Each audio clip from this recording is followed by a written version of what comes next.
Mana umie oe po se siolo a inga se fesoasoani tau whemalanga inga mo New Zealand. I mata au poe pei o le vaita mai no whanau po ngaluenga. A whai o lau tali o le ioe, wala au loa Ken Fernieho o le Fern Immigration Services e iaila na laisene. Ma ua silia ma le se fulu lima tau sanga o lana tau tua.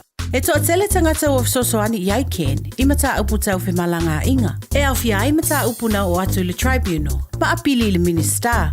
Tanga iane le mato Facebook, ma le upenga te whailangi i moli mau. Mo nisi whamtalanga, wala au mai le Fern Immigration Services, ma tala noa ia Luisa, i le oiva, lua ono lua, tolu lua lima tolu. Lua ono lua, tolu lua lima tolu. Po le o lua tasi, tasi lima tasi, o lima. Talofa Samoa o eni ma le wharita vale la wiloa le Oracle Autos Limited.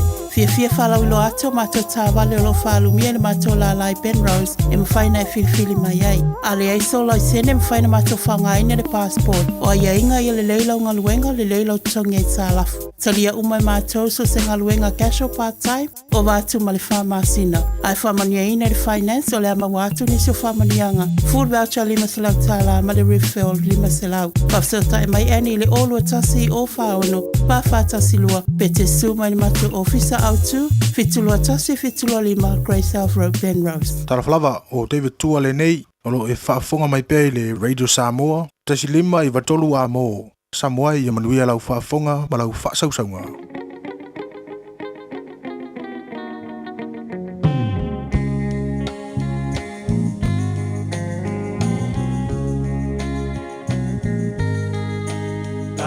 Samoa e matalasi Ua sio mia ele sami Atu mangalanu lauava Mea i pia pia o tangata La usa moa ea mea tua e lo pahamai e monilea lea oro malo tali ilangi Samoa e malo au patasi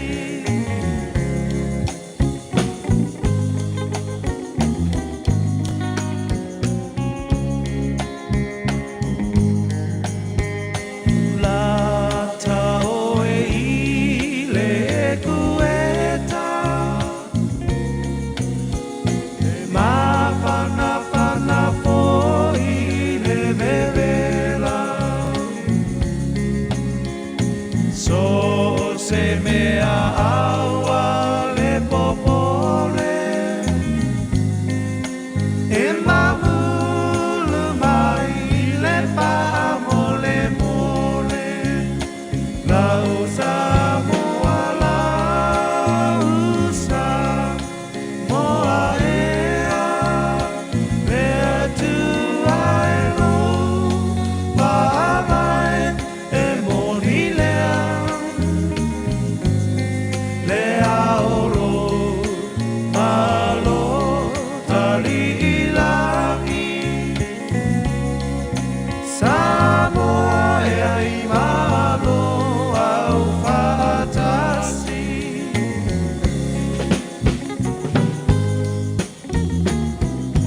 tali ilangi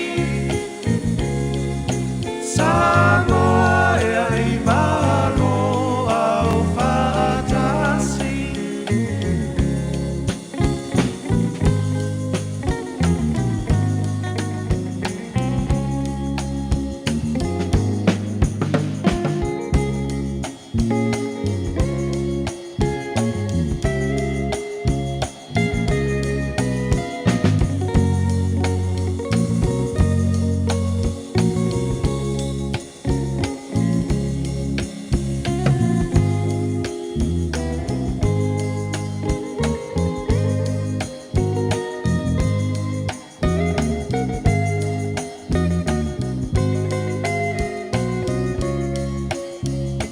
Na usa moala usa moa ea Mea tu aero Pahamai e moni lea Mea oro malo tali ilangi Samoa e ai malo au whaatasi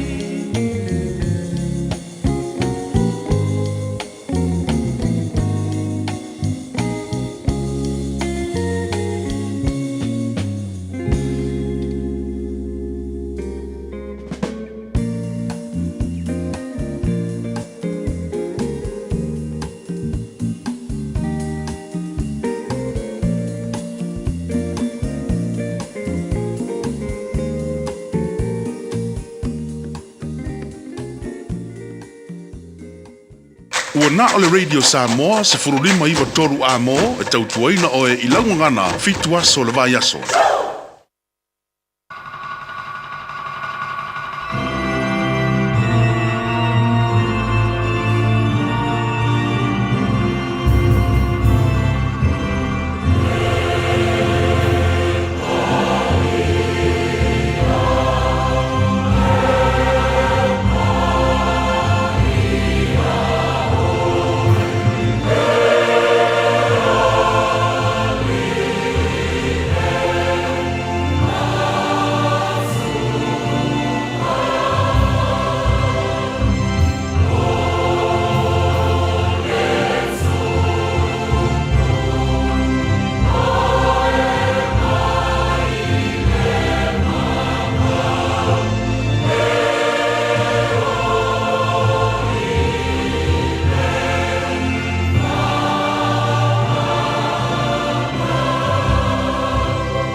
na malava ona tangata mi o tua i o tau alolo fatu.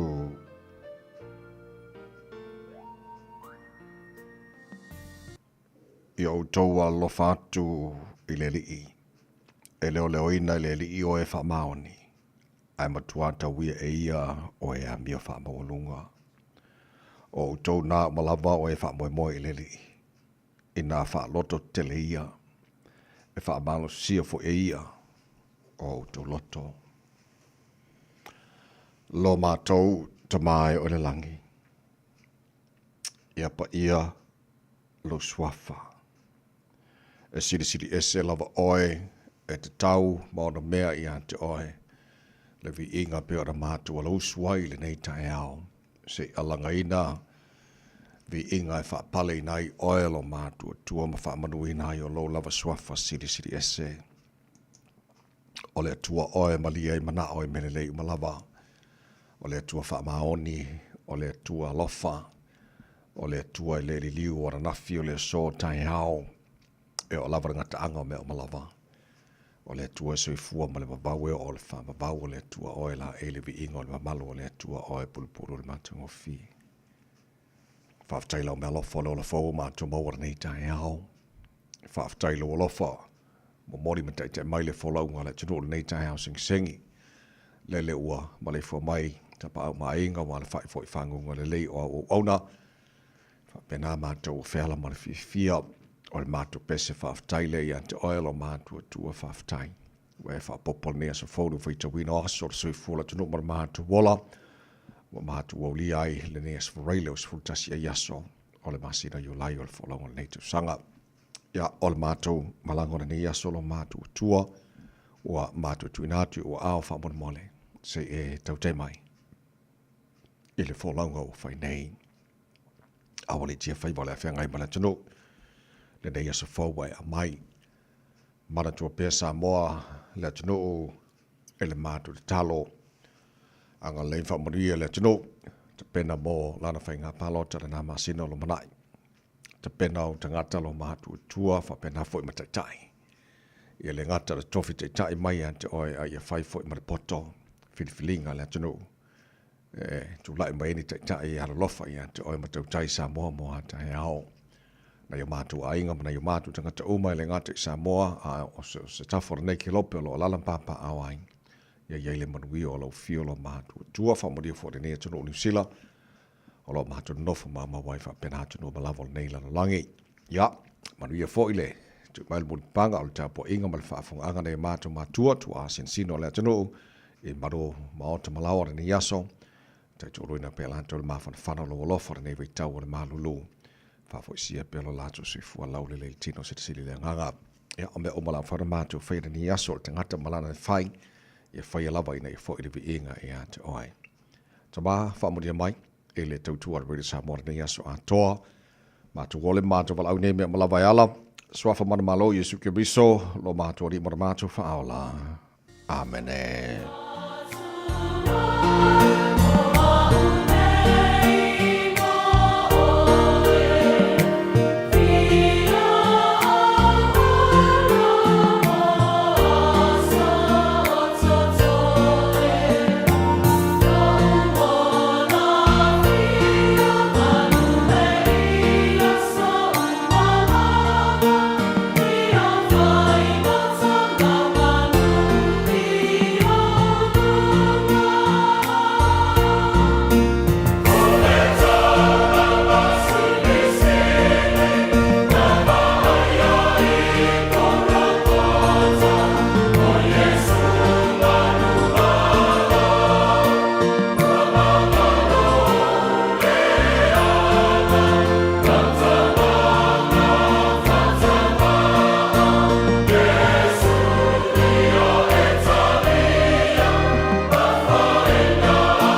tua langina ele afibese ale kolisi whawhaiwhiau le kanana fau, le kanana fau Theological Seminary Choir I Amerika Samoa. Le tautua mo Arabida Samoa Sfalima. I matolo a mo tatonu le July ono.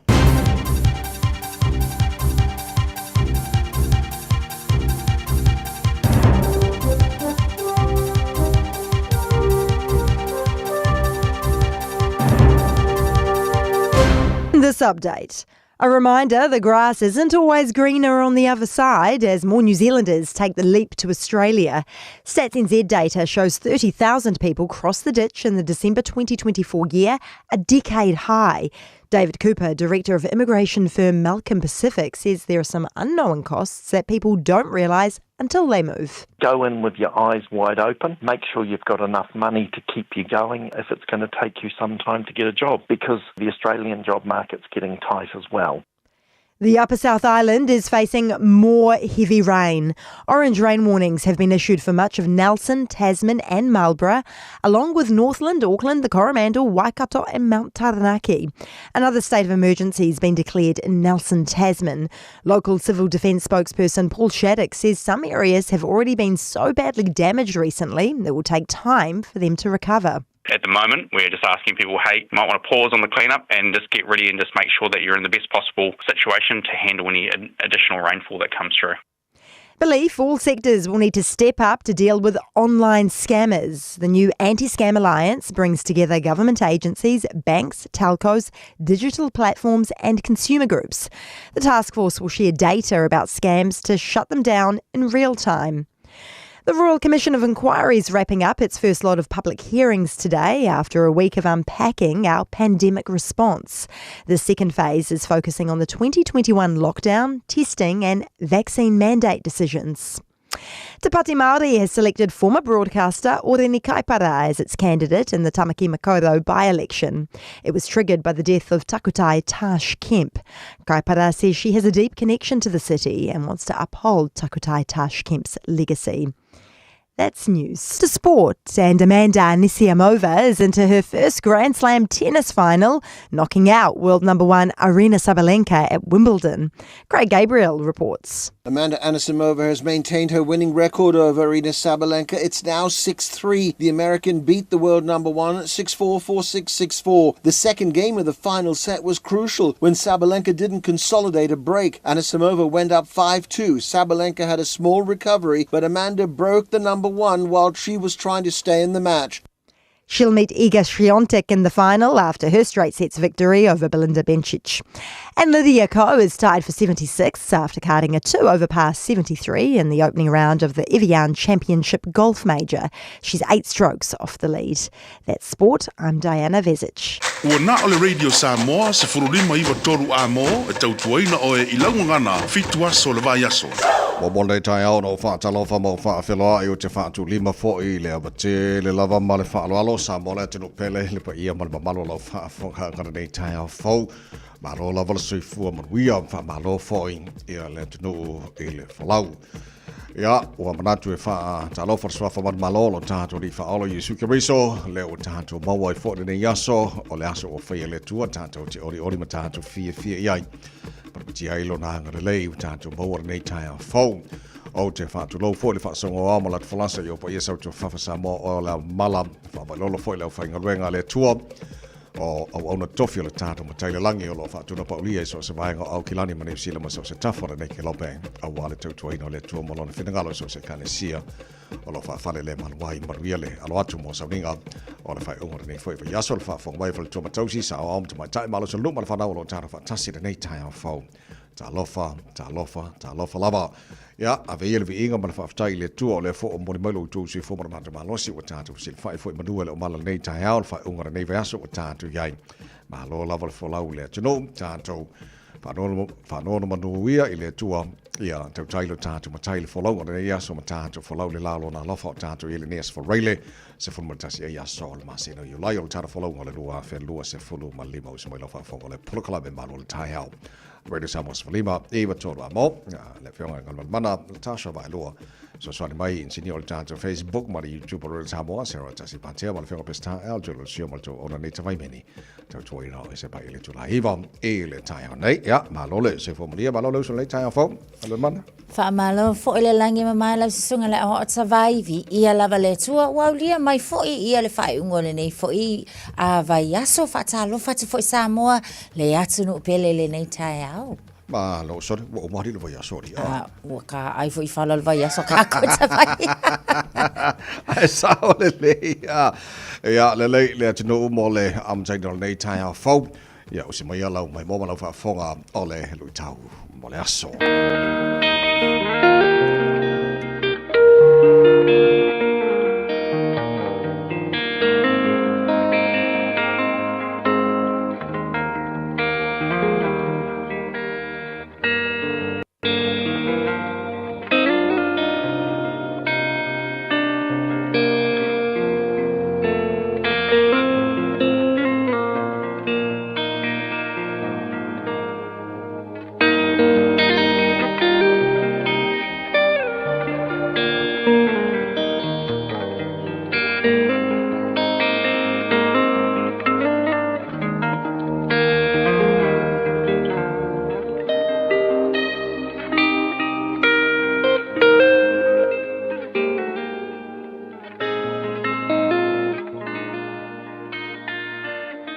Tau mo le aso. O a fōlinga o le alofa. What does love looks like? Mua le koronito, ma tā upo e sfulu ma le tolu, o le foi upo e whā, se ia whaangata mai le ono. E ono sai le alofa. E anga malu. E le losi le alofa. E le mita vale le alofa. E le whaafefete ina. E le a mio mātanga.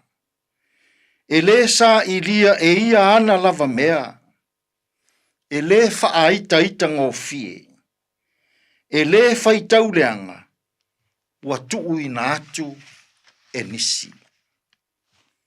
O a fōlinga o le alofa. What does love looks like? Ua maua e paulo tala, I se tusi na taunu atu I ate ia, a o ngā lue I Efeso. E iai whaafita auli ua tutupu, ile e kalesia I Koronito. Fōringa mai pei ua vevesi tangata whaatuatua, ua a mata o na whai vaenga, o pei ua whaai tu au, ua iei tangata whai mai, o mātou o le mātou vaenga o sa Apolo.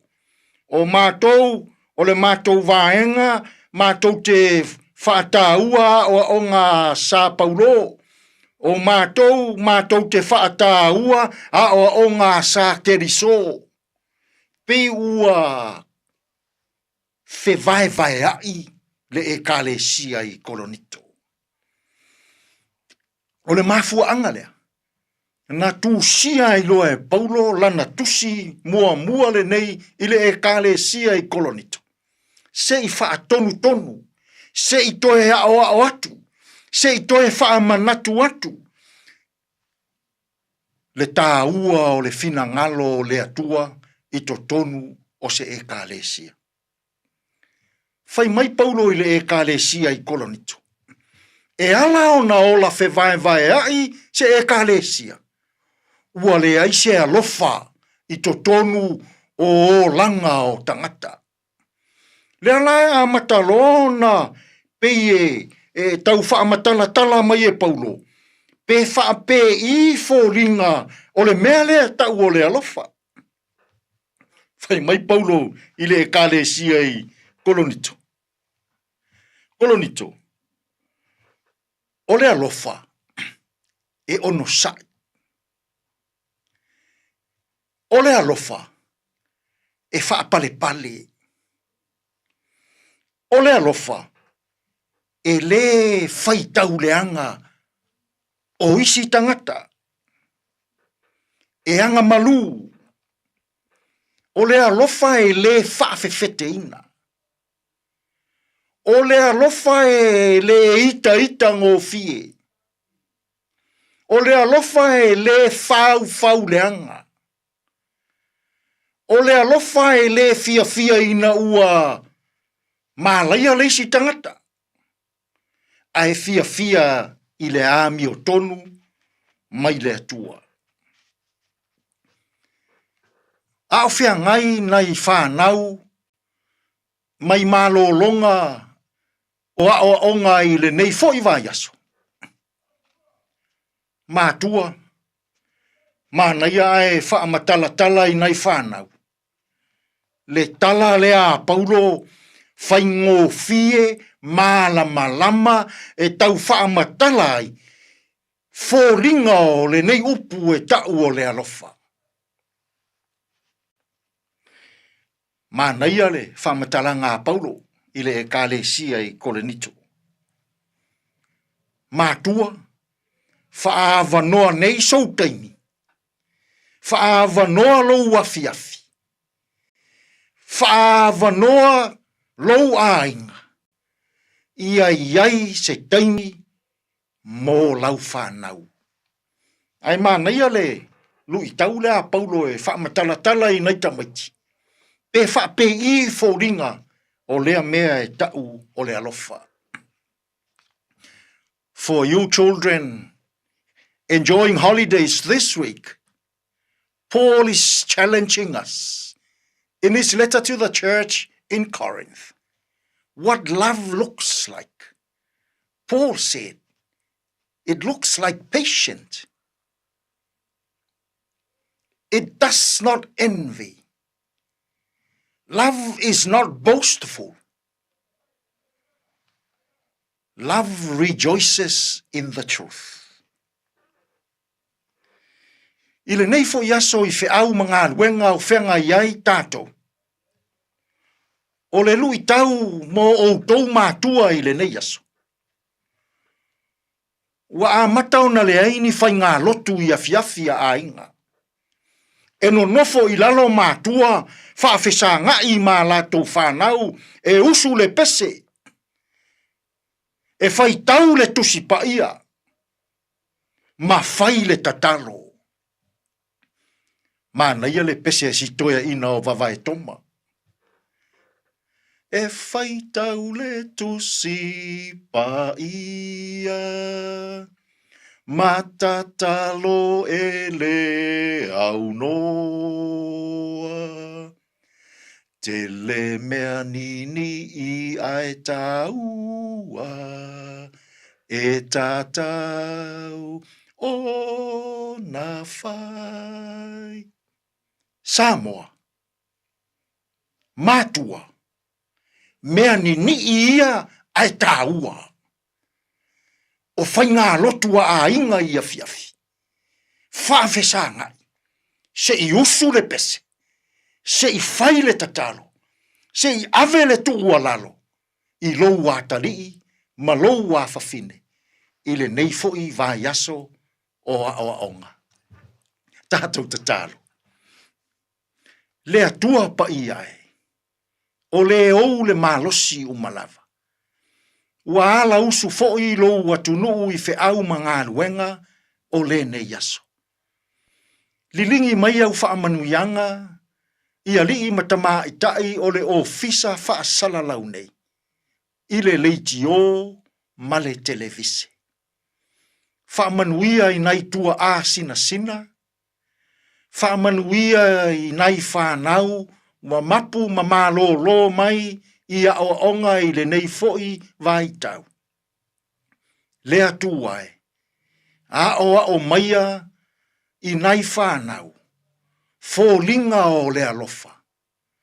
O le ono sai. E anga malu. E le losi. E le mita vale. E le whaaita ngofie. A o ia I mātua. Ia maua ni o lātou taimi tāua. E whai ai whai ngā lotu I la ua fio I a fiafi. E usu le pese. E whai le tatalo. ma ave le fautuanga I alo ma whanau. Tātou ia malau o fio I le nei aso, e tonu malele ai mea uma. Lou lava suafa Iesu, lo mātou alii ma le whaaola, ua mātou tatalo tua I nei. Amen.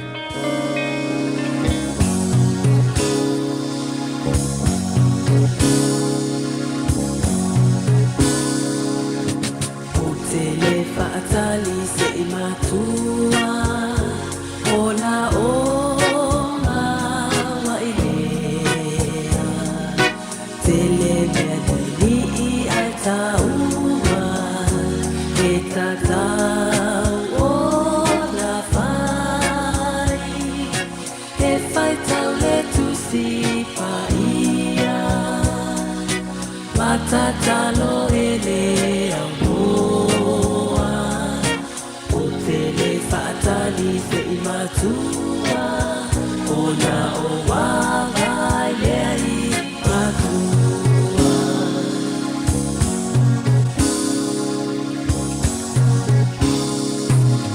o mawaina le malosi o te whaia te au ia o foli ai lo whaaola Sita iai e fai tau le tu si paia matatalo e le aunoa o te le fatali se imatua o la o waga le ai matua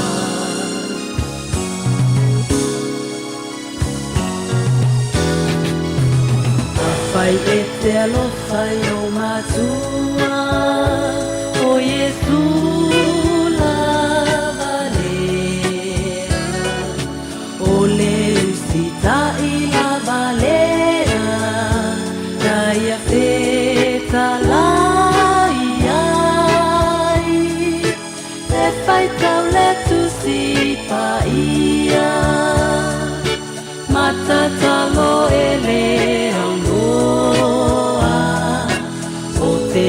Fatali se imatua ona o waga lei matua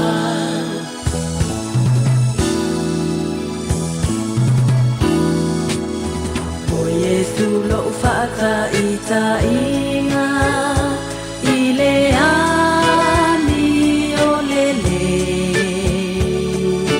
na tau tua mai lava o la ititi O te pia pe o ia e fai tau le tu si paia matatalo e le aunoa o te le fatali se imatua o la o wawai le ai matua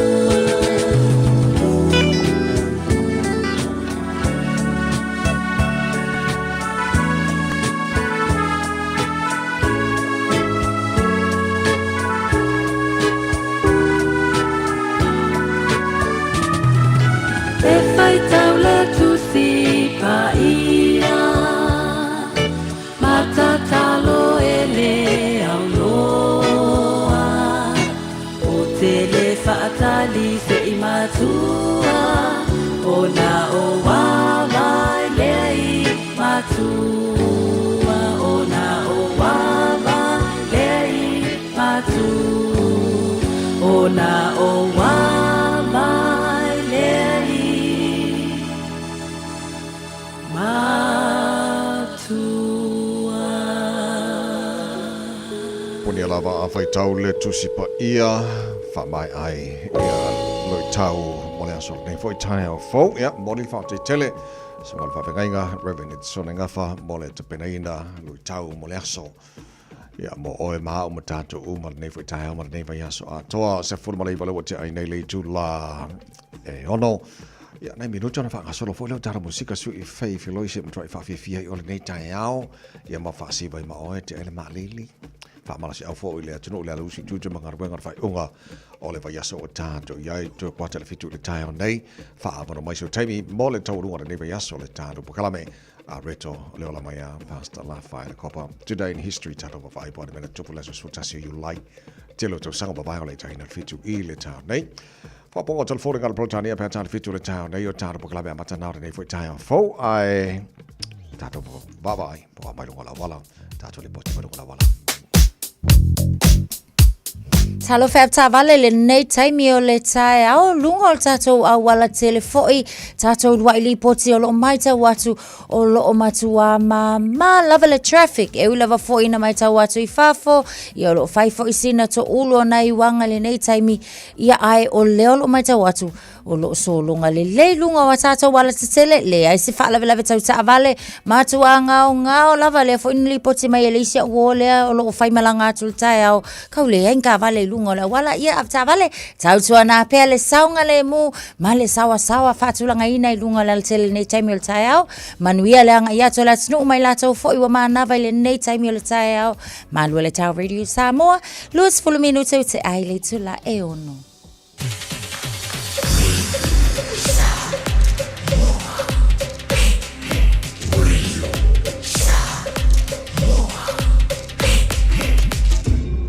Moi votu. Amo. Mai ngā mata I le tala o le tawara nei fo I tai au fau. O lo ia ia lapta ingal tūlanga ia I le mamafoti munga mani mano so sabili mō tātou I Aukilani. So o vaenga o lo whaamawhai nei lapta inga nei Northland, Aukilani, Manisha vaenga Great Barrier Island. So heavy rain warning Lanumoli Tulango Yai whapena for strong wind watch Olo whaamarasia lapta inga nei mo tātou Le ngate Northland te whapena for Aukilani Se ia pa ia le se furu le pō ana nei O so whamoe I o aturu nā teimi ua te atu mawhoti munga mani malo so sabili Ia olo whaawawia le lapta inga na mo tātou Wingo le tau I Aukilani le so o tātou le se fumat wha Le malu lune nei vango le tai hao O la whasolo pa utimu e mawhati munga I niso teimi o le awa uli. E o atu nā nei ua mo atu mawhanati munga. O le sabili e whasolo e nangi malosi mai mātū. Se lau kilometer le tulai ni so vaengo Aukilani. Ma se lau wale awa uli ma le whiawhia nā nei. Se fun marfitu o maununga nai o e le maruru wha mawina mo Aukilani le so. Se fun malua e lona mawalalo tai au pe audia. O la sui ma le tau o le alangi le lei. Aso atai aso e awa awa ni so teimi. Tu sale le ia le maruru nei matai aso fitu lona maulunga la vaenga yon tuatu la whasoro pa utimu le aso sa. Amtanga la vasa fau le aso ngafua ma la so lua la alangi le lei li tau. Whasoro pa utimu le aso lulu ma la so tofi ra vai aso le mara iato. Mabonga na utu na mai la mai tau I le nei fo teimi o le tai hao. Ia a o whanga solo fo I le porkalame maru le tai hao. Wala whaitara pa maile tulanga I le tau telo isi vaenga ni sila whapena po le tau Samoa. Manisha vaenga o le kelope. Lua se fulu maratoru le wacha ane le tula e ono. Tusi Taliban o se mai I le pese le tai au tala ina whawhiwhianga rui le Samoa nei tai au. Le tunua ngai tuta mga ruenga o le tai au fau. Malo, laman whamalosi mai whaamarka vai aso whaamone mone e. Taurunga leo, tuta mawhaiva le mai aso. O ria whaiva le aso le pese le mo. Matala noa manu le nganga nai o le tai au. Abe o le la ua punitia po I puau. E sau malu e whaasusu I laua la au. Sa sala le funga la au matala uau. E tio a fo I Samoa whai o na tai au. Le amatanga o le aso wha popo o le olanga. Le tai au nai matani uwhea ngai ma le ata. Le tala le lei ua so ai nei Samoana.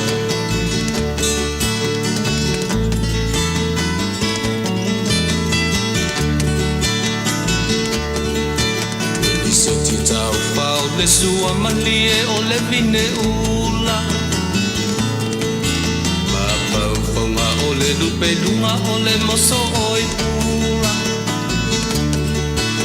Le langa ali ua pua ina mai lona manongi Le asofo ua foa ina ile Samoa moni Le tio fo i Samoa fai ona tai au Le amatanga o le asofa a popo o le olanga Le tai au nai matani u fea ngai ma le ata Le tala le lei ua soho ai nei Samoana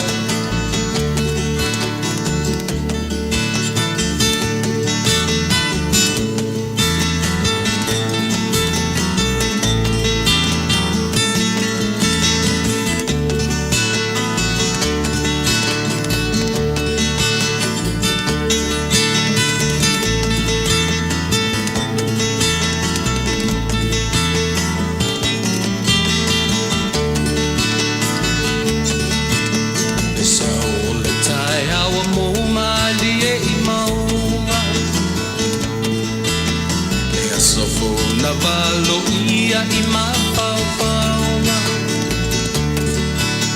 E inga ua whaako ia tuile matai Tangata soi fua ua oli oli ma whaapetai Le tio o I Samoa whai o na tai au Le amatanga o le asofa a popo o le olanga Le tae au nai matani u fea ngai ma le ata Tala le lei o aso o ai nei Samoana Le tio fo I Samoa whai o na tae au Le amatanga o le asofa a popo o le olanga Le tae au nai matani u fea ngai ma le ata Le tala le lei ua so o ai nei Samoana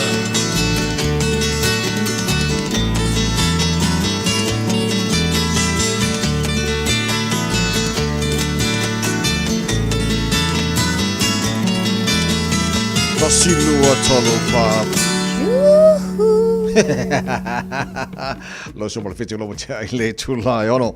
Ma lo fa tai le tu no ua to telefoi ta to fa talo fa mai lungo ta to Facebook mari YouTube or sa mo ne ba tai au. Fa filo ya tu ma lo fa tai lo to fa talo fa mai fa mal si au mai. El ne foi tai au ya ua fa foi ma fa mal si au foi e le tau tua mo le tu no. Nei tai fo ma lo lam fa tai to tai ta tu tu ta to fo lo mo ne ya so. Ele le fo ile to fa na tu ne ya tu no ua ngamal mana olo o ye peta to nei lam ta inga le ngata o timunga ia fa pena foi ia tu lango e matangi malolosi o le aile I manafi foi fa le tonu le tau ia te lo vai ngo mai o le afa o nei aso ia le yale longo puili pe o samo le wa fo la to silfia o le time le nei o leo o iai Nelson Tasman ile vai a tole na ile lanu moli lo no winga o le lapta inga lanu moli o lo no winga o la lava o si tia ia le malosi foi o timunga ia le ngata foi le na o le savili so o nisi o vai ngo le North and South Islands e a afia foi la ma au kilani pe la foi la na mai tau watu foi ianga le tau a mata mai lava na fisa ia o nei ile nei foi time le tau o lo fa pena lava ona fe momo wa ia le tulanga lo ia le tau ai o le mea tau ia mauti noa o le lava o lo ia fa atasi tatou I lalo o lapata inga nei ia o timunga mauanga malo lo si foi o Tasman lava la ia male tule o lo o lanu moli e au ina si itia ile lanu mumu I se taimi pe a fa apea lava foi o le a mai tau atu ia o le a si itia pea le leanga o le tau o lo o iai au nisi na o tūlanga o lo o iai tatou le taimi le nei se le lava vaenga o lo mai tau atu Coromandel o Taranaki ni se vaenga fo I tau ai ona whaatawa ona o lunga o ala te sele ia wa mana tuala ia e whailawa fo I se whaale tonu le tau lunga o awala ia e whapena fo I ona whaina e fo ia whainga malanga I le tae au pole nei fo ia so atua ni sina vaenga o le o ia tātou le talo le tau tawai So le leile whamanato nei vaenga ia mō tātou umale tonu le ngata I nei au ki lani ia whapena fo ia te le motos I saute ia so le leile no fo te le iai te lo nei me se lava tātou lo motu I le motu I saute o nei le o le awha ua wai ona whaisimalo si te lo savili me tinunga so tūlanga e masani le tātou si te fia le leile me tauna whai pe o le te me mana mila so swani ia ma ia whaia lava ngai o inga oma ina ia tusa mal tūlanga o ile tau ina ia saunga le mu tātou me se lama lātou lo motu I saute o tala noa tūlanga whale tono le tau o le ia te lolo o whaia suenga o stangata o lo msia mai o stasio matawhanga le tu sifo o ki lani Io e tabai ona na file file na tula I mai foi na file so na fin tula mai fale tonu le inga I Fati Poo Beach I le tuatu le sifo au ki lani le na mol mawina I foi I la tau foi o lo ngalu le ghost card ia o lo ia se o le tangata maulu foi le tangata maulu ia ai peta iani o faisi umi wa le to va aia I la tau foi o lo mai tawatua ia I le fale foi se sau ona I lo atua ia wale ai lava foi o le ala fa awa lava la su enga le mai la sona nafi ia o lo awai mangalu le fa atasi ai foi ia nai nisi foi o tangata fe au si foi mai I papkura ia fa pena foi la tau mai I waiuku ina ia tau mafai foi le sailinga so e o mai la tamil nei le to ia se update la tamai po o maua ai o lo fa pena lava ona ngalu le I la tau ina ia mai tau ina foi ia ma se I mautino pe to ma wa foi le tangata ia awa whamanaturia mō tātou awa a iei lapata inga fo ia mō le itu le tau le talo le tau ia e whapena fo ia na awhia le sami lātou ia e o lawa ina ti munga matangi o lau ele awhia I fo le sami so tūlanga tā hua lawa ia whamanatuai mō tātou ina ia utangia fo I nei vaenga uma Mana ia lelei malo whaftai mō le whamanatu le tonu nei fo tai ha fau tātou iei le vai taimi o le tonga tāra sui fuanga lo tātou iei ai o matawina fo I ma lipotu mo al tātou fisa wal fa mo le tonu waru ngar whailu mero tangata ele ini ngar wenga po al the unemployment rate tono au kilani mne sila to te lo vanga le popole tele tātou ona tangu tāra sui fuanga ia o whaasara fo ina le ngar wenga ia mo tangata whainga wenga a fo atu ia I le kuata le o le tau sanga tau ia mati lua afe lua suma lima ua matuasi itia lava le numero tangata le aini ngā luenga ua se itia lai le 5% o ila tau fo ila ne o tangata sa ngā lulue fo ila full time ia e o mai le taimi le na ua pa so e alu ilunga la numero la na le au le mai ngā luenga le lai la veve atu mai au full time jobs la ia sa ngā lulue fa su lima afe ia pe over to foi ia le fa yo tangata e le ito e maunya la tau ngā luenga tu mau po ngā luenga full time o le vai ngala le ngā lulue fa vai time po part time workers e pe o ila tau la yo wasi itia lo la tau foi numero ile time le nei wasi itia ile 5% pe amale lua su lima afe ila tau sa ngā luenga full time le wa ngā luenga ia part time ona ole fainga tale nei vai time fo ile market ia e mai se tau ngā tāte o nisi wa ngā lulue ta ilusu fai ku lai le aso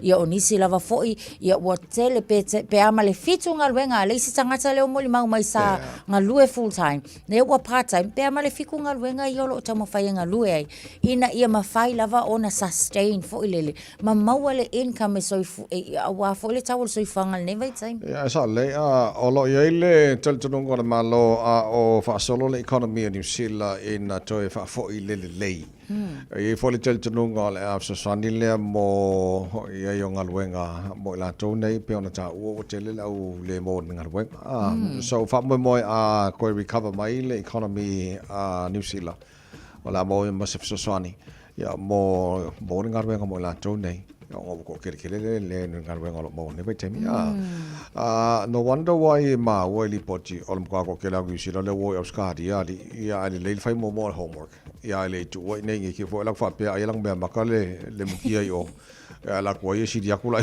si dia ko nge ya bene onai fa lap cha inga foi le mola tunu I le tau sanga se man vai atu nei. Pei o le tau sanga le na pita sili o na mawalunga le numero foi le o le net loss migration. Mai ni sila lava ia anga ia tui Australia a fo ia pe amale tolu se fulu afe le a fai o tangata na fai malanga e se atu mai ni sila. Ia manga ia tui Australia e ui lava la fo ia to atele le malanga mai Australia. Ai peitai e mai tawina lava foi o lo atele le foi numero i lato e malanga atu i Australia. Ai o le tulanga foi lele. Ona o le tele lava o faalinga pe asu isu foi mtatal noa. Ia o le sa ili manuia sa ili ngaluenga peitai la. E iei foi la le tu foi lele o lo o fautua ina. Ma faa manatu mai i fe malanga inga nei. Ina ia mauti noa. A e malanga i Australia ma fuafua malanga i Australia ma kingoa. O lai lava le se leni e te malanga ma oe e te amatai. Ia ua manatua o lea foi e whailoa mai Australia le maaketi foi la tau ia. O ngaluenga foi ua faisi taiti le taimile nei o le sailinga o ngaluenga Australia. So ma ngai ala pe sao noanga tawai. Fai le leila o homework. Ai tātou tele i masi ia kulanga la foi e fui e se foi le vaila e fui ange le vaola e lenga lang mea maka. Ia ai a o tula tātou ia e te sau lava ona mauti noa lai lava tā pena. Ai sao le toi lua se fulma 5 minuto lo talo le tula fitu. Toto mora rele sabas lima e tolu a mom lai mato apa ula. Sau se ta aleanga fa wa fa fianga rele sabor ne foi tai fo. Alo lava se fo manuia kia ora good morning.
Eva mali pese. Malo le whafonga Samoa. Malo fo ile va ile musika. Radio Samoa #1 New Zealand akoa. Simpson.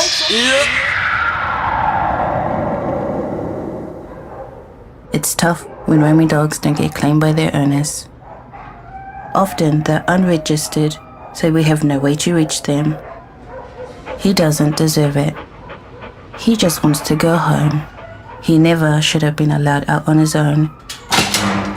If you own a dog, make sure it doesn't roam and make sure it's registered. For you, your dog and your neighbours. A message from Auckland Council. All Together Auckland, Tāmaki Turiki. O fia maua sau ta avale po sau piki apu. Ai tongi ta iwa yaso, lua va yaso, pe ta imasina. O le sleek cars o le a maua ai le fsoswani. O ta pena le au whainga ruenga a le sleek cars mo oi malo a inga. Aua e te popole i se mea e tasi. Ta tala fitu aso, mai le sfulu i le tai au, angai le afo le ono le afiafi. Tele la alai au kilani i saute, vili mai loa, i le olua tasi, tasi faa, fitu lua selau. Po le olua o, faa lima, tasi lima tasi. Talofa Samoa, o Ateshna Ryan, o le Licensed Immigration Advisor mo le Auckland South Immigration Consultants. E visosoani mo so se tu ai ngā visa e malanga mai e New Zealand po Australia. Telefoni mai nei loa i le o valu o, tasi o no valu faa fitulua. Po le olua tasi o no valu fitulua tolu o. Radio Samoa, tasilima iwa tolu amo.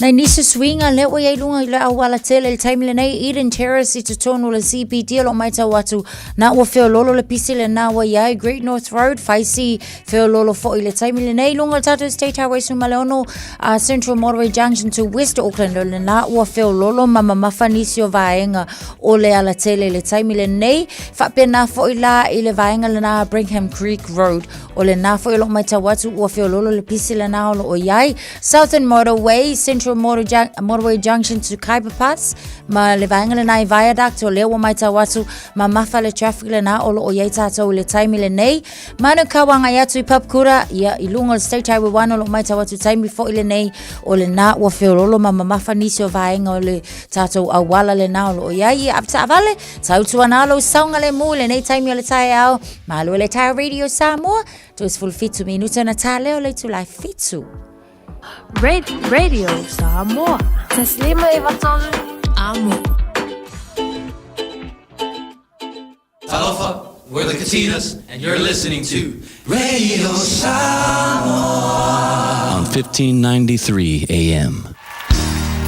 Bread of life sent down from glory. Many things you were on earth, a holy king, a carpenter, but you are the living word. Say it now. Come on.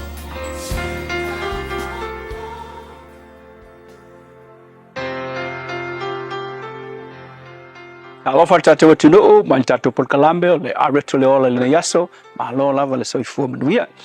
O le kolose mua le fai upes fulu ono ilo na fai unga e whapea, na faia e ia me umalava, na faia foi mo ia. O le upu mo o le aso le nei, o le fesili e whapea, o le a le wha moe autu o le olanga le nei. What is the goal or the main purpose of life? Ya le wha moe ngā sili na tā hua le olangi nei. Ai fesili le tele o te ngata, o kali e isa ngata whai mai. Ai, o le mea le olanga le ngei e, paua le mea ka ua le olangi ngei o le maua le fia. Wai whanonga fo i tala masani, fo i a te ngata wha pia. So ka kou ia maua le fia, maua le fia le tangata ia le mea sili le ang ka ua. E fo i wha upunga masangi, fo i ki wha i paki, ka kou ia le happy Wai kurunga le YouTube isa ngata fai mai paki fai mai ka ko yo le happy e si e lunga le taula si e lunga le vai lima si e lunga le pia pa wale mela e o lai kangaka o le koulo isi ngata ia maua le fia I taimi umalava o le olanga akilo te fia tau te o le mele ngai ai maua le mele ngai o ngai maua le secret ke maua le fia mongi lava ile tu ele la lolangi nei o le me mongi lava ele o le wha moe lea na whaia ai o e lea tua inga ia whaia mo o e lava e ke ola fia ma o fia whai mai tala tu spaia na whaia e ia mea umalava o mea vaaia ma mea e le vaaia le lave ai ma o i mea vaaia whai mai lo whai umor whai upu na whaia mo lona bi inga inisi upu na whaia oe ina ia vi ia ai le tua i le lalolangi le nei no wingala o lo iai le lalolangi le nei e le nga o le sa ili o le oli pai o le mea le oli e ke le sa ilia e ke sa ili le tua a e maua le tua o nga e maua lea o le oli mongi lava a e au auna i le tua ma e nga lue mo le vi inga o le tokeloa e ese le sua malia e ke maua e ese le kua inga oli e te maua mai le au aunanga i le tua mai le oli e ke maua mai lo walu e sue mea whaafia o leo langa le nei o le mafu angal na ke wa aia inisi tangata o sa ili le fia sa ili le oa sa ili le lauiloa sa ili fianga o leo langa sa ili tuina naunga sa ili pati o laku mangaku o le fia o le meke maua bai adwe sue sa ili angelo ele ai o le fia mongi lava e te maua ina ua e loa le finangalo o le tua i lo o langa mele ka ua kele e te maua loa se feso ta inga male tua e ala ilo na alo o Yesu o ki tau te ole menngei o le a e maua se o langa fia le oli mongi le na e le fua ina i meo le o langa le neima me ke maua a e fua i le mafutanga wavala lata ma oe male tua e ala ilo na alo o Yesu o le menga kau o le o langa fulfilled a fulfilled life o le olanga ua whaataunu uina le lei ua e maua le purpose nga whai ai o e le tua ua lua whailoa i malona alo o Yesu a o le i o mai le oti i te oe menga e whaingata i nisi tangata e le mawhai o ngā maua le fia o aku le pia o le mga kue mawai e le ai o aku i tuina naunga whai a befi mawai e ume foi e le ai ia i isi tangata se tulo suil to olua sui aku i lea ngofo aku malea ngofo ile manatu ole mea foi ko olua e fa malia ingai ai le ai foi pe afe ko olua ai ke le maua lava le peace le ole paso ai pe ole missing piece foi le e ke fiu e fai se me palengi le paso ai a misi le piece setas ele kumula ino i fa pe ngai Yesu o le ame ke maua pe ke maua le oa ma le mamalu ma tuina naunga le maua lunga ma le lauiloa o tupe umo le larolangi ai misi le piso le kasi o Yesu e ke le maua lava le winga ma le wha moe na whaia i le tua oe ma tuu le larolangi nei o le upula mo oe o le ale wha moe au tua le olanga le ale purpose o le nei olanga wha moe o le nei olanga o le tali o le ola i se olanga e vi i ai le tua pe a e maua le alo le tua o lona suafa o Yesu Keriso le tua whaafetai matui loe le ai se meo le nei olanga e whaatumuina le avanoa i o matou olanga na o Yesu lava e whaamalia ina i o matou loto o le whaamoemoenga lea ma le mafua anga o lo matou iai le nei olanga ia vi ia oe whaafetai Yesu Amen. Ae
Yahweh, you all best malave best hallelujah worship team le nei tai au fa mai ai le tano pokalame areto ole ola fa taile songa pastor la fa kopa molto penaina tato malu tai au fa le nganga areto le ola le ngata nei tai au nei fo ya so anto le tu mo le samos for lima i tola mo ina wato 5 minuto lo tole tale le tu lai fitu la so sultasio you lai ani mena tu nei aso tau sanga mavai.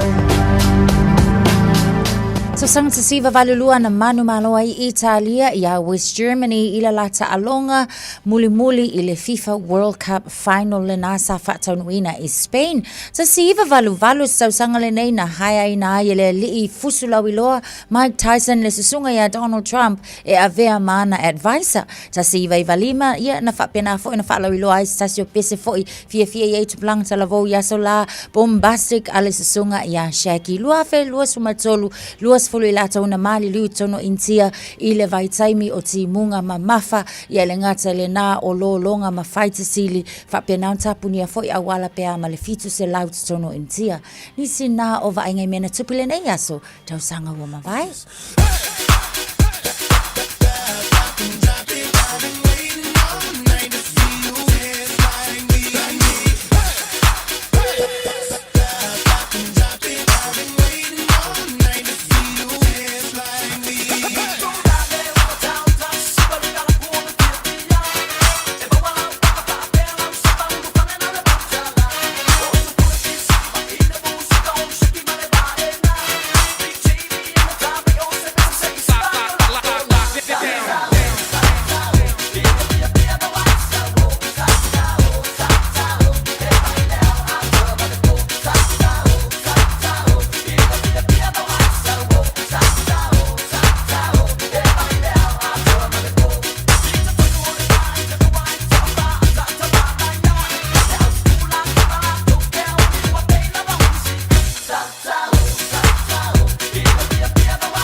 Talo falava o aola pimerana, mau pelo li tio, i le Radio Samoa tasi lima iwa tolu amo. It's tough when roaming dogs don't get claimed by their owners. Often they're unregistered, so we have no way to reach them. He doesn't deserve it. He just wants to go home. He never should have been allowed out on his own. If you own a dog, make sure it doesn't roam and make sure it's registered. For you, your dog and your neighbours. A message from Auckland Council. All Together Auckland, Tāmaki Turiki.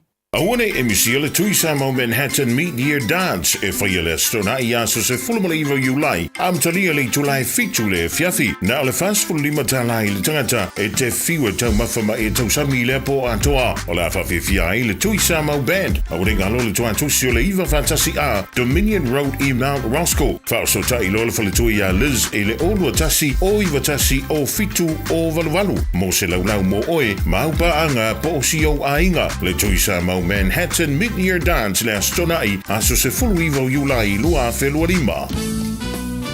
A o tātou wholau I teimi whaingita o le soifuanga. O le ka for you, o le awhiso swani mo oe malo ainga I se sā tau maualalo. I le teimi nei o loo maua le SUV, a mata mai le valu se fulu tala I le vaiaso. Piki apu a mata mai le na o le se lau lima se fulu tala I le vaiaso. Ma tau te wheso swani atu I te oe malau paketi. Se su mai loa, talia so se laisene, New Zealand po o Samoa, ia iai se ngaluenga tu mau. Vili mai loa I le car for you, o valu se lau lua fitu, wha iwa ono malu. O valu se lau lua fitu, wha iwa ono malu. Po le tuatusi o le tolu se lau Great South Road, Manurewa. Vili loa Hey, hey!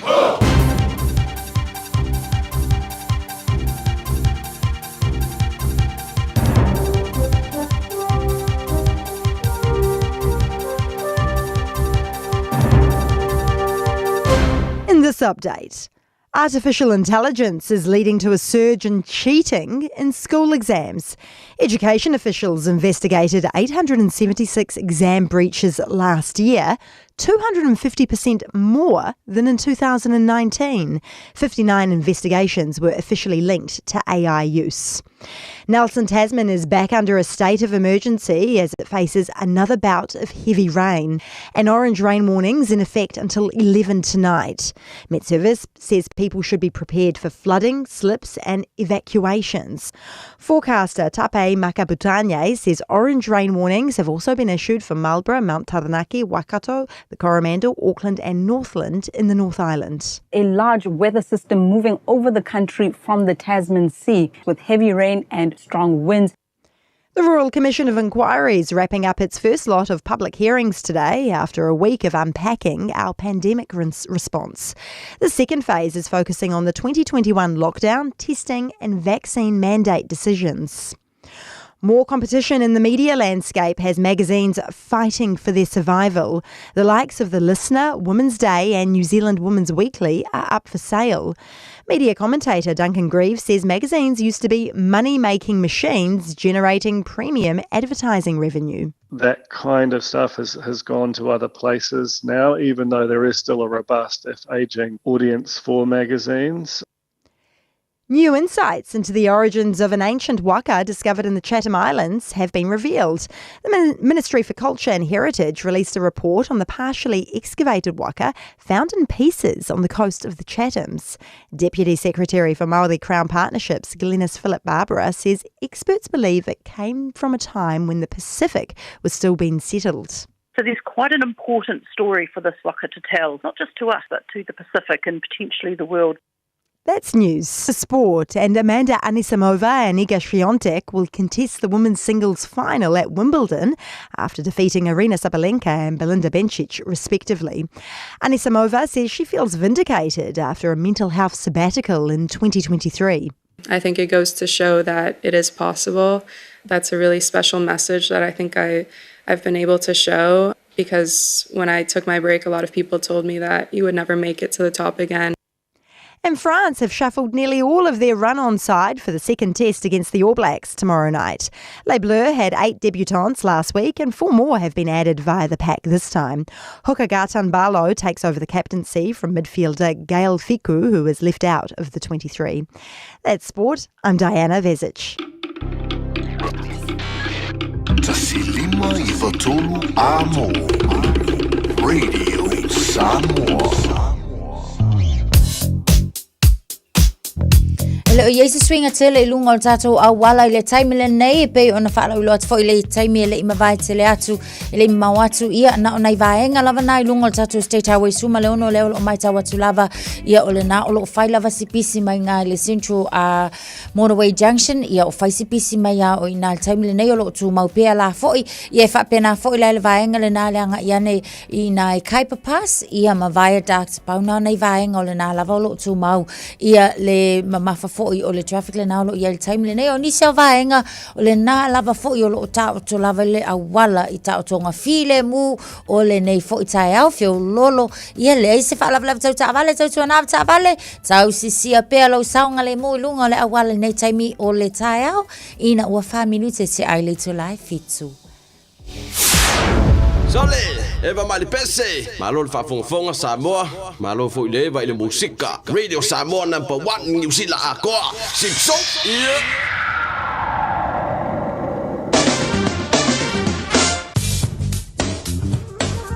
Lola persi fola jero de nei taingo tai ao le vainga lata mai le nei e le tala o le tau tātu amata mai Samoa nei taingo le tai ao va batu Samoa lua se furo lo iei e le mawhana whana le ea i Samoa wa te ale balu Samoa nei vainga le tai ao o lo o le lei mai tau Samoa le nei taingo le tai ao o le awha solo fo ina awa o alang le lei tau le atinu se manganani se vainga o Samoa pa ua i timbu le nei yaso lua se fulu ma le balu e mwhauna i le vela le e Samoa i le nei asfareile lua se fulu maltolu i lona mawalalo ia o le a le eise tātu psa tainga Samoa ma le sui o le tātu radio Samoa le whianga ngan mana tumara pāo tanga vea tipi o tanga veia li so tu no lo whianga i maia le nei fwoi tai au ia o tātu tala mai Samoa pēa tāle tu lai balu e taurunga e lana aunanga o pāra whaafonga le tano pāanga o mali tāra pukalame o lo whaafonga mai Samoa le nei vanga le tai au ma lo lava ia le soifua manuia sia o ia tusa uso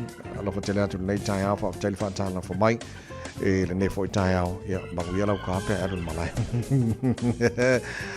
telo banga o New Zealand e le nei vanga o le tai au fio i ka ko New Zealand so mai New Zealand ko so mai le lei e le motu saute e le papa ia tu balu morunga le maru le air mo Alexandra e le nei fo yaso na fa solo ina langi le leile tau e le taimi e awa ampa o timu le auli angi maria me forse vidi me matu se sai se fu fala mo lungo maru do e mo blenum e le sola pa timu ngai ma fa timu ngai di so taimi pa vai atu tele vai ngo in veka go le sola langi le leile tau e awa pa timu fa sola tu le fia na nei se fu fala mo lungo maru lu Queenstown o la fa solo langi le foi awa pa utimu le fia na nei Nelson pa utimunga ma lo si forse vili mai matu sa es fu lima mo o malu lu fa mo wina mo ni yaso timarus fu toru mo o malu lu fa solo na awa pa utimu ile awa udi mana fia na nei lang de le tau I Wanaka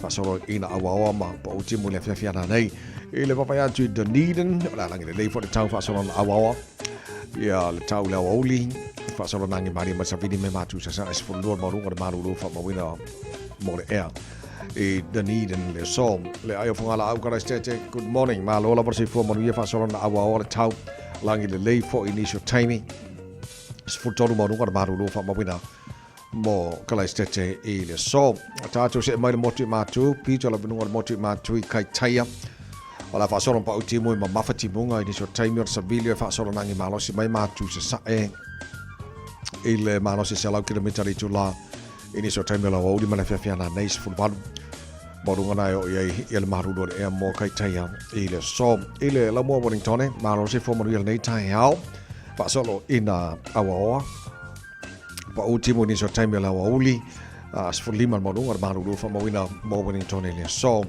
ile papa ya tu tele ba ngo tauranga de ni yaso fu fitu mo lunga le maru fa mo ina mo tauranga de ni yaso la fa solo na awa pa ultimo I ni so time ma mafati mo ni so time taupo fa solo po ina awa pa ultimo ile so fu toru mo lunga le maru lu fa solo po ina awa pa ultimo tele ba ngo rotorua le ni yaso Palmerston North la fa solo na awa pa ultimo le ni fo for rail fa solo po ina pa ultimo tele ba ngo ni Plymouth ma mafati mo ni so time nei pia la fa solo na awa pa ultimo le fia na nei fa solo po ina awa pa ultimo tele ba ngo Masterton nei fo for rail tele ba ngo Hastings la awa po pa ultimo ngo fa pena fo na awa pa ultimo tele ba ngo Gisborne kirikiri do pa ultimo ngo mo to ma mafati mo ni so time is for lima ora ba lunga nai ho ile maru fa mo wina mo kirikiri lo ile nei yaso se mali talo talo no fa fa salanga radio Samoa tama ki ma kauro olo to mo na ye lapta inga mo ti munga marolosi masavili mo ta tau nei yaso ma se lava Northland ma Aukilani se ia pa ia le tula se fulu I le po ana nei se fulu falo ile maru lo e mo Aukilani ne vanga na tai au olo pong sa pe fafo what te ale fitu ia le lei e tu mau winga le tau le so pa uti munga ma mafati munga I ni so time fa solo fo nangi malo se marsa vidi mai matu se lau kilomita le tulai ni so vai ngo Aukilani le so se full fitu marunga na marulu fa mawina mo au kilani ile nei aspirate le tai pe au lia la fa son au lang le tau tu sa le marulu nei matai as full fitu lona mawalunga ile pa ngoi on tua la fa son pa utimul tele va ngo kilani le sa na va yaso fo la lang le le son fo mara so luo pa utimul tele va ngo au kilani le so ludu mara stofir va yaso o lumana yatu o fa mamonga o mai la vai tau tu na mai ile nei taimi ole taiao ile tau tu mo le samos for ma eva toru a mo ma fa mo le tunu ola lampa pa au ni se vai ngor kelope ile mana tolo mo dia mali tau mo to ile nei se fo wa tatu sabalia tau tu mo le samos for ma eva toru a mo no se fulu wa te ai nei le tu la fitu ia le le ole fa ngor nei vai aso sole la se mo mo fo ile nei ali ole tu anga nei fa na wa ia kalo fa nei fa ia fa mo no tato matu e ave nai fa na le movie ia ma fa ta fa so vai nga le to fo nei fa na le o va so fo io ia le nga fa pe nga ia nga ka ko sa pa dingo lo fa nei te mi o malo lo fo nei fa na ia ke mi ko ha fo ia o va so fo ia nga ko pisi fa so lo to fo lo tato ma io lo pa mi so ko ki ni ka ha fa mo mo ngai ia ko ko lai se fa mai ko wanga lai ti fu ia ia nga pepe se fo ia la ia le nei aso timu ia ko ko lai sa in the morning ko lai sa in noontime asa ia le la nga fi ki ko me ki ko lai sa ko pai fo la ko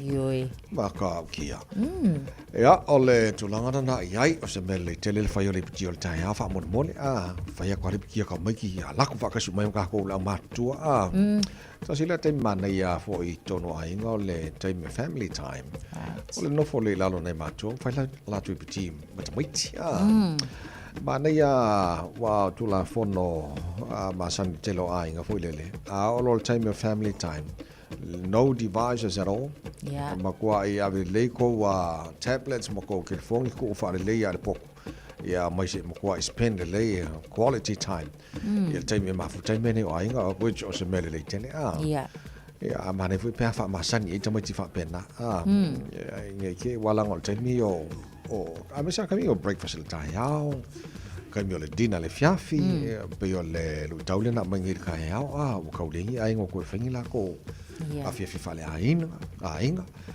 ke ai mana ia pe tu malo si foi matu ia fa malo si au foi nei fa nau o kami o le fiafi ia o lang fai foi si pisi o ka maki la ko training mai si ba mawa kami le fiafi wa vano mo ko ia mai fa kasia ka maki fai ku malako devices yo fa le pok ai mai spend time for le ma futa le yam kala ngoma kala ngoi kamaki le yo le io tsa vai ma na ia le manatu ia tsa foi o ke ma fa wai ai ngai le kai nga mau fa kasi mala fia o le lava le time o le late afternoon foi le la wa mau ai kai mi kongu lava la le ngai o mai lo se fa ngau ia vai tsa so tsa lo ia ma ko e popo ai foi ma toi ti mai po ani si foi la sanga ia ai mai se foi me foi nga le ha so ai mai se la le yanga pili mel fa ya onga la foi le o popo onga Vai me lelena.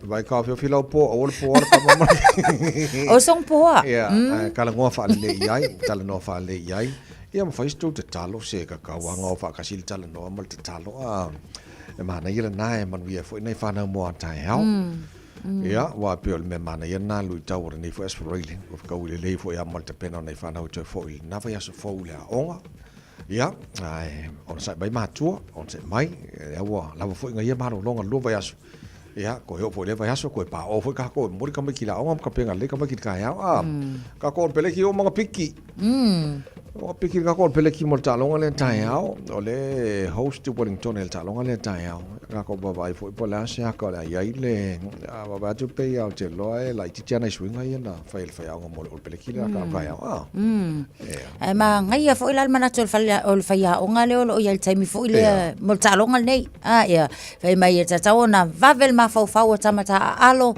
ia vave fo ia la ko nga yo inga ma ia vave o mea umalo wingon mga ko fa ia ngal ile weekend ngai vave awange ko slow awange to slow se mea au lelo mai tawa tul tatu au mole nei fo weekend savai au le numero tasi mai Ethan de Groot numero lua Cody Taylor numero tolu Fletcher Newell numero fa o Patrick Tupolotu numero lima Fabian Holland ono tupo vaai ia lona fitu adi savea leo o wase e mai le kapiteni o Ta'alonga lea numero valu Christian Leo Willie numero Eva o Cam Roiger numero sefulu Bowden Barrett sefulu tasi Caleb Clark sefulu lua Jody Barrett sefulu tolu Billy Proctor sefulu fa Rico Ioane sefulu lima Will Jordan au tato fa leo la o le sunga ia sama Sami Soni tau ke i Aho, le sfulu ono.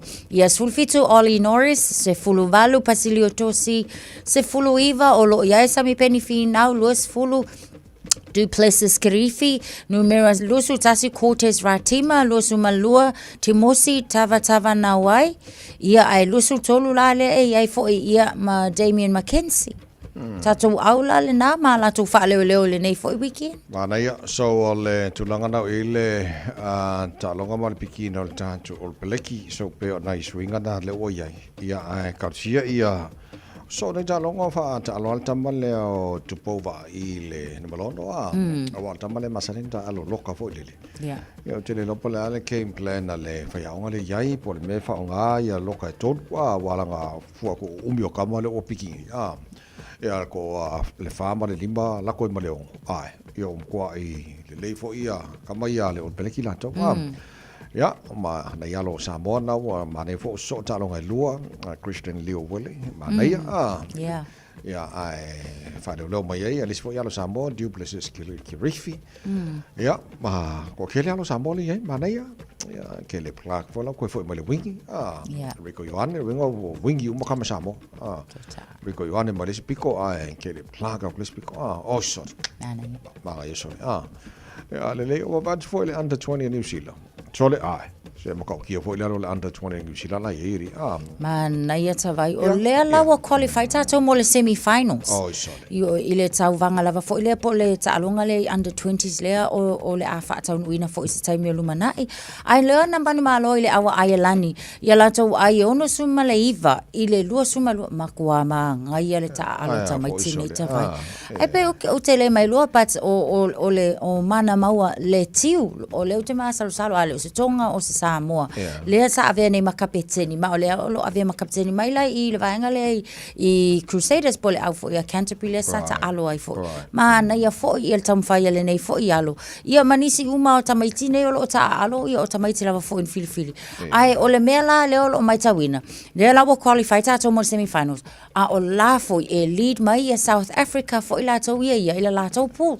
wa Ta'alonga ia o pools le o man malo mai ila ia o lo no winga e mai ta watu e la fo ila na yesi taimi ia ka ke ping ia mai awal vaenga le mai South Africa awal le tau fai lead uma ta to I pools so lead my South Africa pool A lead my Falani pool B lead my New Zealand pool C ia o auna le o tele lo lan fai ngol le sta vaenga le la so nei pe ia ke o pol top 2 my pools ke kasi piki pe ia lo no winga na mana ia wa winga la fa pe le top 2 so ba ia di po ko la malo silo engelangi di ma falangi di ya falangi ba ya falangi le lead my pool B engelangi lo wa ku ru mai o ya pe engelangi ele champingi le under 20 ia le mana ia la ta du ti lo wa le la fa nga solo nei isi va nga le la so ma nga ia la mo le tu nga le se kwa ma nga ke de so ia so ol va nga na Ta'alonga le ka ko wo ye o ka ro ko wo ngi pe fa ol ba so le diki wai kau le muni pudi kau au le manos kau ngi fok le channel wo kau faisi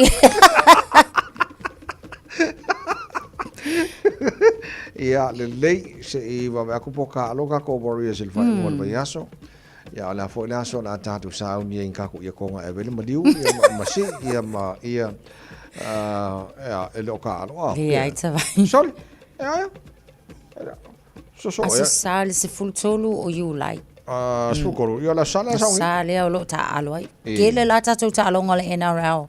Le e whaatau nu ulai le weekend. Le lai a mata le ta alonga le Sharks and Dolphins. Ia so o tuai ma le Knights and Storm. Dragons and Roosters, Cowboys, Bulldogs. Ia ona so atu lea ma le ta alonga le au mahalo na i las vila sa.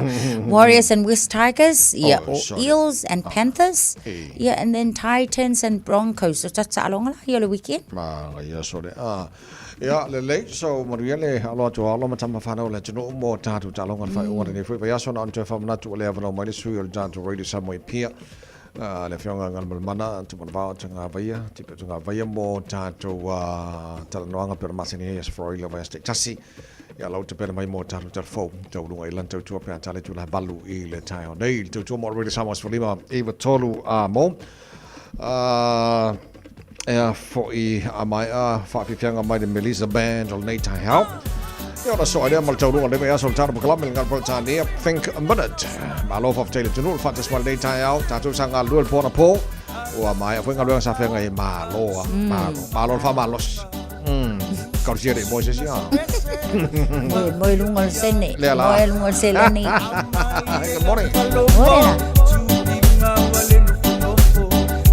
Siva te paio potapa te pa malo smalo sini asune ai ti paia e fia tata no dai lo na mile o ai polo mai ma pa no ai man ai ba due ma la musica vai malu vai va due mazza uscita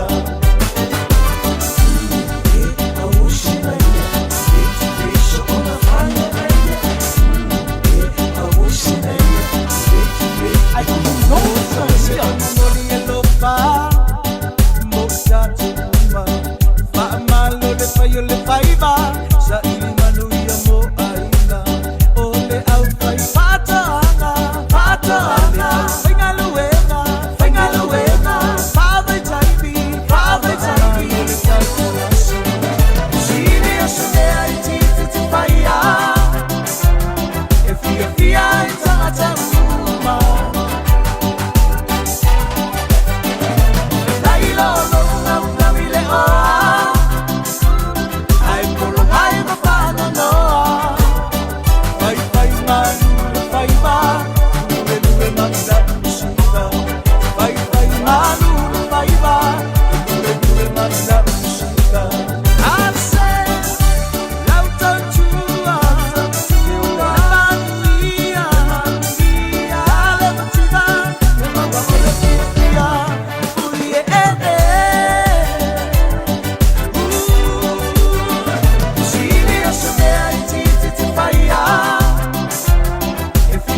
I'm Annie Pulitiwatua and you're with Radio Samoa 1593 AM. Just think a minute. It could change everything.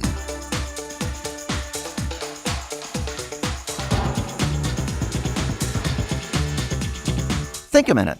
Throughout history, the hopes of a family often depended on the son.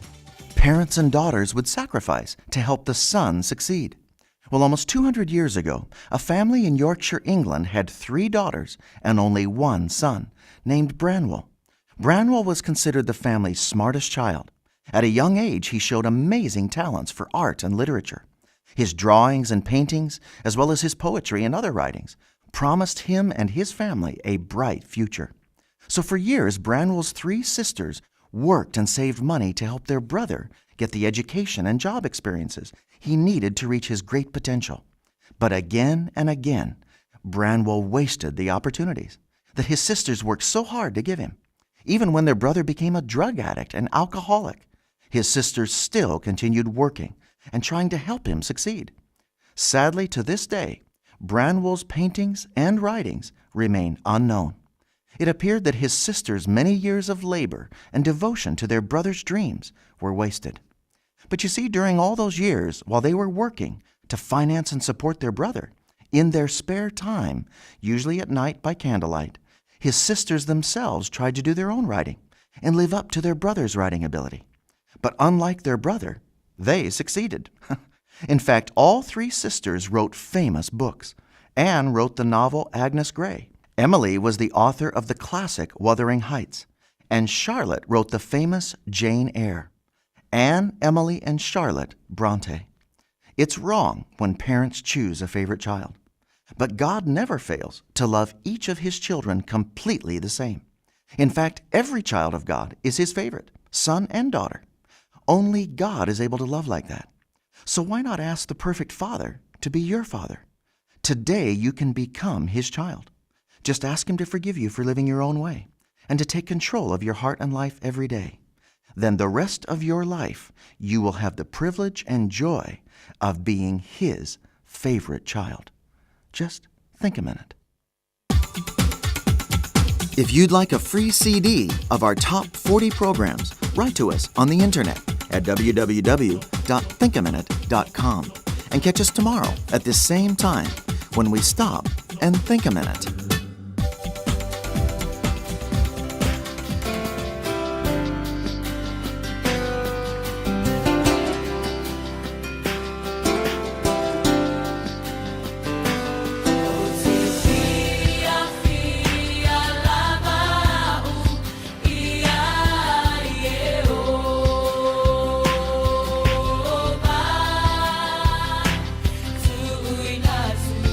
Oh,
Sole, eva mali pese, malo le whafonga Samoa, malo fo ile va ile musika. Radio Samoa #1 New Zealand akoa. Sipso,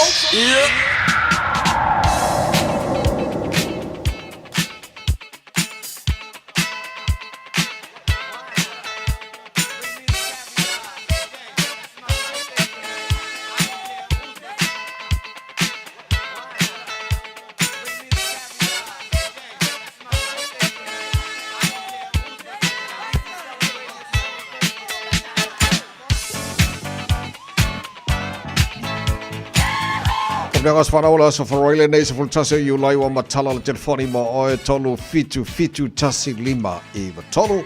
Olo mo fwela mano ilunga le tato emaili. On air at radiosamoa.co.nz. E whapena fwela ilunga le tato Facebook ma YouTube Radio Samoa. Ia awala mana yo wela whamlea ngas whanau nei fwela taia fau. Te lo nei fia lo nei ta whamlea ngana ilunga le emaili. Ia, yo tawai.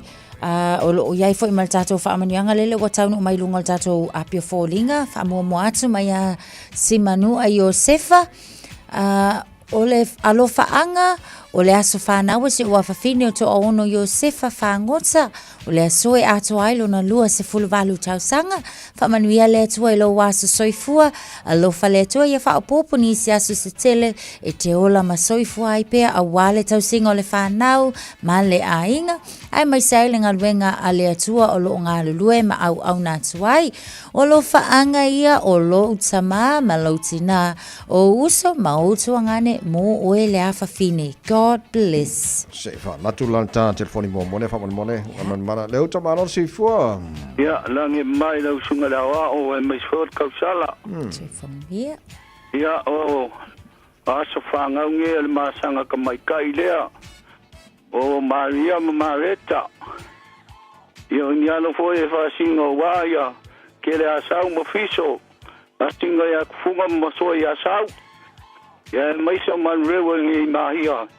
Ya ukilangi o le aso wa ko yele la ka ilima sul mal valu ka sango la so ifua ya fafta ya ele loko malanga ngai le kuo langa ka singa lo fo mu fayonga la udia mai ngi ka sanga kele fa kai langa luenga fikal ka singa si la kinga wai was fu ka sanga ya mai so la ka kuo ko le ka le si e kofi pen kofi ai ya mai se fole la ka kua I kongo la inga ya saul ma kanga New Zealand ya ora ma ko karo ile kua ya lo fangia e ko fa popo ngi si asu se kero la so ifua mo la ola ya wale ka usinga o la kinga ya mai se fole ka le sia ko fe pe nga lue ai ya mai se fole o nga I kongo ma kanga ya saul ya kilangi ia lo fanga ia mai o la kuangangi o lo ngā rurue I le pā ia I karesi le pampiula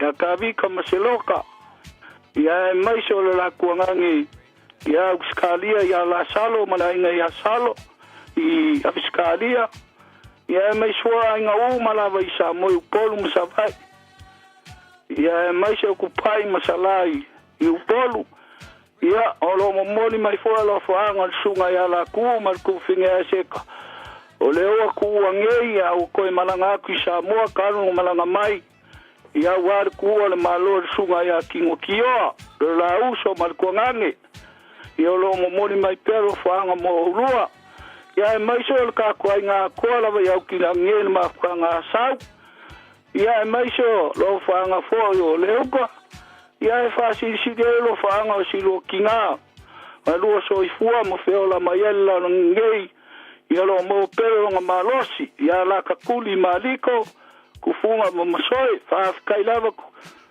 kavai mo lo ngoa tai la leuta mo di fo ile nei tai fo ia na ista fo mlianga ia tato fa manianga mai lunga le emaili fa manianga le nei Manuela was whanau to our brother's sibling number 5 of 6 children and father to our daughter Ada and uncle of 18 nieces and nephews.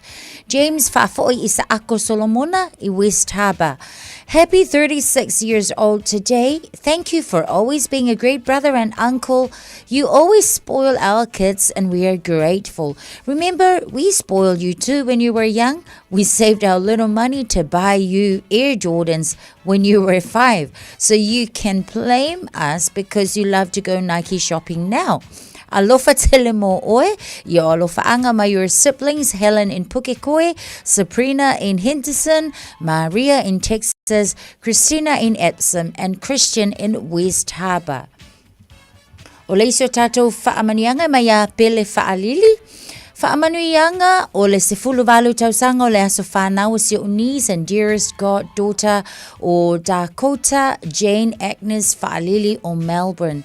May the Lord bless you with many more birthdays ahead, protect you, keep you safe and away from danger, and bless you with good health and future. We wish you and your team, the Melbourne Victoria Under 18 NRL, a safe journey tomorrow to New South Wales for Under 18 tournaments. Love always from your favorite auntie and godmother, Billy, and all your aunties, uncles, and cousins, especially your Nana Akinese Taupa'u, all the way from Aotearoa. God bless. Tele mo whaamanianga. Leisio tātou whaamanianga lava fōile nei mai a pele whaalili whaamani atu le asu soifua o le tina ia whaile lua ma ta wheo te vanga taputu Lui o Otara. O le aso ua ato ai le fitu se fulu tausanga o lona soifua. Whaaftai le alii i le pule whaasoa i lau soifua malana whaamanianga i nei tausanga i tele ua fōa i mō oe ma lau soifua. Ma tau te talo ia iai le whaamalolonga mana le alii mō oe ma ia whaau pōpo i na pēnisi aso ma tausanga se tele a wale ma whatanga ma ainga e maise le whanau ma whanau a lau whanau o lo whaanga ma whaamanianga o Akinese Taupa'u ma le whanau ia manu ia tele lo wasa soifua. Peres fom le ngalo tono mai longa le Facebook. Mai a si manu a Josefa o alo whaanga mō le tina i a sinatala lauano a mata i pata mea Savai Samoa. O loo whaalongolongo mai. Whaamanu ia tele le atua i lo wasa soifua o le aso e atoa iai le fitu se fulu fitu o tausanga. God bless you, auntie. Alofa tele atu. Tātou nā. O le nā tawai. E pisi fo eri nā so spurkasi ori o iula eri. Ia le lei le atu no ma o le mātou mea no whanea ma o tau. O le pese whaamni atua le pūlenga mana whainga venga le Radio Samoa. Ma le tāna pokala menei ma lo le tae ap. Ma ni o tau aso i fua. Le nei aso se whaisaka ko pāki maanga ia. Ia. Aia. Manu ia tele o tau aso soi fua. Happy birthday. So lo se fulu le valu. The late Tuiloma Peter Crichton. Siva faa le nganga. Yo, yo.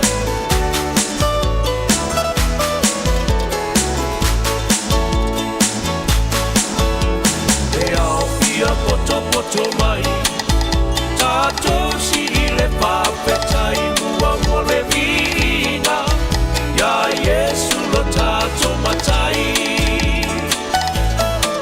Awa oia ua mafuai Le maputanga le nei ua fai tato fia fia O Yesu ua pata silai Popoli atuia iluma Whaafetai ma le vinga Ono le alofa Mata utia le atua le tama Pepe yo la sono ya ta vita Iluma o le mawao Aki le te paia me asili Mamanu malo a ile ali Ia patili mama ese e mai lausina E matano pie lato ua paola ina Wasuia nei o leonana Wasima nei paaleanga Ua o pia pia Yesu ilau paola tanga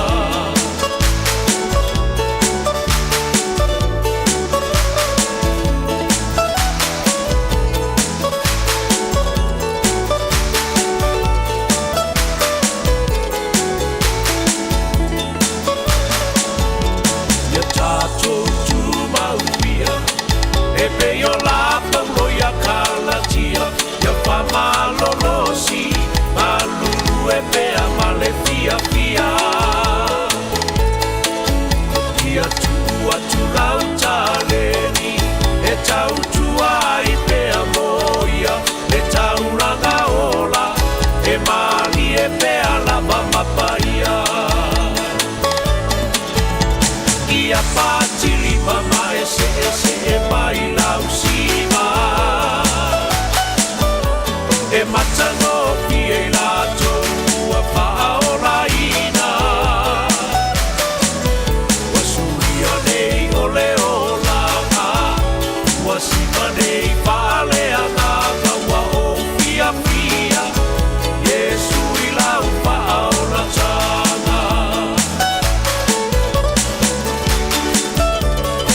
mata ia pa'alelei ia pa'atili mama ese e mai lau sima e matango pie lato ua pa'aolaina ua suia nei ole olanga ua sima nei pa'aleanga ua o fia fia Yesu i lau pa'aolatanga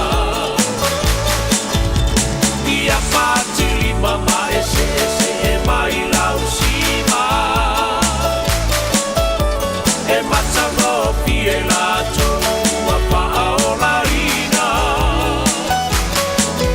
ua suia nei ole olanga ua sima nei pa'aleanga ua o fia fia Yesu i lau pa'aolatanga ua o fia fia Yesu i lau pa'aolatanga ua o fia fia Yesu i lau pa'aolatanga Radio Samoa. Taslima Ivotomu. Amo.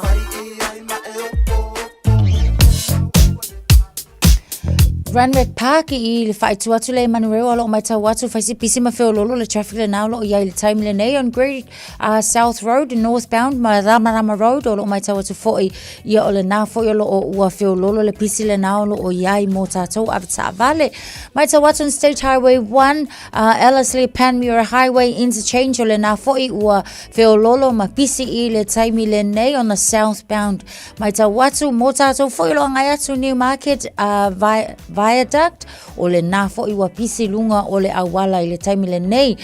Gillies Avenue and Kaipa Pass Road o le o mai tau watu foi o le nā ua whiololo mapisi i le nei taimi o le tae au. Stanley Street on-ramps i le vaenga le nā anga i atu i lunga o le tātou Northwestern Motorway lo mai tau watu le taimi le nei o le nā ua whiololo mapisi foi le traffic le nā o lo o iai mō tātou ia o nisi nā o suinga avta avale o le nā ua iai lunga o le awala i le nei taimi o le tae au tau lava o lea ia saunga le mu pea lau sa le nei taimi ina oto e se fulu 5 minute o na tā leo le tūlai valu malu o le tae au la Radio Samoa.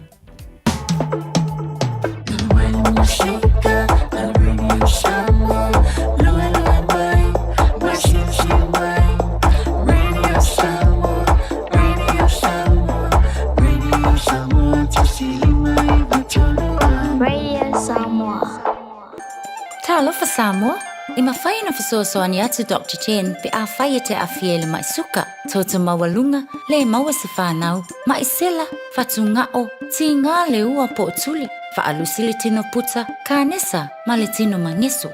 Maua fo i le kulimi fulunifo mō nifo ti ngā, ma toi whaafilesi ai lau mānawa, tele nisi o loa e whasoasoani i lo soifua maloloina. A whio ane loa e ai Dr. Chen i le tuatusi lua ono Great South Road Orahuhu. Telefoni lua fitu ono tolu tolu fitu fitu extension numero lua. O oios tangata whai businesi, po o iesau fuafuanga e amata sau businesi. O the Pacific Business Trust, o se whalapura tonga e langolango ina mwhautuaina so se businesi tangata Pacifica te tonu New Zealand. E mawhai ona tui nātu le tautua male au nanga e au no mas te tongi. Mo i lātou o lo tau whātu se businesi fau. Ato fo i mai lātou o lo fiasi tia na tina ina on businesi. E tele ne awala e mawhai ona tui nātu aile au nanga male tautua i businesi. E pe o whautuanga whapito mo ilo longa mo business assessment, fatu paina lea o se ati na e mole business investment funding, e whaia fo ia o onga me seminar business workshop o networking events, a wala varsi tion to mai mauna ia pele whaale leo ati na e a tātu tangata whai business.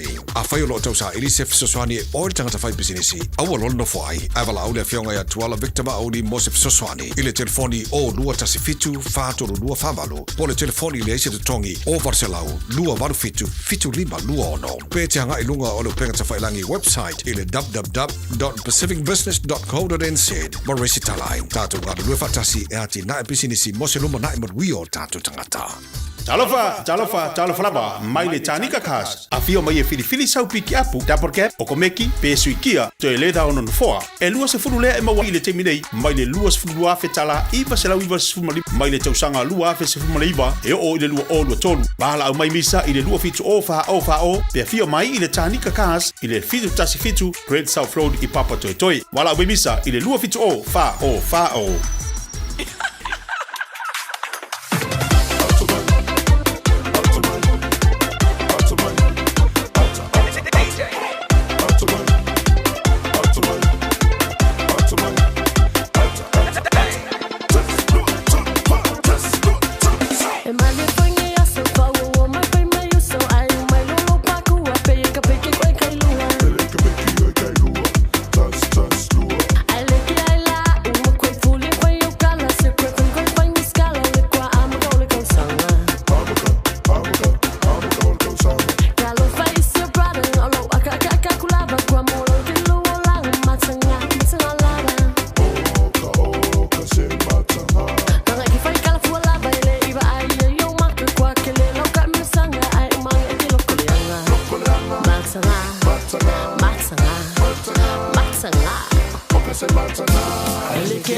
Whanga meke ma whawhiwhianga o le tae ao, whai maata mai e ke le akalo o na mātanga i leang.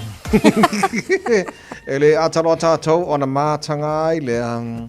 O le aso fau le ne o whai e le tua whamana i mai, le aso fau. Ia, mana i las wharai le a. Se ata mana i le fwoi tae ao. Toi fitu minu tolo tolo tā leo le tula valo tātou tala mai sa moa tau runga ili tau tua le whiwa ngalman mana pēr tāle tula valu i le tāu. Nei, mana tu solonga le tāu le lofa mananga le leo le tātou matai le langi o le kaungo whira sui whanga le kewai taini. Tango tā i au te lofo e o isi o loa Fonterra leo a mon mauina. Ia mai sa vanga leo le paka mai si vanga kwa kaunga. Kaunga kāta vai. Makua vewe si ama vava o fone vai taimi. Inisi o to telo i lato o loanga i aso whata. Mai se lava le paka lea lima se lau kalama. Sa a mata mai a i le tausanga na se ima vai atu lua fe lusu tolu sa i le ta i whata lam iwa sene. Whaasol mai ai fitu tā la I vaiva sene. O le taimila le nei, o mai le kaimila ngei. Ai, ua kua le polo ka paka ka koula lea I le se fululua tā la. Inisi la I o supermarket. So, o le alava la o whaasea fo I le toa tele, o le au whaatau. Ia mai se fo I le asosio I la tau o e whai pisinisi. Ina ua whaasea fo I le atunu ua kaunga ka kele le paka. Ia au lo o tali mai le frontera fo I la tau ia. Ongo sa ia, le hanga ua kaunga ka fo I ia le vaava ainga fo I o whaatoanga e mai se o tūlanga fo I manu e maua mai e le sua susu. Ia ma le process atoa lava e maua mai le paka e kaunga. So, o ka koula, ia ono sai. Ai sawa. Le lei e fo I o kua makua I aka e le makai sa mo le parliamengi New Zealand wa pasamale Winston Peterson. E le so nga lata mai nei Taxpayers Union Curia poll. E lawa vai atu I le so nga le na faia. E fordinga mai o le taimo mo le ua silia tuaia le support mo le New Zealand First.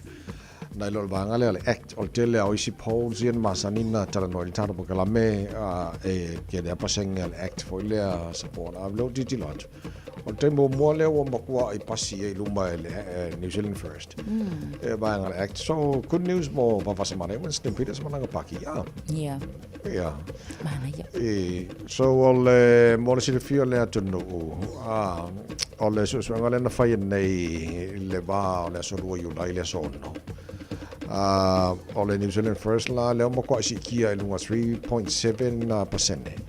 Ia le support mo la top. Ia lo no winga la o tula mai o sidi mama aku support mo le New Zealand First. Ngai lo vai ngale le act. Yeah. Mala green Yes. Yeah. Act Mala green. Yeah. Yes.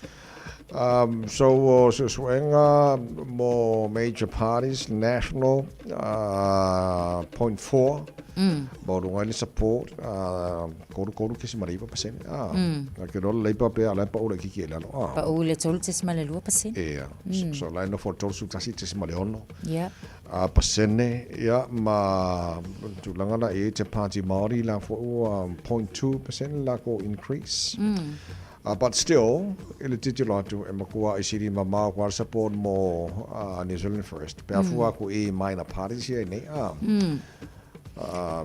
for la ia kingmaker potential pe afa pe fo le tilo I tūlanga I party e mau ki ngoa la afa pe la o le iwa tesi ma le valu pasene le o le ai o le longo winga e ma fai lava ona maua le New Zealand First le se fulu lua no foa I te tonu o le pale mene fo I la lea ia mai le filifilinga la le wal time nei man tua la e tolu party le o lo tu fatasia ai o lo no winga afa pe la ave ai o lo no winga ia mai tawa tu lava te le lava la lava noa e ma fai ia ona pena o se lua party e ma fai ona taita ia se si fai nga malo pe ato e tu la mai ai pe afa pe fa pe fo la o le atu ma wai pe ia le anga I luma o palota mo le New Zealand First so o so ngale taxpayer Union Curia poll na fai lungo landline afa pena fo ia mobile number so te le lope ini so tatu sa mo sa siningi le tu langa ma to fo ia to afe la to na siningia il fa ngai no landline fa pena fo ia mobile numbers ia o la tu tali le na ma le tu langa ia la to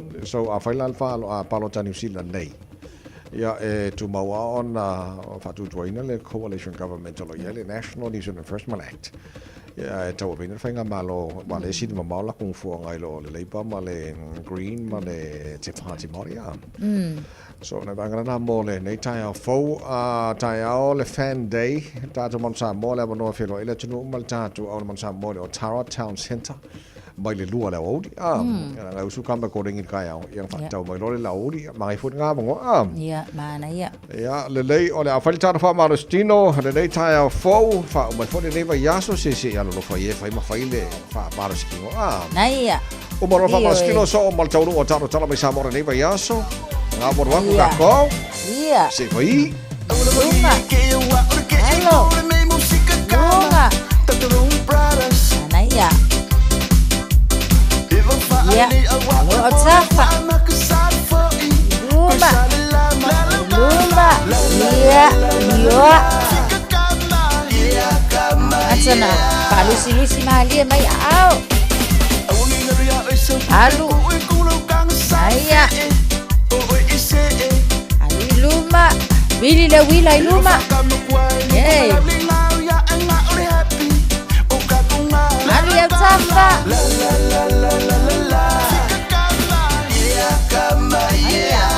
Wai mga yay. Luma. Luma.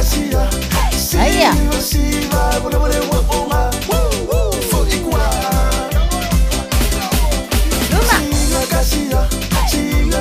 Aya.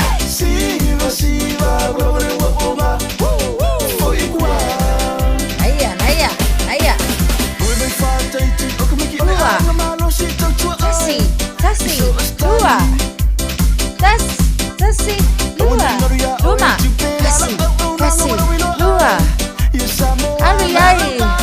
Luma. Awau. Alaya. Bunga. Aya, aya. Alu luma. Tolu, fa, lima, ono, pitu, palu, siva. Yo, yo. Aya. Bunga. Yeha. Yoi.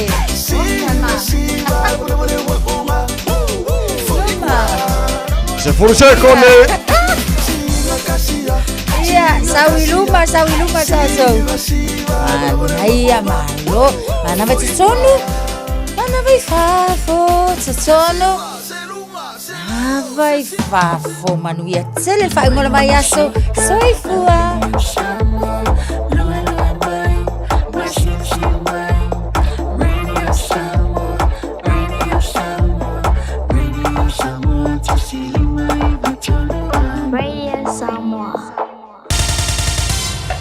Usi mai alau whaafafonga. Telefon mai Samoa ia sa taitasi. Ua au mai mo oe ona o le langolango mai a le talofa voucher. O te whatalofa o tātu o tunu o le tauarunga fōi o le ngā ruenga o le neiva yaso. Usi mai alau whaafonga. Wa ufitia i le ao pōngi sa le pūlenga ma le uwhai ngā ruenga. A le whaalapri patonga o whaaputu ngā tupe lumana i minui o tangata po le nupi whaa. Leo lo si le fia te le ai lea au aunanga tu maoti le malo. Ono le tala whaanoa noa i le vala au pa ia le atua i se tasi o tamali. Sa tautua le whaalaptonga le tofi teitei fono. Ai o se tasi fo i o sui o le komiti whaatonu o lea whaalaptonga le malo. Le sunga papali i panoa tavita moala. O le pōle asolulu e peona whaeloa mai e se mōri mau whaatuatua ina. Na tu malo ai le sunga papali po le tō whāpanoa tavita moala. E le to e tau whaeloa ina le tau tua lea tamali i ro tātou malo ma lea tunu. Ona sa avea ma pule le whaalaptonga le whaleoloa whaatoanga i tau sanga i tele utua nai. Ai mai se fo i sa avea ma Officer City o le pulenga o le nupi wha. Na toi whiriwhiria le malo i le tau sanga i lua o lua tasi. E avea ma sui o le komiti whaatonu o lea whaalaptonga tu ma o te le malo. Ma avea ai ma taitai fono se ia o. Ina wha se ese le masina i le ima mau atu, ma wha awau ai peala na tautua i le avea i masui, o le komiti wha tonu se ia o ina tu malo. O lo ta pena o na tau ainga i porkalame, o na toe sao ninga. O yeise marianga i le vao le malo ni usila ma le tatu malo, e ta oto pea le manua o le mana wanui se vaenga o ngā sami i saute, o le motua upolu, lea na ngoto ungai. O se taunu unga leo feuta na inga matalanoanga i le vao sui o malo e lua, i le savaria i nei o le iwa masina, talu na tupu le whaale tonu le manuao, a o whai aisa na ngā luenga su e su e o ngā sami o Samoa, i le masina o ke topo le tausanga ua mwae. O whai loa lea tūlanga le tamai te pāle mi o le malo tausi, le fio ngā fia mena o mi mata awha, a o wha ngā solo i pea isi talanoanga ma feuta na inga o lo sila silai, i se au whainga o se tupe e tongi, mo isi ngā ruenga wha awau, e peo le pui pui o le si o manga i o ngā sami o nuu mai tū malo, o lo tūra lata i le vaenga o lo ta oto ai le manu wau. Pena ave al wha mua mua i le sairi po malitari atu ia fianga i le taimini tupo i le whala velavi. I le me voi alea o le matai tuina o a fianga o le si o manga, manga ruenga i whaianga i ai. Sa maua mai ia le fisosoani mai le malo New Zealand. mo tapenanga la le malo e tu sai mal tulanga le na ia ona fanga solo ai lo le o mata upu o le alton me fai le ba o ani tulanga oni tupe voile tu ina tu mole tu malo se compensation ia to man tu ai lo malo ia au man talonole si malo talonol il tato malo matulanga fa pena fituna ia o le la wo lo wa i ngayo ingala va tato officer ma wo fa o mai le tulanga wo mali o malo e lo e tatia pele ia le ba ile ilo no fuanga le wa ia nei ia malitulanga lona lua o le fanga solonga o le ase vai ngatupe e fai o le tawi mo ngalwe ngalava fa wa le malo e tu sai mal fa la vele ia ai mai se foi la mo tu malo lo afia o le la e fa mai ai le tulanga o le afai o se selen ai o le me voi lo e selen ai o le fia lo polale ia le tonu mautu ia masalo foi ona o le tapte ia i le taimi o malo tausi ia pe ona mea uma o la tatia se i mai el palota ma failo ia se tonu mautu o le fono lava le pale mio le malo tausi ma le autu sitala le asoludo le vai asonei sa fesiringi ai sona finangalo le fina uai o le teitai o le vanga wha upu fai e pui ai a te tau tangata o le vaa fau mo pasese mauta le ua whaatau e le malo mai Australia a wā malanga i le vā uponu masawai e le o saonga le mu. E o te leilo pe insinia whapitoa i el taitai o le ituangai o le taitai o le HRPP.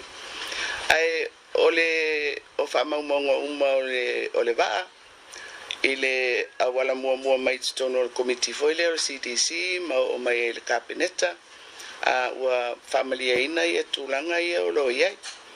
Ai o te manatua le amatanga o le mata upu lea. Peina amata mea mai le whapea mai. Na ele malanga nisi o sui o le HRPP no mai savai. I lunga o le vaa foi lea. Mai sa so ma ua mai vasa ia tangata. E na tuulola ia le whamatalanga i le vaa le na mai vasa i tangata leo mai savai. Ai o so le whamatalanga i le saunga le mu o le vaalea. Ale la te fia tuli loa. Po le faiti onga na amata mai whape le vaalea le no mai tangata ma ngase mai tangata i lunga o le vaa. Poi le ia te wai le o wape tele utaimi pe tele italia tu e mei. Au te faita wai ele me foi le o le sota i manino whamatalanga ia au mai.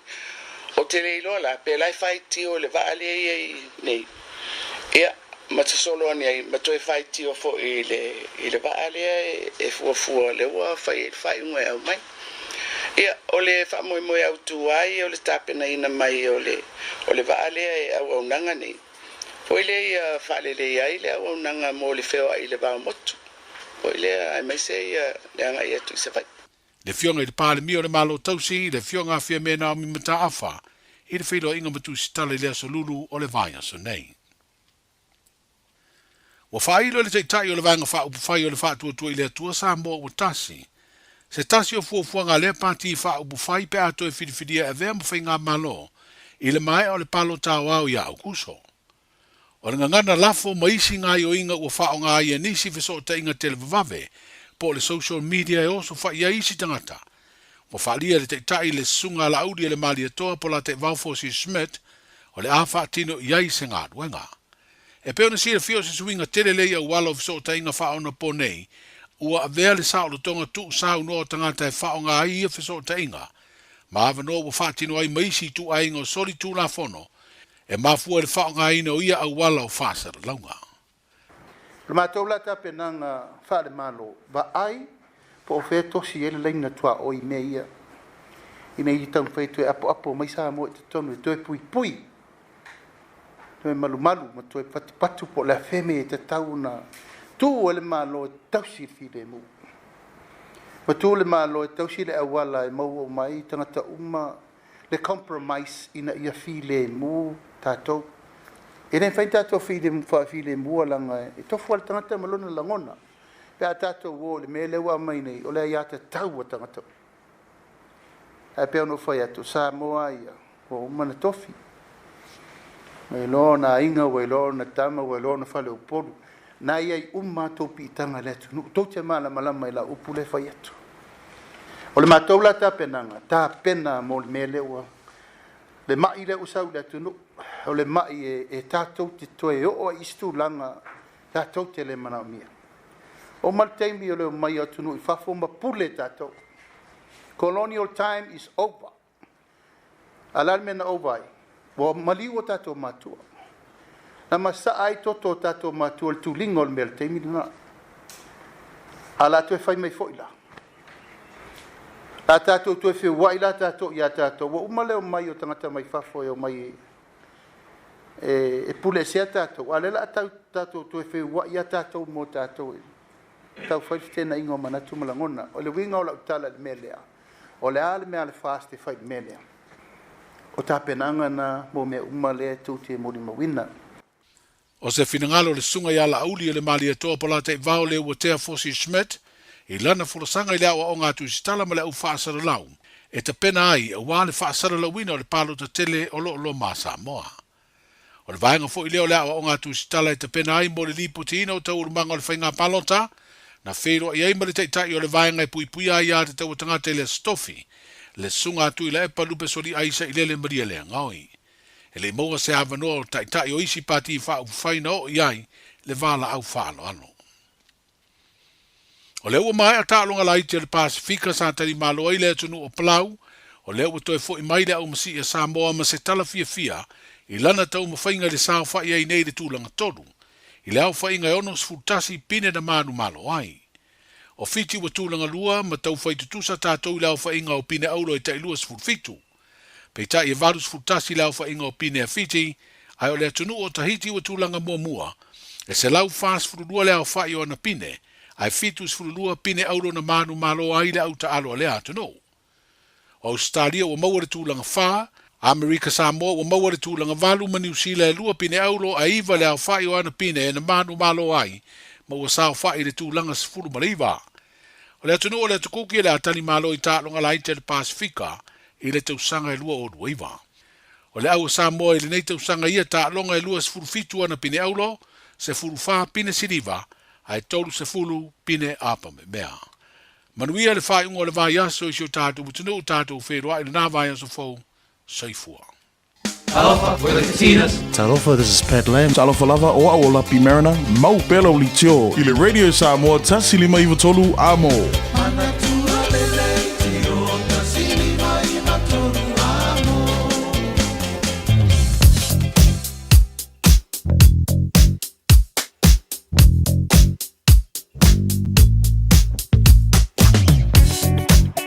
Mai ngala tamai lunga ole awala nei taimi ole tai au sole. Kwa seki alunga awala sole. Le ai mase mai ngo baba tu le awala mumu mai. Nga le lanu me mata mar sama le til til lo tu ka ma ye kele sole ngi ka ya ori ya. Mana ba le los fru a. Paunar ba ngo le sama mai mal le around Western Springs I le State Highways fru no. O si vai ngā ka manga ia, so longa le leimea o mai so se vai ngā wale o kilani. Nei taimi ngā tai hao, le lea pong sa mai whawha apta vale. Ia whautu ta le tātou, whawon mole o tangia le lapta inga pe o na yele ngā Proritania, drive to the conditions. Ia fuarsa sawa lo sa tulanga o yele wala. Whawhisi mase se nei tai hao no timunga, ma lo le foi, ma lo le sila, ma lo on sai. Mo ia whe maranga inga la tino, le nei fo iaso male ngā tūre whai uara vai aso. Radio Samoa, tasilima iwa tolu amo. Vai ngana tamai ele tala o le tauara nei fo I tai au fau. Luas fulma tolu wa yele mawhana whana o le ea I Samoa. E le nei taimi o le tai au. Tu maui ngā le tau le atunu o le whasorona awa o alang le leini so taimi. Se pangarani se vai ngā le atunu e pa uai timu. Luas fulma le valura maununga o ele vevela le ea Samoa. Ele nei as for raile lua se fur mal fa lona mawalalo ya fa talo fa toi fo ile malo le tuno lo mai mon fa fa mai lo wal Facebook mari YouTube or samo nei bang o ta malo lava ia se fu mar wi ta to me ya tu ile tu atu le vasetas many fa talo fa le tuno so se vai Australia lo fa fa mai mon mai ile taro kala me malo lava se fu mar wi ile la mo Canberra fa lo ile malulu ile nei bang o ta hao o le afa solo na awa o le tau mo tau fai si maru ru teno le as futasi lona maulunga o lona mawalalo le si vainga maru lu o Hobart fulua morunga maru lu ne yaso le afa solo na awa o pa o timu ni so taimi melepone le si vainga maru lu fo is fuluano morunga maru lu le sole awa o pa o timu fuluano fo i tu sa le maru lu melepone ma Adelaide fuluano morunga maru lu fa mawina mo le sole awa o fo pa o timu di se mango Adelaide le so. Papa ya tu la fa solo na mana ia langi leo le tau sini Australia. Good morning. Pango mo tara poklami so mango sini Australia. As fulo lo il maru no ne bango le tau la surmata ngo file la ona tau ma fan leo le as fruiva. E lona maulunga mo to le so. In Brisbane, alo se fuo fulo lo il maru no ne bango le tau la fa solo awa pa utimu. Langi de lei il telo taimi. Ya mo to le so ma ne foi ma fan Brisbane lo su tasi ya ma ne foi langi leo ta mo to ne foi yaso Perth Australia all lo se maru du ka ya so le luo lo ya ne va ngora ta all popole wala fa so na awa pa uti mo ni so taimi ya ta ma fan to le lo se fulu lona ma lunga ya ma le vela telo lo ye le va ngale o Darwin se sur ma tango fila la o le mo kwa vela le e mo to le so tolu se fuma tasi e lona maulunga so o vainga o mana Australia ma tunanga ele tau ele ne foi asforeila o tanto o dia se mai talo o tau no whanga whasananga Radio Samoa tau make makaura o Aukilani o lo tu maua na ia tato lapta inga lanu moli mo ti munga mo mafa masavili mano rossi mo tato o Aukilani se e pa ia o lapta inga manei o lo tu mau se e pa ia se fulu il po ana nei ma se lava Northland ma Aukilani pe ona fa mawina tu mawinga o tau Aukilani le so o tatu e se fulma lima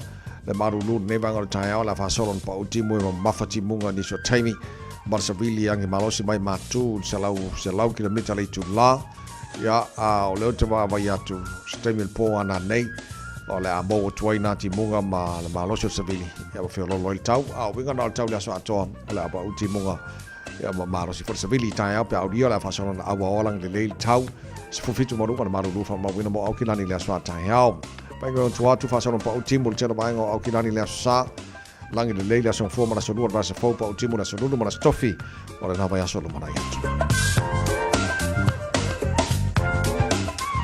fa mo mana la vai tau tu na mai le nei time o tai au le tau tu mo le samos falima e vatoru amo e na ua se fulu ono male afala wati anei ia le tu la e valu taro tala mai Samoa pe ona fafonga le atuno wala fainto fa salawina mo e pa tale tu la se fulu male lua la ore le so ia male fitu po ana nei ora na wa e fafonga wo fa no foi ora na wa e se fia wo o lo foi e le tele na me lo tupu Samoa mori fa te le lava sui radio Samoa e pia le fionga ngal mana tu marvao o tanga vai tipi o tanga vai ya mole au nang foi ma tu ne vai aso atoa o abono ia lo longo pueli e Samoa le ngata ia te ro ne so staff ne ke lope e le tulanga o ile tele me lo tupu Samoa ya ole tala fa vo foi mo fa fo mai le tunu ya le fa fo ngato le tunu mo fa longo ile mo si fo ma ftanga ma stasio tamali longo fo le tunu so pali pa no mola ya tau ina ye fa mai senga le ngango le tua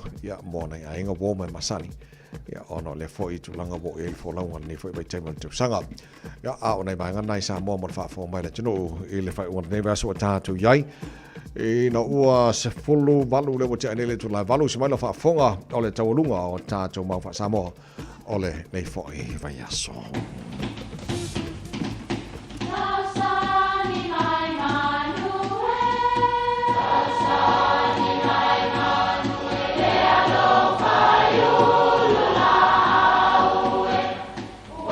E o whanga manu i ululu o la au, awa e whawhanga i funga o la au.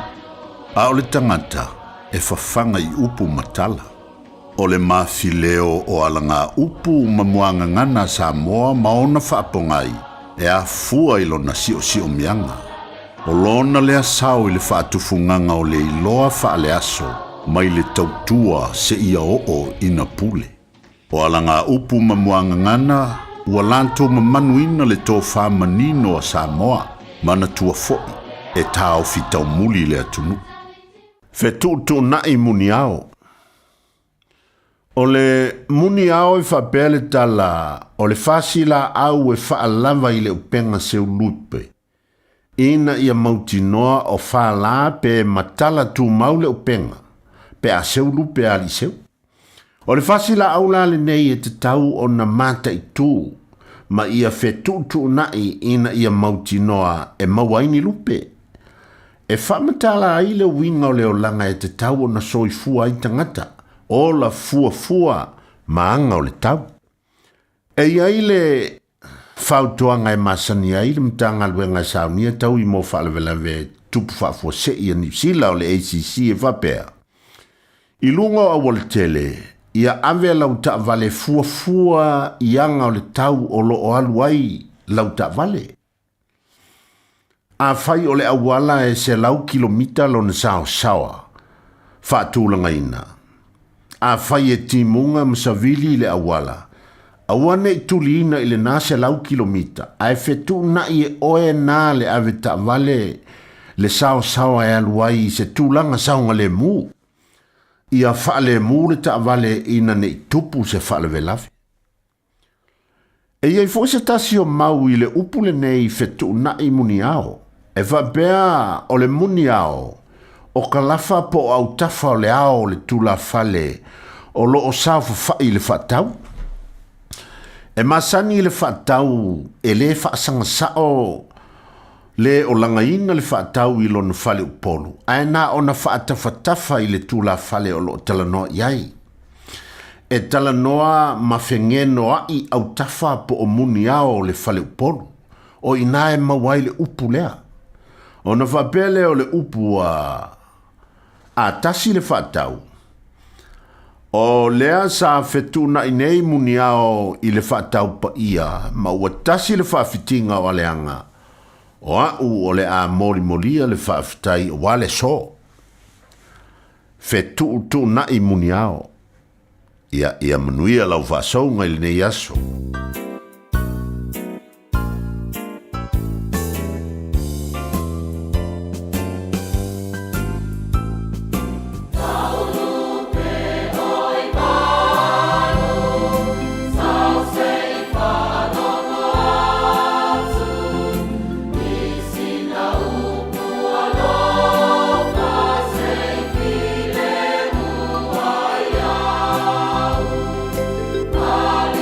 Love.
O i sauni malanga i Samoa, mana tua loa mana rentals, e maua so se taavale e te fili mai ai, e tusa i malau manao, e mawhaiona pikila taavale i le malewa lele i whaleolo po o whangalii, whapealo tātou ofisa au tui ala fua, pe mawoli atu fo i le whalitali malo o loo e whamautu ai ngā whaabitoa, lo i le tātou insurance cover e te fili mai ai, i rei tupu se whalawelawe ai o loo i le puipuinga, mana tua lo i le tātou account i New Zealand, pe lafo sa fo i le moana rentals, e whaonga ai le Pacific Easy, pe whaonga fo i le credit card, e whaatino ai le tongi ina o lo sa. Monisi whaamtalanga wala au le Pacific Easy i le ovalu se lau o tasi ono, po numera masani au kilani o le lua fitu ono fitu iwa fitu wha, po le lua fitu ono fitu iwa valu wha. Matalo sanga e transfer o e i le moana, pe asiasiane i le Facebook a le Moana Rentals, po le tanto upenga te wha ilangi o le moanarentals.com. Moana Rentals o laupaanga e taitoloina oe a o e malanga asiasi i Samoa. Whai mea alofa i a inga mawo i Samoa, e ala i le whaatawina o se hotel tā alofa voucher. E mawhai o na whaonga ina mo aso tā ua whailonga ina. E pei o aso whanau, whai poiponga, pe whai malolonga mo tā whawhawa i whaiungo vai aso. Whaatau e oe New Zealand nei, ai piki e lau a inga i Samoa. Tanga i ane i le pacific40.com/hotel. Ma whaatau nei loa. Pe wala au i le o lua tasi, o valu tolu tolu, lua lua lua tolu. O lua tasi, o valu tolu tolu, lua lua lua tolu. Le Decor Cakes. Ua ono sfulu tausanga talu o na tatala whai tutoa. Ma tautua i whai poiponga, aso soifua, whauunga, ma so o se wha moe moe. O keke uma, e tuu whaitasia ma le wha mahoni. Ma tau te au auna atu i au mana o ngā whaapitoa. A wale tu ai ngā keke molo wha moe moe. Vili mai e tala noa ma le au whaingaluenga lau fofonga fia. E leai se mea mātou te le mawhaia. Susu mai i le Decor Cakes, se fulu wha Queen Street, o Tahu, pe vili mai i le lua fitu ono fitu ono, lua fitu ono fitu ono. Mo tupe wha moli Samoa mana tua lo le Pacific Easy. O lo wha awau pea le tātou whamitoa e nao le lima tāna te tongi pea e whaonga ina le Pacific Easy app. E wha tino ai au tupe wha moli mai lau telefoni whea mehai. O lo awanoa fo i tātou direct transfer. Ti posi mai ai au tupe le tātou account. Ma wha moli aina fasili lungo le telefoni. Ma wha tino la fo ino lau tupe ai ka whamitoa. Mo le tongi no pili o le vai. Mo li te o ngā tupe so se whale tupe i Samoa. Pe le tongi nino no ngā tupe le nupi wha. Samoa House Corporation po le Samoa Land. Ma so se au nanga i Samoa. O lo ma whai ana wha tino uma e le tātou au nanga le Easy Pay. Maratua e lata le fitu se fulua tātou la wa wha sopoli ai New Zealand. Wha pea o tātou ofisa tolu i o Tara o Tāhuhu Mamangele. Pe wha ngal Pacific Easy app po le direct transfer. E wha sawa ilo teimi. Ai sili atu na wha sawa ina utupe wa taunga tāle penisini. Mo nise whamtalanga pala au le o varselau o tasi ono. Po numera masani au kilani. O le lua fitu ono fitu iwa fitu wha. Ma le lua fitu ono fitu iwa varu wha. Pacific Easy. O lau pa anga mo tupe wha mo moli Samoa. Talofa Samoa o eni ma le whare tāwale lau iloa le Oracle Autos Limited. Fia whalau ilo ato mato tāwale o lo whalumia le mato la lai Penrose e mwhaina e filifili mai ai. A le aiso lau sene mwhaina mato whangaina le passport o a iainga i le leilau ngaluenga le leilau tongi e tālafu. Talia umai mato so se ngaluenga casual part-time o watu ma le whamasina. Ai whamaniaina le finance o le ama watu nisi o whamanianga. Full voucher 5 selau tāla ma le refill 5 selau. Whafsota e mai eni le olua tasi o whaono. Pawhatasi lua pe te suma le mato ofisa autu, fitulua tasi, fitulua 5, Grace Health Road, Penrose. Radio Samoa, tasi 5 iwa tolu, amo. Radio Samoa, tasi 5 iwa tolu, amo.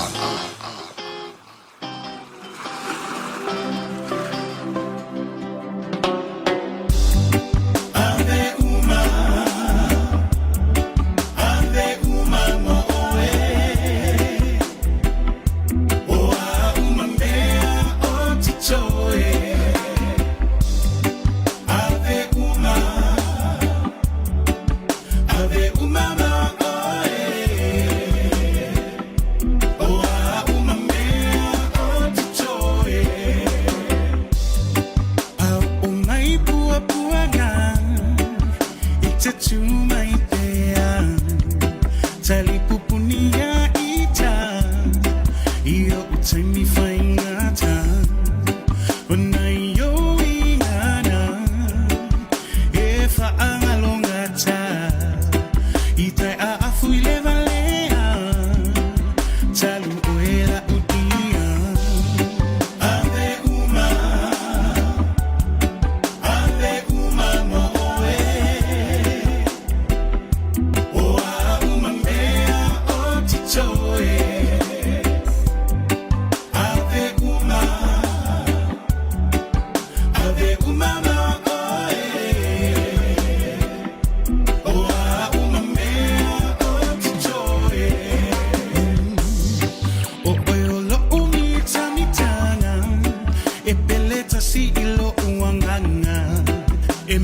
ile amatanga se ia oile una o langona umana mai leta eleolo wanganga ifa avae mea uma ile alufa tunoa ave uma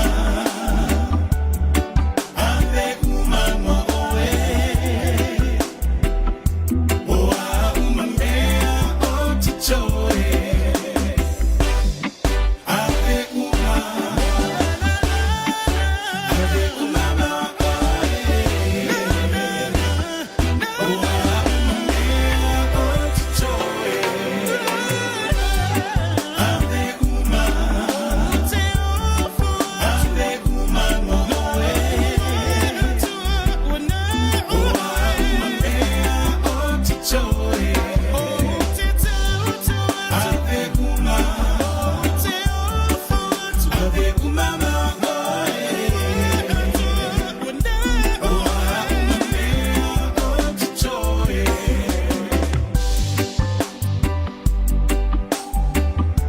Puni malpese ave uma mo oe na wato lua se fulu male valu minuto lo tolo tahano le tulaiva te pauna minuto le taro pokala me maru le tae au redi sa momo le fai ungana neve aso tatu yei asa faroida bai aste tasi taro pokala me wa lesi mo so oi tu sa mai sa mo le so aso alo se tu mua leo fata si mai le nefo i tae au so alo malo le sui fu maria nei tae au fo Angi matafi lau sunga ili a wa opole li fasa lauta vai pa pero ai fo ile tapo inga le tato tunu o tapo ia fai valo fi au tato o langa sa silima i vatolu a mo pa pero ia tu le anga fa alo mai i Samoa nei vai ia okay loa e ke make ia me le fa ia ku pe fa pe e le lau o ia le lau make ka vai very nice pe au ke no se vai me mo nu nga wa ma ngai mai ia nga ko ngata vai o le moka le ko fila e ki al sanga ia o le fale fongo le fale ha masingo le kala ia ma le moka le fa ka sa fo le fa nga so oi fa mo mo ta to tu ia ma le ai ko mai kai o le ro ba ba o ma ngai ia le ba o ta vai ia ai sa wa ma ngai mo ia so le mo le langi le mo ka buri ia so ro ni tai wa among ye inga sa mo le ku sa mare kau ni vai kau o el baba o por kiki ia ai le o ese lo fo le ku ia sa mo te ko mo ngi ka ya ta vai wow e mata wina vai kai mi le winter nei fo le vai kai mi ka ma du fo ngai va vea ma sa va vea ma fia so o la ngona se na tu lang fa pena sa mo sta o le ta vai e peina o ma ko piko mo ngai ma ro le ia ai foi bela fa ngol maro ri ia ma yo ma no para que pela que sila pe ado vea ta vai ia vai ka foi nge sa le oi o le fai uma ka sanga le vela ka ia kai mi yo maru ka ia pe le wita ki sta ai po i u le wita ki sila le maru ka nge i sa mo ta vai malo ia o la se mai ngala te le tunu le ne foi vai aso ato so ia o lo pisi lava ia sui fa ku i renga la ku le skala wa uma le skala ga son ke nge ka paru aso fa ku o ge va veao ia salo mai mai ia o uma pase le fasta wa uma vali va o ia ka au candidates ia lo sa ngi mo sa vai la wo sa vai o ka ya la ku fa la wilo pa pe nga fo le sa pipi mo kala e o fo sa vai a makala fa la wilo ia nga modia la ko nga va ka u le ku ia va mai fingaro le ku po la me manga oi pe aku le mai ta vai pe o ngai kala nga ro ngi a ro sa ngale bu o fi le bu la va e va o ar social media ia ai le fa le ya du ngor social media fo ngale ko kere me ia mai fi le bu ale o ia ko pe por ki politicians ia eu ka ko fa si au ko si ka ko ai nga afra la mai ai ku ia ngai me o se ka vai no Facebook Saudele. E na most mi te se le maketi nga se vai ma o polo. Ne vai aso. Ja. Wa ko vai aso ngai. Ya na recura i pakeki. Ja. Ja. Sau i forka wa se e se ala. Ja. Mo la va ma ngai o pakeki ta vai. Ja. Wa su fare ja ngai aso. Su mai ke le be mak. Ja. E fora vai ke kaya. Apa kum mai le pera kangal vai aso fa de ngin be mak.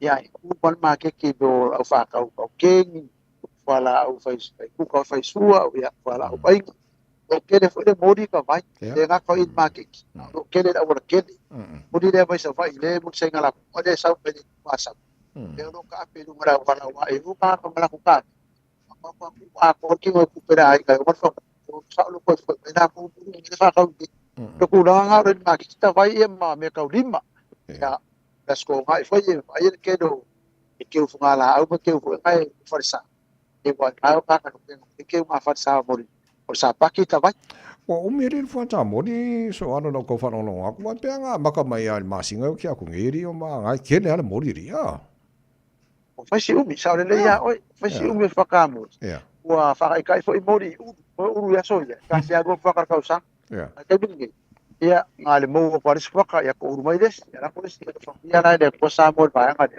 de ka wala mai wala mai de puli ta vai malo ma wa tu malo se tasio tamali I longa fo le tino I taru tala mai sambo nei ta le sunga pali I pano ya la so sirfie la fo I lo sirfie le fo tamali le tino wa so ya io e le se le marmala mai ya pari I wai penga maka mai ka usa pi ya la fo le e ka ku ale fo ko ya le fo ngam pu le fa ro fa ko anga se vai kai e akala e long ko mai me ka fa ko am ko ko inga fa ya la ngala fua la pa pua wai e long ko mai vai nga le ya e fo ya nga ye ke keri me ka business administration e ngala yo nga fa fo inga le fa vai ngore fa ro fa ko anga ni se vai kai yo mer kai mi ngere fo sai e de vai ngore kasi fo yo ka nga no ke de mer ka wa sa ko lu pi fa ya e nga ka nga ya long fo sai me ka por ki e dai ma se le mal mala me ya pa ngo ka fo e re ro pa ngo fa ka fa se kan what you see and what you hear is that's pango ya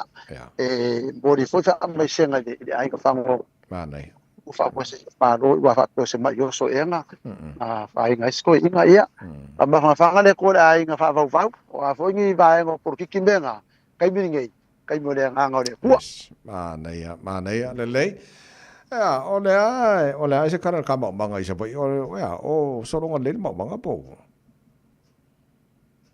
o ngo masinga nga ya I sina o ngo nga masinga le nga ku nga ma banga ngo ke le nga nga ko fa ya e o ka ko e pisi mai du mal mal nga si banga ko mu pia pa ya ku ka ngo ma e mo ro pa ko ya fa mo a fa ida ngo masinga le gi sina o ngo ko nga ko sa ka ngo fa de ngo masinga dia ya o di wo sa hala fa so na fo la wala se manga kulanga wa sa ko fo maka ka pisi maka isika la mo uma kwar ka nga pe ka pisi mo ko kama ya wa hor ka inga ngakas o pai fo la ko ku wanga mo ngai kai ya se ko kan fai la ngo le o fa ai nga lua sa ngai mara ko ngi sila ya o ngi fo wanga sila ya e fa ya maro ver ko ro mar fa ka ba e se mo asa we fo ke ko ro mar fa nga ke so ya ko o le se ko ro le se fa nga ora ko mo mo la wor ke asa o ya le le ta fa solo mai nei le tulanga e fo ia telo nai courses for your law officer so nele Martin Hortes mo nai tu pulanga fo I never tell me so sa dingo ngan wenga mai si va nga so ora le o ta vai e te mi tata no ai lo ta fa so ta I mo fa fa nga wenga e ma fa nga mo nya ba ngai kambe e da fa nga do sa mo ngo kambe ki ka sa ke ngi e ko fo I mai e ko rula kambe ki de fa nga do ngai ka sa nga ngai e ba so ngai o le si nga ma nga ya mo nga do kambe ki ngai o fa wa winga fo na ka le o nga ma so so nga Martin Hotos e mo mori kambe ki nga wenga mo le do va ya so e mo ngi ko ko ia ka penga rela ko ia la ko transport al menga lo transport level el Martin Hotos ia ka me e ngaruenga ia e ka ka ngoi vai fa le la ngaruenga a ele ngai foi dis ka me ki fa do sia me dis ngo so brother in law a ele da fa mo fi ka lo brother in law ia nga ka lo manga I foi so e ko Martin Hotos a mo bis ka me ai ke ia ai nga lo ngaruenga wa pasi la ko truck and alcohol test wa le ko e o ba nga ia o ia dai senga ka vale e u mange manga dia I me ka o le job seeking a criteria so me nga ka nga mo I nga fa ya kulau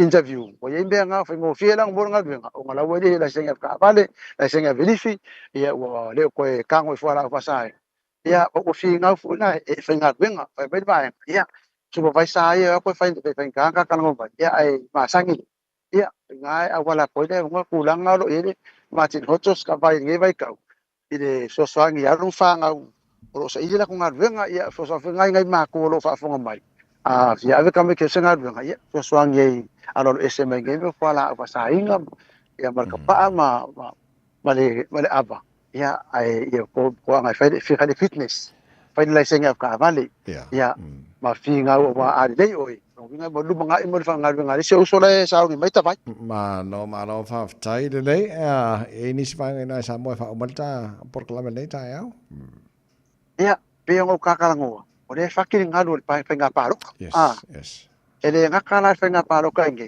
a nga fo wa fa nga solo fa nga paro ka local election ngi sila la ko ta vai o le fa afrika o le ku pia ka ko ka pacifica me se Samoa o lo ke le i South Auckland ma o le scala ang ko fural palo ka der council e se palo ko le fai da kas e va ku lo palo ko medi la fa ko medi yo nga le fa kumu ko fa fo o le sida fa ko fa pa ko ke mai a ver palo ko o fa palo e le ai o le ka le scala o le ka ka vai e ma mo ka o le palo ka o ai ke palo ko ai me ka e palo ka wa e le palo ka wa ko la ngo e malo ka ka le ke fi ai ia kulanga nga sa mga kokol palo ka nga ka vai ole asos kasi o ke topa fa umai mabawai le unga wa foi palo ka mala for palo ngo ngole si ko ru vai aso wala fa pe palo ka le pusamit ia le foi la si nga ma ko ngi nga nga o le skala ade le skala e sala ia le fa uma vason ke ngi va nga ia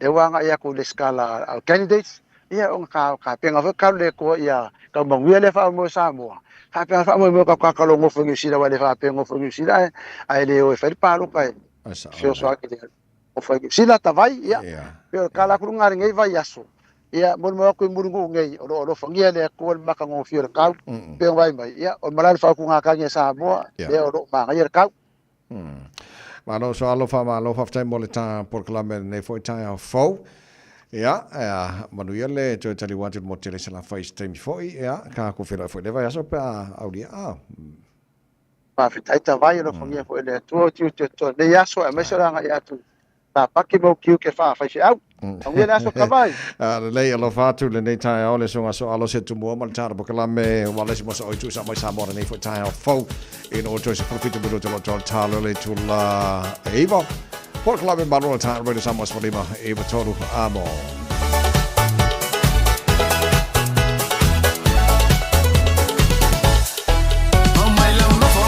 solo se fa na vamo ile olanga fa Samoa sa sawa yes so ala ye ka yo ka la le ko ka ba yo fa la nga lo ka pena nga wa mengele lo ka e o le lo ku o male ko ya ina ole o ma mi ki e o ki ai ki la mo ri pe o le vai mai fin mo ka se vai sa lo se su po e si e ina li ai ole lo mo ku ai fai la fa la si ko ya ina le ma suelo le penny ole a ole a massa sa mal ku fa sa mal ku ya a to le fane i u o fu o ati fa fa mu manga la no mo no a no ko i fu si sa solo fa no a e fa io il ti ta male viva mamma ya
fasi fasi ma le fanga o so fasa ma le kua fasa ma le kua ia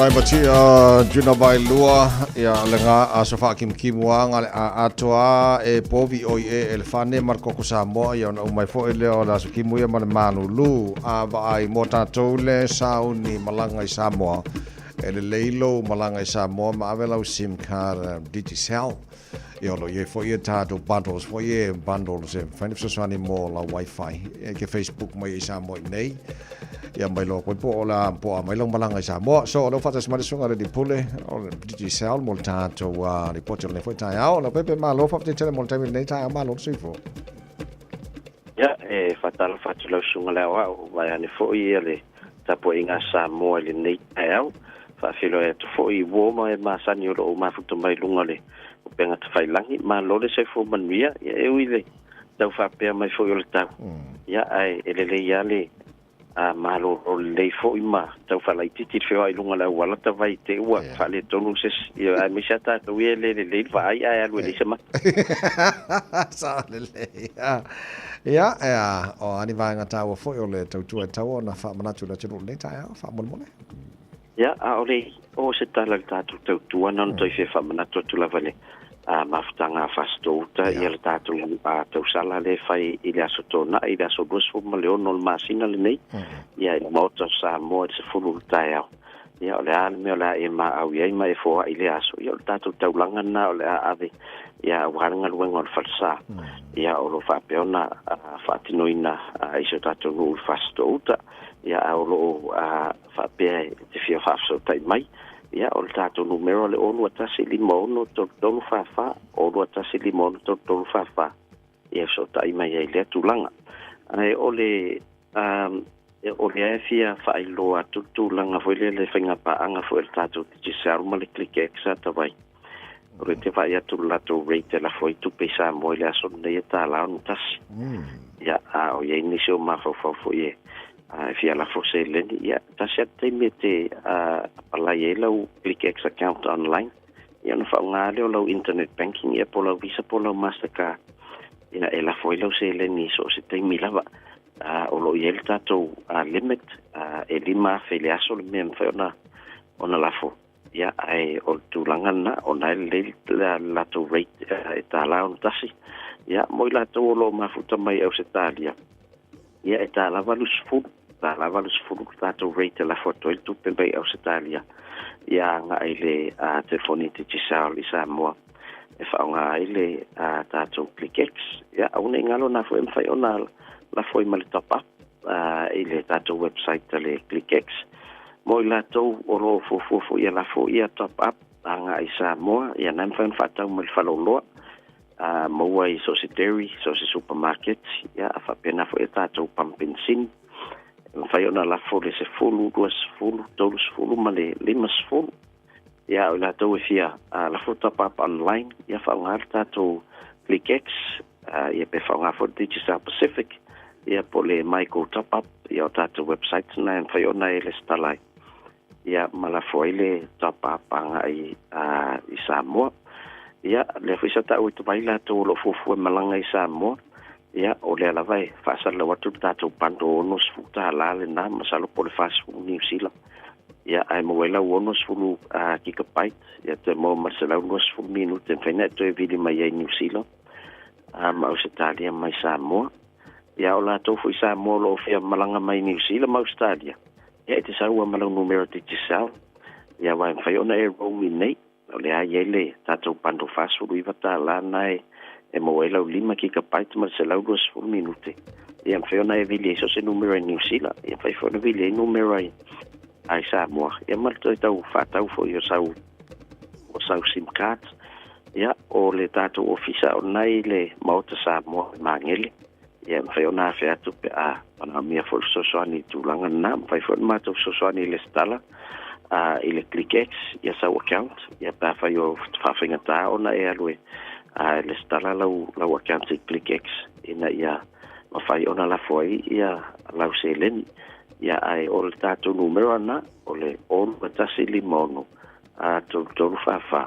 Ia e mwhai ona so tai mai ai. Ia mo se sosoani ia tātou tautua umanata mai. Whafte tele la whionga na pepe mo le tātou li pōtini nei tai au. Mori a whaipa nei asa, mori a whai nei weekend? Ia, manuia fo ia li le malo longa le whale wa leo vai ato leo fili. Ia o tau umalo fia e o tāpolo ia. O sa i rono winga le wa ai apo o i whale ho i e driving range ia tūtua e tonu le paolo umale. Ia, manuia tele le weekend. Tai lawa, le whionga na pepe tūna tāna i lene. Pura digisau mo tātou li pōtini nei fwoi tai au fau. E le tau tōmoro mori samoa swalima i wa tolu a mo, whia la moi whaafonga ma nei taimo le tai au. Tono lo maota, nei fwoi tai au maru lu ma le timu. Tono lau ta vale whau te uta leilunga la wala. Wapena fwoi tono whai whainga luenga ma lor fita i tunga juja mga luenga nei tai au ma le whai wana yaso. Nunga on Facebook ma le YouTube rori Samoa no whātia te on pese lea. Ma soe mose la me ko.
Taco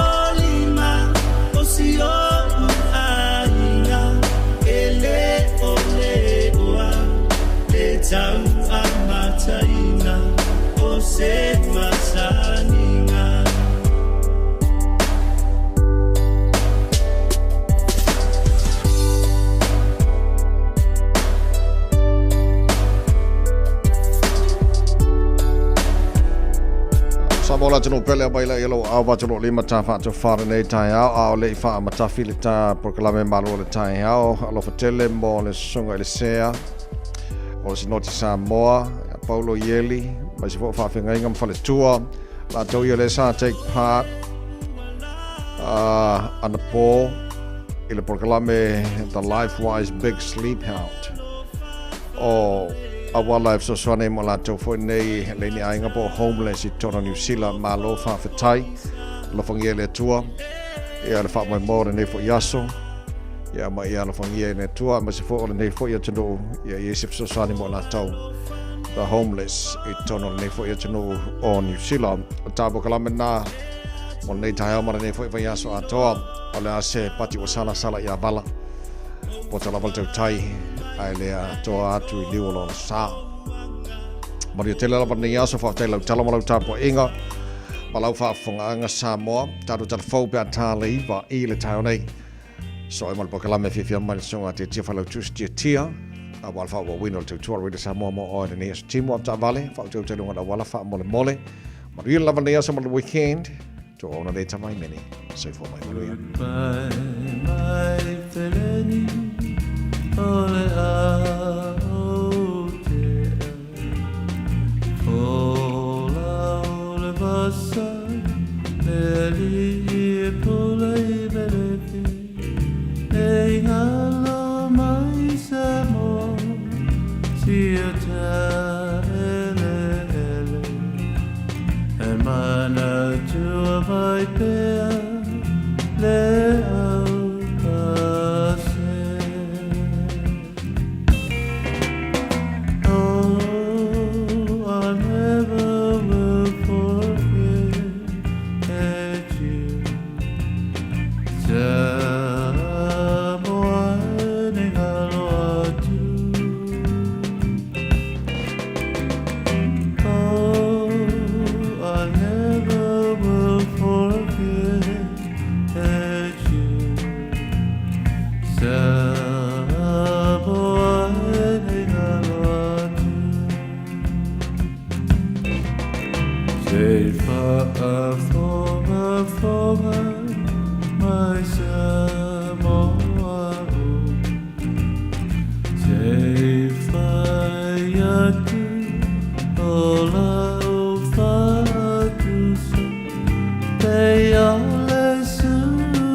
O le whasalanga se la wawhetala o se tapo inga mangere o kila ni sauti le fausia whaasil tula fono le no whanga e whaiea la tu tapo inga. Wa awina to se la pta inga I tapo inga uma le Pasifika New Zealand. Ele tawo telo le whaio siaki tala whengai ai le amtaina se ngaruenga. E pe ona whaari ai e ta o tangata Pasifika le vaenga o tala le local democracy reporting. Sa la tu whaamanino ina ile mana onga o isi mo niso e karesia e whasili mo. Fa ma otia pepo fa mauningo to mai ma tapa ina fautuanga lelei e pui ai sa nga tupe sui o latu o lotu o nei fautuanga e munmuri mai le fai unga fa msnonga fa tu malo yo kilani fa pea o le kale sia fa por butonga Christian Samoa New Zealand mangere trust malona sui ia Sean Palala e moni molianga es fulma lima e solioli tu la fono o fausanga o fale ma le tu la fono le pulenga ala oa I le fausia fa so tu la fono mani fa ngaina o se fale sama se no fanga mo tanga talo tele i le mangalo Mackenzie Road. Sa whaasalaina le ekalesia le siria ma le vausfulu a whetala, ma whaatonuina e te tongi le isi luasfulu li maa whetosa lau tala whaopopo. I le whona whaatonu o le taulanga o kilani mō tupe whaalo. O palala sa whaasalaina fo i le fitu a whetala, ma whaasalaina e tūli le whaasalau i tūla e whaingaru ngai, i tau tua mō tanga talau tele. Sa whaalongolongo e le whaamasnonga, sa whaola lea e kalesia o na whaongale no whanga mō tawawhia ngai ulava. Ina mau atu ia whaalinga sia o le tūlanga le saonga le mu o iele no whanga, ma whaatonu ina tau fia le whaonga ina. Whaarea le tai o tangata Pasifika ia Alpha Filipina, wa a fia le e kalesia tuluai, le whaalongolango i seisi, sa ia tāua le iai o lona mānamlama i ngā senga, a le whono whaatonu o le taulanga o kilani. O Filipino stasio suis whono le taulanga o Manukau, ina mai e tāuai, e ma whai ona alofia e kalesia, o na toi whai ani mese se whape ili talatala noa lea, isi e kalesia, wha ma otia pepa wha mauni o tangata e wha tinoa ngā luenga ma whasili. Ia e tāuai, i ngā luenga te tele o lo tūla la tāne e avea ma whakita inga, i e kalesia Pasifika, i mea manuiai o na whōlau i ngā senga pe atala noa ma tangata sau. E bena iaile no whanga le maro Samoa, le maota Samoa, ma le maru le kalesia mamona, le sa manuia whatinonga, o no le whanga ino tangata te sia te moni, le sa te ita ia ila to istepu, te ita si umai uia. O Apollo Rees, au tanga vaia le te whono le la le whono whatono o tarama papa te toe, o i tā ua. O le tero tapo inga mai kalesia la ike ma whailava, o na whase se, e nisi le mwhaiona la to whaia ngā se senga, o pepa wha maoni mo whausanga. Ai o se mea tamai, ia le whaonga ino tangata e eito mai whapitoa, se sosoa nia ine whatinonga. O tau anu o Nick Buckledge, o le te whono le whono whatono le la mangere ma o tahu, o i tā ua, e le o lava i eise le lei ni whanau naunga pe a o mailo i a inga e o foina sao ngā tupe, i se whatua tuanga le lei. Mai e tā uai, o le amata upo whailo aile tā o tele o le a wai o tangata tomai whapitoa i whausanga te tele whaia, e ma whai ono whaina i whautuanga tumai i mata opo whaleto la whono. Ua mana na ole maloni usila e avegi leo ma pulenga whaatonu tonu po regulators i le tele ato le marasi anga e sa ilia whaatapito ai le whela awa ia, ma le whali le wino tu pere lea po le money laundering. Sa whaia le tamaita i min starong lango whamasnonga Nicole McKee i le forfulanga le vasanei. O se vaenga leo le toi whaatulanga na atoa le malo tula whanu te tei whela o ingo tu pele lea, ma le whaafito ai o whaatupenga o whainga whaatupu whaalav le anti-money laundering, countering financing terrorism regime. O le toi whaatulanga na atoa o tilkilo ai e whawaina, se whaatinonga ata mai toi te le atu le matalia, se whaatinonga e taula i ai lele leo tangata so tula whanu e whelao i ai tu pele lea, a o mawhailawa na whaatamo ele lea pisini si New Zealand. Wharia e maki o songa i le whainga malo o ye nei le taula i o soringa tu la forum, ma awa ne ino ina i pisi ni simoni ni feu ia inga le tala whenga i wha ofisan. O le tu la fon fo, o le a wha vaina i se pūlenga e wawa ai a wha langa tau tupe ma tilo. I le amateino tupe rutongi wha le tu la fono po ledi, e fe soso ne wha putua ni tupe mo tomu whainga e te ai wha tupenga o whainga wha tupe whaara lave, ma le whela o iyo tupe le lea. O le a wha ta oto inai i le maulunga i li maafeta la e o i ai le wha fisuia i o tupe whawa malo, ma awala e wha fisuia i ai tu ai ngo tupe ua i o cryptocurrency i te tono masini tala tupe po o ITMS. O le a wha sa inai, ia ma wha whainga ta atu, mo tanga te sotu la fono o na wha fisuia ia i a tino i tupe, i a seti e maulunga atu le lamatia, e pe ona iei tu ai ngo tupe cryptocurrencies. O tangata Pasifika whapito i whamaumongo wala pata ia, o le toi whatulangana i o wala e au ina i le malo i whamaumongo mai tangata lau tele, o le a lea mo tangata Pasifika. Sa fola i le matanga ruang, o fwoi numero whamaumo wina masina o tuana e tunei le solo ia. O le tusinga ingoa le tunu e te ilimatu sanga mawhai. A sifili taula e mate tuina i sa ili ngola ngona po surveys, e whatumua i a whamaumonga e le o mawhai o na maua mai ofisa. Ai uilea, o le ngā ruenga so whatasi mo le tūma o te o whamaumonga le Pasifika, le Pacific Data Sovereignty Network, po le PDSN, se komite o tangata tō mai whapitoa, ta i o business ma isi tangata tō mai wala tō whalia. O lea ngā yoinga o le alamatia, I le leva ai o whaamomonga mo tanga te Pasifika pe a whai. Ai le fo ia whaatinonga whaamomonga o ie nei.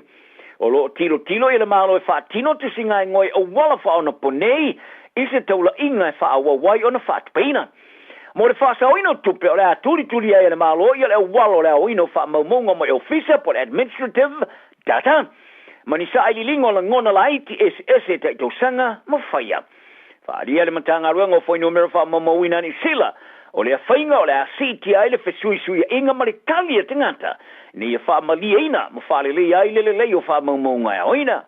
Ai o le sui o le PDSN ia Dr. Jacinta Fa'alili Fido. Sa ia longo le Johnny Sila Pasifika. O le kifa le tonu le nao le whaatinonga. O na ole a leilo ai. Le whaitoa whai tanga te Pasifika tu singa ingoa. O se whaatinonga o le a ilo ai nao manatu au tui le rolangi. Ai leo se awala ilo ai le ola maria. Ai po whaasinomanga o tanga te Pasifika. Mai e tā wai. O le tu whaatasingo whaamamonga mai whaasengana lau tele te wala mai i le awala. E anga i atu se tūlanga e lelele, e au noa lea ma se sao whaalabaru tonga le Pasifika. Whaadia Dr. Fa'alili Fido, e le aini whaamatalanga o whoina na matanga ruanga o whoina numero whaamamawina e winga surveys. O le amo me ina e kawai whaale tono whaamamonga e oina mai ofisa.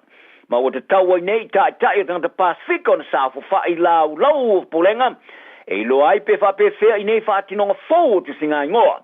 O na whaavaina ma teuteuina, le lai sene mo le whaonga ino nei whaamamonga i le awala, ma le anga waa. E whaatino ai sa i lingo o la ngona tala whenga i e whaatumo i whaamamonga e leo maua. Tā alonga. I le tala anga le tamara sanga whaastete Australia le kapiliki po State of Origin. O Josh Papali ua mautinoa le au fia i tamai Peter Siliatu ona le leile tamara sanga i lana toi tā alonga mo Queensland i longa ti tonu le vasalei. Ai whafta iailo nā tali i a noa, i le sua ngā Champino le se risi ma New South Wales, le pōra solulo le vasa neia, le pōra pito sili atu na mo mi ai a inga, e a fi ai mo sana wha mawa inga mātungu fie. E whaiere ta alonga lona tolu le pōra solulo, ta tasi manu malo nei au e lua, Queenslandi sa manu malo le ta alonga lona tolu, le lusu whale, le sunma le lua, ma Champino le se risi o le lua whimaru furulima. Sa mo mi ar faya o nga Queensland i Billy Slater yala na tamata alo level sa alata alfatis foin e feso soani mo fa tontunuino lona line luma sa ma foi na toi telefonia papari wali taia mata alo ngati telefapea o papari sa ye misia le olo on to lua le la tamalo na fine e ta alo ila na kala por Canberra Raiders sa manu malo i lusma le lua suma valu ile Knights ma sitia ilunga ile tulanga numero mo fa solonga au ile terminei. Le sa whawhitai e le whai a onga Ricky Stewart i le osi tāulanga o papali, ma whawhitai e lo na to lua i a me sepa i le wha amatu o i e taalo. I ne mai ai o le taalonga sa tuena nati ai lo Canberra ma futa malon to lua ma le la pepe fōu. Ai kei, ua mau atu le telefonia Slater, ma whai ai fo ilana whai unga vave to e tuono na to lua le sa i whari ai. O se whaane ne enga tele ia te ia le whai masui o lana stete mātango fio Queenslandi. A wharia e paparina ua mai ane ta'alonga i pōra solulu. Sa le tilo e te taliu e ta'alo i ta'alonga whastete. Ai o se whaamalo si awalon to olua e te o taum whaitasi. Ma i ta wai o se me bido silo na fia e o le manu malo i le ta'alonga i lumono na tali matua i a noa. Sa mata matani malai. Ai ui lea o le tali mata ngo fia noa sa mauti noa e ma whanawhana i loto matua uma. I so se mea i nova siningeina. Au ia uina le limo lon te mama solo na loi mata sa i whari ai. E paule me mana o ai o le toe te liu Canberra. Ina ia mawhai ai lona te maa o na wawa ai lona uso pepe lai titi fatu a whanau. Ia Teremaya. Ina ia mawhai ai lona te maa o na tilo i ai mawa ai. Ma fosi a te ia. Mana i tele. O Timothy tava na wai o le a maua nei le a manoe ta alo ai lana ta alonga whaitaulia mua more o Blacks i le poa tai a Wellington. Ua filifilia nele no fōle au whaale o leo i suinga e tolu o whaia onga mo le au sa whātua i le roina wharani tanin. I whae unga le vaso. O no le toe awa no le kapiteni a Scott Barrett mo ta alonga o le toe o no se a whia ngai le masolo na vae. O Sao Patrick Tuipolot o sui tula ngai nele loka adi sa vea. O la ia kapiteni na le au o tava no wai mai fiti sa ia whaalia ina ua filifilia i All Blacks. O tau nuu le la miti malona te maa ai le maliu. O le ofuina le tōringa lanu ruli a New Zealand. O le isi swinga o Caleb Clark. O le ata mo i le wingi anga vale i lana ruai ta alonga ua momo ta alo ai. ia rie ko yone o le asifi ile wingi tauma taum tala na ne yaso va aile le yani na ifana witi ma tausi le ile lofa manuela so ua na o le radio Samoa se furulima iwa toru a mo e tautuaina o e ilaungangana fitu aso le vai aso. It's tough when roaming dogs don't get claimed by their owners. Often they're unregistered, so we have no way to reach them. He doesn't deserve it. He just wants to go home. He never should have been allowed out on his own. If you own a dog, make sure it doesn't roam and make sure it's registered. For you, your dog and your neighbours. A message from Auckland Council. All Together Auckland, Tāmaki Tūriki. A o tātou wholau I teimi whaingatā o le soifuanga. O le ka for you, o le awhiso swani mo oe malou ainga I se sā tau maualalo. I le temi nei o loo maua le SUV a mata mai le vanu se fulutana I le vaiaso. Piki apu a mata mai le na o le se lau lima se fulutana I le vaiaso. Ma tau te wheso swani atu ia te oe malau paketi. Se su mai loa, talia so se laisene, New Zealand po o Samoa, ia iai se ngaluenga tu mau. Vili mai loa I le car for you, o vau se lau lua fitu, wha iwa ono malu. O vau se lau lua fitu, wha iwa ono malu. Po le mtua tusi o le tau se lau Great South Road, Manurewa. Oceania Career Academy, Sauni! Kako oi, kaule kaua, he whai ana whai.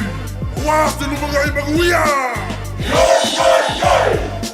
A whaia sa ili se la asanga whau moe, a waloe te no whai. O le OCA e au tauina ai oe I mtata esese. Maua visenga whau fale, vali fale, palasa, male soifua maloloina.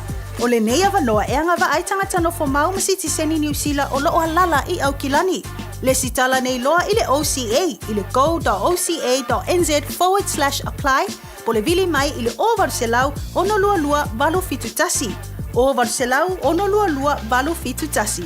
Talofa Samoa, o Ateshna Ryan, o le Licensed Immigration Advisor mo le Auckland South Immigration Consultants. E visosoani mo so se tua ngā visa e malanga mai New Zealand po Australia. Telefoni mai nei loa I le o valu o tasi ono valu wha fitulua. Po le olua tasi ono valu fitulua tolu o. Talofa Samoa, wa ule nei o kasu tialu, a wale suia le ngila wa ule kio. A eva mai ina se furu lima iwa kolu, a mo, Radio Samoa, vevela a. Faitauina le upo le poto no le tautua matavela linga Fusi and Sons Funeral Services I Mangele ma Samoa. I taimi o mawhatianga ma whaanoanoanga ona o le maliu. Manatua linga Fusi and Sons malana au nanga, o le a whaamama avenga atu mo oe ma le ainga. Wala au I le telefoni lua fitu lima, tolu o fitu.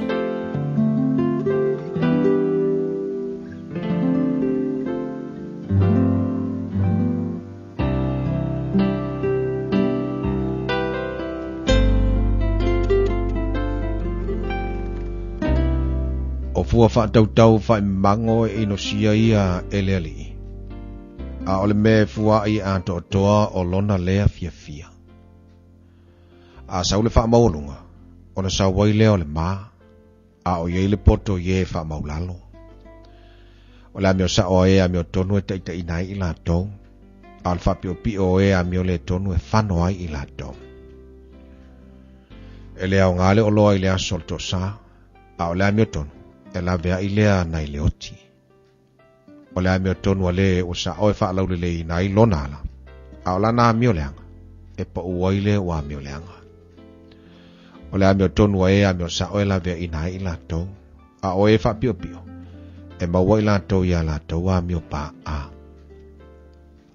A o tiltangata amio leanga, o whano lona whaatuatuanga, e whano fo ili wha moe o le tangata amio le tonu. E la vea ina le amio tonu ai le popoanga, a e sau le amio leanga e suia I oia. O le ngutu o le wha le mta ue whano ai le la te tua oi, a o le poto e la vea ina I e amio tonu. Wa ori le ai pe a manuia e amio tonu e ofo fia foi, pe a whano e amio leanga. O le wha manuia o e amio sa o e wha mamanui nai le ai, a ngutu o e amio leanga e lepeti ai. O le wale sona mawhau na te ino I le la te tua oi, a wa wha alulongo le tangata mawhau. O le whealua I ma whi awe ai. Nā te whaali upu whaalilo. A o le oloto wha maoni nā te tanutanu ma I le upu. A le eise pule. Ua maala I le nu. A le tō tele whai pule. E saunga le muai. E matuati ngā ina le ua whai mamoni o le tangata ese. A o le ua ino I e whitangofi I lima moisi. E fi le mu lava o ia. E maua le mamalu le fine matangofi. A tane maro no sia maua le oloa. Ole tangata lo fa wanga le lei o ia te ia lava. A ole o sawa na te whaatinga ina lona lava tino. Ole a meo leanga o fai e ia le ngaruenga pepelo. A ole te tō le a meo tonu e ia te ia le tau I wha maoni. E pei o nei o le a meo tonu I le ola. E wha pia fo I le o tau sisi I le leanga. E ulea I lona lava oti. Wa ino sia le li ie o wha pio pio la tō loto. A oe o sa oa la tō wamio e fia iai o ia. E tango le lima I le lima ai le wha sao ina le wamio leanga. A le whanau wa e a meo tonu e sao I la tō. Ole mama auro I le iso le pua.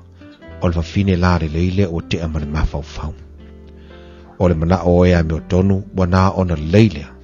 A le whatuatuanga o e a meo leanga e ulea le toa saa. O iai le na te whaasara lau ina ana mea. Ai atili ai ona mau mea. O iai fo ile o ta ofi ana mea siri ile mea o tawai. Ai mativa ai o ia. E whaata mau ai ngai nal tangata mata mau. O ia fo I o le whaasusui nisi. E whaasusui na lava o ia. O le na te tau fia saito e fetu uina o ia le nuu. Ai e le whaamanu ia ilungo le ulu o le na te whaatau ina mai ai. O le na te sa ili le lei. Na te sa ili le alofa. A o le na te sa ili le leanga. E o lava lea ia te ia. O le na te whaatua tua I lona o loa. E pa u lava o ia. A o ea meo tonu. E tupu mahata ngō fie lato. Pei o lau la au.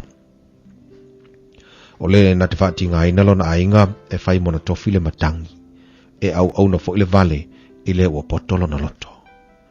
O le fua o lea meo tonu le la au o le ola lea. Ma le na te mauanganga. E poto ia. Whauta, tau ia lea meo tonu ni laulangi.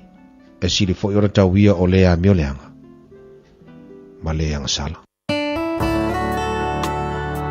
Ua awi na atu le upu o le poto I le nei aso o no le langolango mai a linga Fusi and Sons Funeral Services. Ua mawhai o na tu whatasia ua unanga tala whea ngai I ni tau ngō fia tele. E fsosoni atu ai, a o whea ngai oe ma le popole ma le whememea. E mori whatasi atu ai ma wha mai senga, ma wha mawhana whananga mai a linga Fusi and Sons mo a inga uma o Samoa ua whea le maliu ma le oti. Walau mai loa ia linga Philip Fusi linga. To ia whaapō linga, to ngia si ulavea, pesusu mai I le luas fulwalu Canning Crescent I Mangele.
tātou tama o le atua tolu tasi pāia ai ese tātou tāpua inga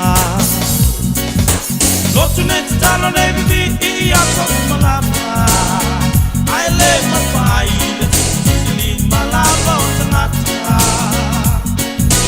o oi le tāpua inga sa o mamori wanao Yesu e moni ai na malo tāofi lotu ne te talo nei bibi I ato malama ai le mawhai le sili malama o tangata o oi le tāpua inga sa o mamori wanao Yesu e moni ai na malo tāofi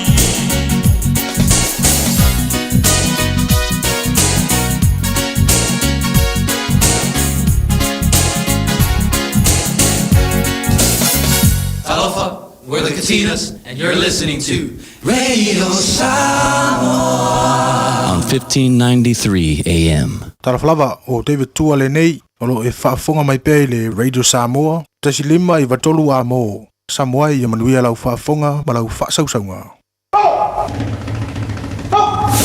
Radio Samoa, tasi lima I watolu a mo.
Toto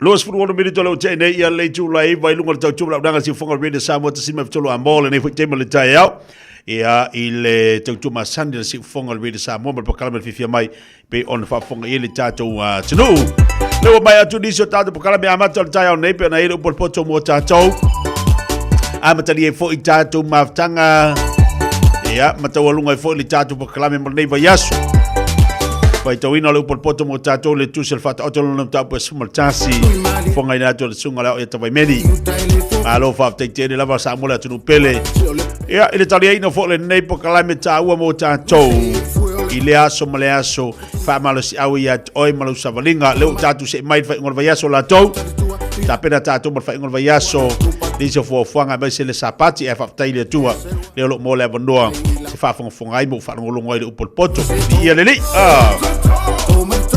ia mana tolo solo ngalai mamadu ia dei tai au fou tai au matongo fi asu wato au mai le tu fa popo ia solo se fu mo so wola tatu mita tanga le tua o tatu lo tu fa fitai le ia te ia ilona anga le mo na lo fa ia te tatu a tatu mo moi lo le po tatu mo moi wa mo ni tatu fa mo moi le lunga lo tala pe wa kako mo moi foi le matua i tatu mo kako leido se mea mana tua le tito fa le po mo le po ia nga kako mo moya le la longa lo se mea ai fa fetai ile atua ile malosi maleola e au mai ate tatu ile aso male aso le mafuena e to maleifu mai mo to ya la mai le tai o le winga la tala fo ilia tu load fa fonga la tu me fa tu sai no tatu tangata pe afa pela tabali nganga e tu al tabali nganga e la kwa euriki ola tabali fa ta ola tabali ke ale o kama fo fonga le pela tatu mo le po tatu mo ya tatu le lo se mea so we tala fo le tatu mo nga pepe o tato mo moe ngā pepe. Ai whawhetai lea tue pui tatou matau. Ngā ho ore tai au. Tiu. Pie mana wami e lea tua. Pie tue au mai e lea tua lisi mana wa fau ia te tatou. Lisi mana wa ola. E mo ia lea, au ngā tala fo ina lea lofo le li. Malana pui nga ia te tatou. Le ma fo iona e tue malifua mai au tue te imari tai au. Ia wa. E ai ni so tato e momoe a ko ya. Wale to e fiala mai. Ai ala o le leitao. Ale o tato fiala mai le lofo le li i man fa maoni o le to ilana pui ngama tau si. Le wa sila mai ai wa fa fonga mai ai wa wala mai le leitao wa va ia tu e sila mai. Tala no atu e tala no mai. Le lo fole le i mo tatou lana whanau le o tatou sila whaiai le nei tai au fo.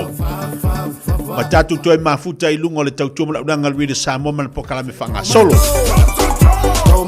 E ilo le manatu o lo manuia le tatou atinu nei tai au. Le wa umana mori la palapa malo le tatou taulanga whaftai le le atua. Pe o no si taulanga i le sunga le hao le tai au. O le tatou whaftai le li ilo na alofa malo na anga le lei. Ina ua mwhai on toi wha wina la le tau tua le rida sa moa. Ma le whaafonga tatou atunu. Ea, ngau seki tai au. Ia o le whaatalofa maasani lava le pokalame le fifia mai. Whaatalofa atua ia te utouta matina matutua. Tua sina. Le te whaafonga mai lo maota o lo ulawa. Le te whaafonga mai i maota o tangata matutua. Le te mafuta mai i whane mai. Whaatalofa atu le pokalame le nei tai au. O whea lava le atunu una te whaatasi mai ai. Ia e fia le pokalame le tai whaatalofa atu ia te ota mamtina. Whawheiro ia tu lau whinga luenga tofi le tua i sunga i whawhengainga. Ia o tau whale tua. Ia o awhionga i patele. Ia o tamaitai sā. Ia, ma, no whaatofi ese o e kālesia. Whaatalofa atu tātu pokalame le tai au maa lor se fua manuia. Leu tātu se e mai le whai unga le vai aso. Malol for lau, malol on sai. Aso sumatasi nei o yu lai. Le la tatu se e atu le o ngā tutono nei fo masina o ka se tele vave. A tala vatu po kalame woma paanga uma lava le fifia mai le nei tai au. Pena te fatasi mai e tono lo farfenga luenga, tono lau ta vale, tono lau fale. Ia pa talo fati ia te oe. Malo no sai. Malo fa malosi. As falaile lava la to o mafaufonga las falaile. Ua fa mai atua ngā luenga la to le vai aso sa e ngā pati ai. Ia ma e vevesi ai. Ma e le malolo ai. Malo ale ono sai. Lolo winga as falaile no for the lay relax lo mafaufau fua lo le fa ingol vai aso. Leila se mea la e tue fe pisi ya isolo ai lua uma ngā luenga le vai aso. Aso falaile o mafaufonga i o las falaile. Ta pena ili fa ingol vai aso le asto na ima le asa.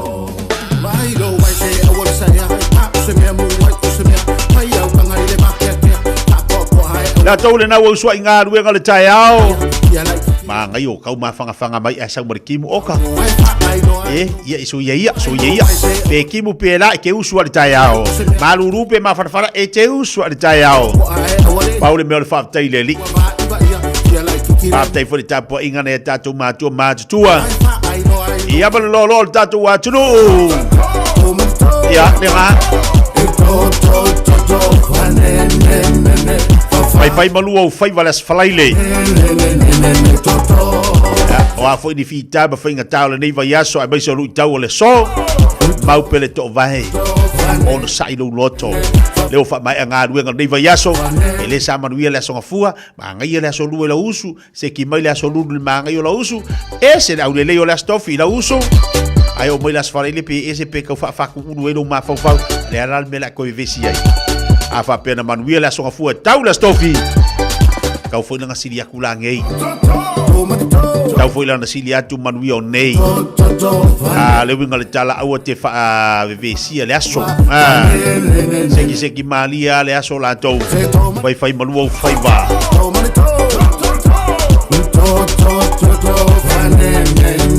Tebele wati leo te lua se fulu ono minute talo le tula sfulu.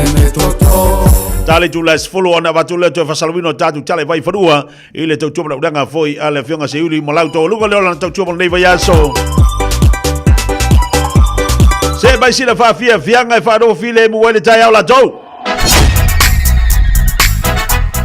Alo fo le atunu i le nei tai au. Ile malu o le tau sina ipu kofi vevela sina vai vele fa mafana fana i do fatu. Au singa koko Samoa fo isi kau popo ma kau fa unuri ko ile lingi fo yaso. Ia es oka. Ifila e wakula koko Samoa ai popo ma le toast. Ia po singa siamu popo la. Kako ke vevesi isi amu ia e wakele ma le faro loa kanga fa ile siam popo. Siamu popo la irunga fala o mi foi la le. Ia wo ai fa lava ila mal polo kapaka nisi piko. Pa o kamanga ele la ba. Uma ma fau fau ngalas fala ile. Siam popo mal koko. Let's go.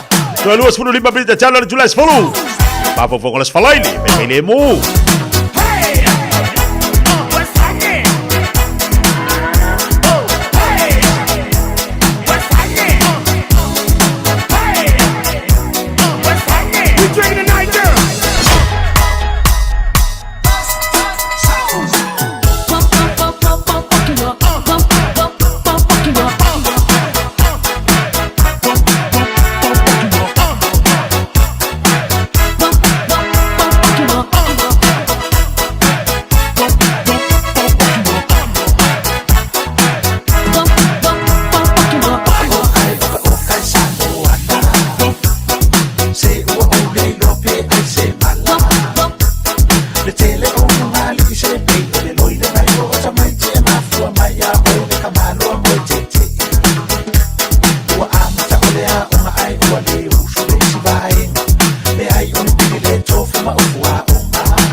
male ua lea oa ia mātua I ni upu.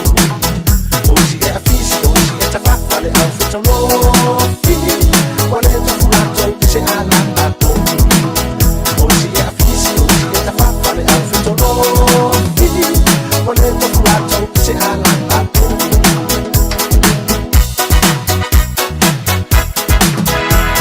Ei aso te tele o leo nere tore au ngā ai na toa tele. Le a fua I le tau ai ai o leo la ngā. O le se lau tālai nei aso ua pe lava o le tua tāla pe a fua fua atu I le tau o loa a Samoa. Whaalomo ina pea I talina le tau ai nisa o nisi aina. E maa fua mai ua le lava o le tau sina. Tua tasi e whai ngaruenga o le tua lima na o le eva ai a whao mai I le lau wano la angani male ulo. Osi e a fisi, osi e ta whawhale au whetalofi. Wale e tafu nato I se alanga po. Osi e a fisi, osi e ta whawhale au whetalofi. Wale e tafu nato I se alanga po.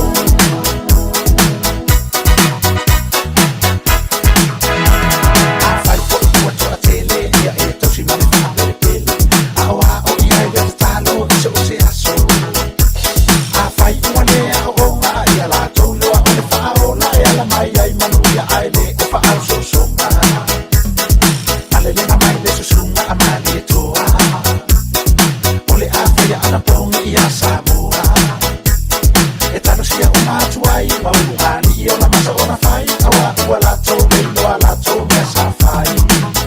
Osi e a fisi, osi e ta whawhale au whetalofi. Wale e tafu lātou I se alanga po. Osi e a fisi, osi e ta whawhale au whetalofi.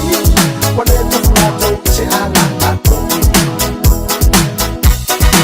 Ba bia nga mai a misi luki sua le nei tai o le tolu as fulibirita tai le tulas fulu.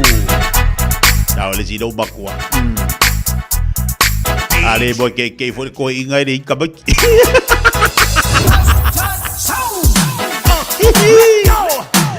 Yo ila ko le ola I o mele ma fa fongo ka ko. Le wa ke mu. Wale pogi sa fa fo mele. Le se me leva avec e fua. E mari le aso le pulo lu ya fu mo tatou yo mai anga luenga. Ila se me la boy ke ai moi oi. Ale moi ai oi ele se me la ke ai fu no marcaiao. Se bali tatou fatalo fa inisio tatou pa anga no tatou Facebook taiao. Fatalo fatu ya Utah Moa City. Alon se fo podia le taiao fo. Yo ane tau ili fatalo fatu se fu la de lei. Pa fo wina tani ele fatalo fatu po kala me good morning. Sio sina matauli Maletino fatalo fatu nei taiao. Lene sia fatalo fatu good morning. Alo fa malanga viriamu fatalo fatu tatu po kala me le fatu siba ina I Messi. Isa White fatalo fatu fatai mo fatu mumu ato le fatu. Justiva fatalo fatu le fatu siba ina I can by Australia. Lene sia fatalo fatu seki malitaiao. Fuyono tu polo fatalo fatu malor si fomoria lo fionga. Tala ina talo fatalo falava. Kisa White fatalo fatu nei tai au fo. Ma tau a koi le fatasi mai na I Queensland Maroon. Le mafai la vari le langa me o ka longa se. O ko wari. Le ka longa le manga kuanga le ko mo le sino makua. Kai mi fa ko a ru langa kama mo la kapiriki. Sa mo ala le. Alu aku le makua va ku a. Ola malang ko inga o malang ko ru maka ka longa la. Kai mi fa ko a ru lo makua maka se ka longa la le la kapiriki. Tapi aku ngalo makua kinga inga lang ka ngale alu wa polo o aku lo wari inga pi I fa ngale ka fiofi ka o ko ru. Le bang alu ka longa e wala ulo makua. Sai vafo. Kal ko inga so ya ke pisa ma ka po. Sai vafo. Va ulo makua ilang kama. Sai vafo. Ya ngafa ya inga la male au. Aba do king yang lo makua lang kama. Oi, ngafa bengi make maka lo kapi. Ala opi inga me. Ya ko fa ko lo kama. Ole ba ko wala ke sai vafo. Ngala kapi aku fai pi inga ko. Ora ka lo makua. Si vas kay dio lakpi di kida ko. Ba ko lo makua ngale pu alang kama. Ya, ako la wari inga kurioso inu.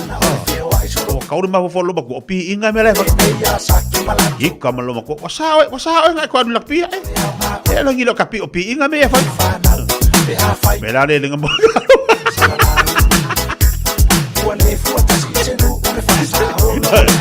Ol kawan tidak baku ai ku kusan fa ingor kalo ngol lak pili ki meliungi ala ku lo baku le makau ki avot fa ingor ko ngol kapi fa lo lang lo baku le maka ba kaksiang kabal mombo ya male polo aku la bodi ngapu ku dio so dunga kafio ale punga lang kama ere anu se fo kamalam sai fa I kalau lo baku ko aku ko ese la kapi kalau vese kama wala ko opi inga me la fekko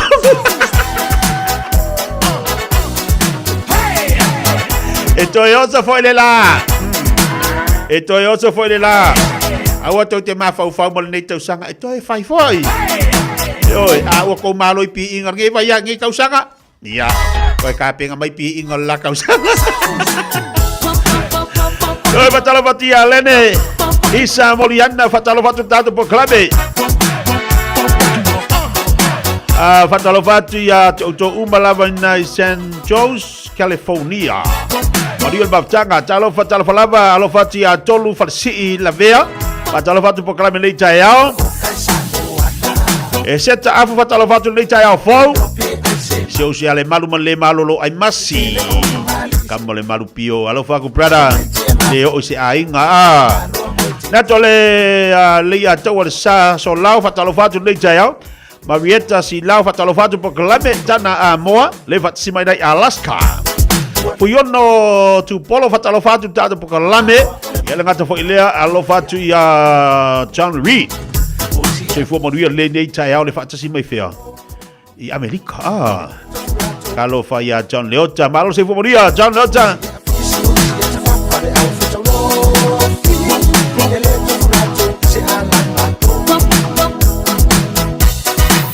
Jalo vati silia tinga mala ia mal au fai upa mala mo le ongi ainga inga kimu ayo abo boy ka o mama o fami sa tu ai fu ala bastoria ina ana mo tu mo gabalia ile ma apene ku fai balu au tau fai ba ai ase fu ma o ka o mo te laina se ba sina fa fi fianga le taya ka ko le musika So se football family te chalo le tula se follow. Tato umala mai dunga tele fai mali o tu tabale. Mai di masi se Iko ila bia e fo se si umala vai aso fai mali. A wala po o ila ave cavale o sa ido loko. Ka fai ko fa pa e verso.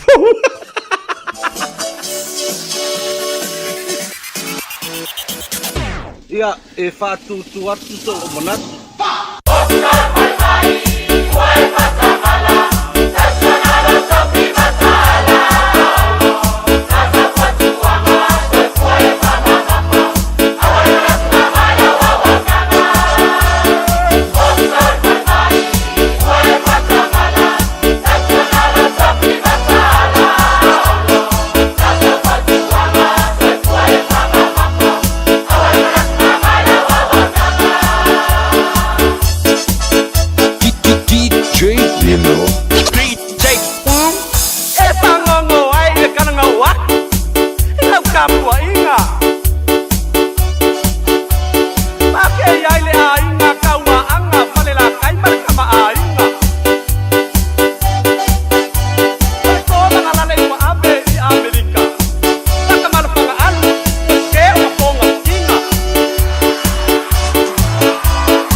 Pese amatai lau lua le taiao umalo tatu wa telefon le to wina tu tale tu las folu. Oso atu mal tatu fa marstino le taiao. Au ngai musika fa vela vela ido kingo le kaiao. Queen Selani lo ba futu mal to tele la to talo fa lo fatu mo to umalaba. Queen Isabeli fa talo fatu dungal tatu po krabi nai marukau. Papelo atu fo ile tatu paanga le fatu siba talo fa. Ya lo fatu le tinaya lau siva white. Alo vati ati ortina lo mafuta mai le nei taiao ya masio walo ya kisa mai fala to ta lofa ma lo se fo la le to tele o to a ma tu po tu asin si da to te mafuta mai dunga nip o tatu po kalame ia ai lo ma wa to swafa ia a ona fa fia ngai fa no fu file mu le taiao la to ma le vesi ni ngi fo ya sfala ile ia ma popo mari ki mu ngai o sa ki mu ngar ka ele ia ole fu wasau male malulu ole kau ole fangoi ole kau ole kusi fangoi fa so ele fedo ai male paipa e kere o ki a so de kaele ai kongi la losa pe a alu de malulu ke kaele lo la winga pule la ba oi pule ar kabal lo makoya por ar kai me ole vai sa wale fulu le sa we makau ki o ke fa kamala le fulu pai se ngalu ngal fulu pa wale me aku si fa ngoi de paipa dai ba bini de talo tulas fulu Helen hula le mafuta bai chini ya duin fatalo fatu po klabe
Whaafonga mai atina matama ita itutoa, ma malolosi o le Pasifika, wa lātou lavea ina lalangi. Whaftai moa o tōnga luenga lelei uma ua whaia mo a inga ma tangata lautele. Ae pe tai, tū sa lava pe tutoa ma malolosi tina ma tamaitai. E lātou te moomia lava una whaia lātou siaki whafoma. A whai ua whāsfulu lima I le onos fulu iwa tausanga le matua o lo soifua. Whaatonu nei loa so wawanoa siaki fua ai o susu, mo le siaki ina, pe ua afia I le kānesa o susu. I le pressed, screen, Aotearoa. Wala aua nei le numera. Oval se lau, lua fitu o, lua o. Awa, o le whaia o le siaki mawha ate o susu I le aso. E lawea ina ai o tou moa taiao. O mana o mie oe po se isi lo a inga se fisoso ani tau fe malanga inga mo New Zealand. I mata au poe pei o le vaita mai no whanau po o ngaluenga. A whai o lau tali o le ioe, wala au loa Ken Fernieho o le Fern Immigration Services e iailana laisene. Ma ua silia ma le se fulu lima tau sanga o lana tau tua. E toa tele tangata o fisoso ani iai Ken, I mata upu tau fe malanga inga. E au fia ai mata upu na o atu le tribunal. Ma apili le minister. Tanga iane I le matou Facebook, ma le upenga te whailangi I moli mau. Mo nisi whamtalanga, wala au mai le Fern Immigration Services, ma tala noa ia Luisa, I le oiwa, lua ono lua, tolu lua lima tolu. Lua ono lua, tolu lua lima tolu. Po le o lua tasi, tasi lima tasi, o lima. Talofa lava, mai le tanika kas. A fio mai e filifili sau piki apu, daporket, o komeki, pe suikia, to e leda onon foa. E lua se furu lea e mawa I le teminei, mai le lua se furu afe tala, iwa se lau iwa se furu malip, mai le tausanga lua afe se furu maliva, e o I le lua o lua tolu. Bahala au mai misa I le lua fitu o, pe fio mai I le tanika kas, I le fitu tasi fitu, Great South Road I Papa Toi. Wala au mai misa I le lua fitu o, fa o. Talofa Samoa. Whaalau I loa whaapitoa ele ai se tutongi. Whai a fuale sia kino o lo whale pe fia leo whae ua iai nei I lungo le maketi. Wala au mai mo lea au nanga I le masina o Iulai. E tuina lo sua whai tutono le sei. E te ona manu malo ai I le se fulu afe tala. Le lei lava le malamalama I le tūlanga o lo o iai lo maota. Wala au nei Taralina Sa-Mau Johansson, Professionals Real Estate I Papatoetoe, telefoni o luatasi o fitu toluiva fitu tolu. O luatasi o fitu toluiva fitu tolu. Tasi lima iwa tolu amo. Radio Samoa.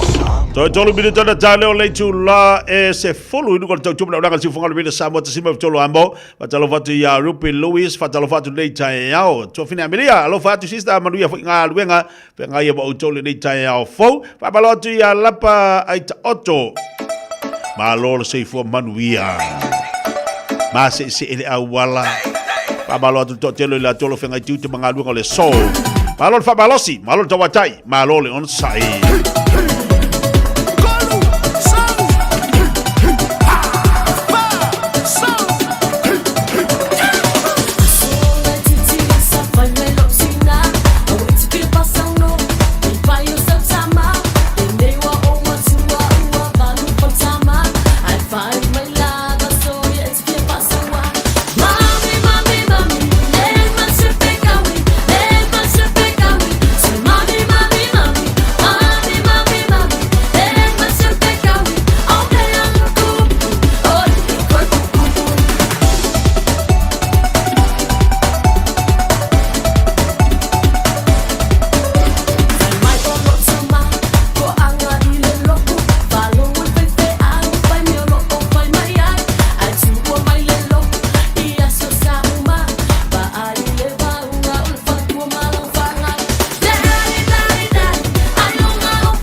le tunu ia fa mai o le fasalanga se la wafetala o se tapo inga mangere o kila ni sauti le fausia fa se tula fono le no fuanga fa ia la tu tapo inga wa awina to se la pta inga i tapo inga uma le Pasifika ni sila ele tawo telo le fa yosiaki tala fe ngai ele am taina se ngaruenga e be ona fa ai e ta e tanga Pasifika le vanga o tala le local democracy reporting sa la tu fa manino ina ile mana onga o isimo niso e karesia e fa sili mo fa ma otia pepo fa ma oningo to mai matapa ina fautuanga lele e pui ai sa nga tupe sui o la tu o lotu o nei fautuanga e mun muri mai le fa unga fa msnonga fa tu malo yo kilani fa pea o le kale sia fa por butonga ke Christian Samoa ni sila mangere trust malona sui ya Sean Palala e moni molianga es fulma lima e solioli tu la fono o fausanga o fale ma le tu la fono le pulengo ala oa i le fausia fa so tu la fono ma le faungaina o se fale sama se no fanga mo tanga tele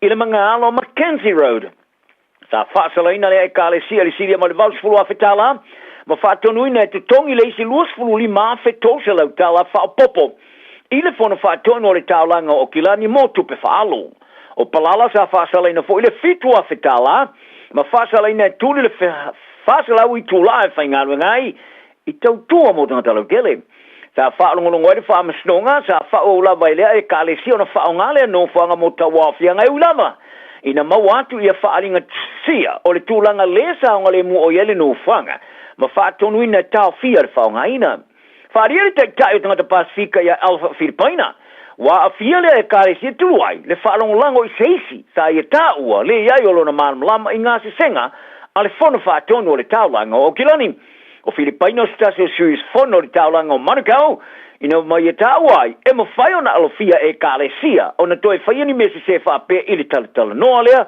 isi e kalesia fa ma oti pepa fa mauni o tanga te fa tino ngaluenga ma fasili ya e tawai i ngaluenga te tele o lo tula la tane e avea ma fa te inga i e kalesia Pasifika i me manuyai ona folau i ngā senga pe tala no ma tanga te sau e bena iaile no fanga de malo Samoa le mo te Samoa ma le maru le kalesia ma mona le sa manuia fa tinonga o no le fanga ino tanga te sia te moni le sa te ia ila to istepu te si uma e wia o Apollo Rees au tanga vai le te fono le la le fono fa tono o tarama papa te toe o ita ua o le telo tapo inga mai kalesia la ike ma fai lava o na fa se e nisi le mfai na la to fai nga se senga o pepa fa maoni mo fausanga ai o se mea tamai ia le whaonga ino tanga ta e eito mai whapitoa se soso ania i nei whatinonga o te wano o Nick Buckledge o te fono le fono whatono le la mangere ma o te hu o i ta ua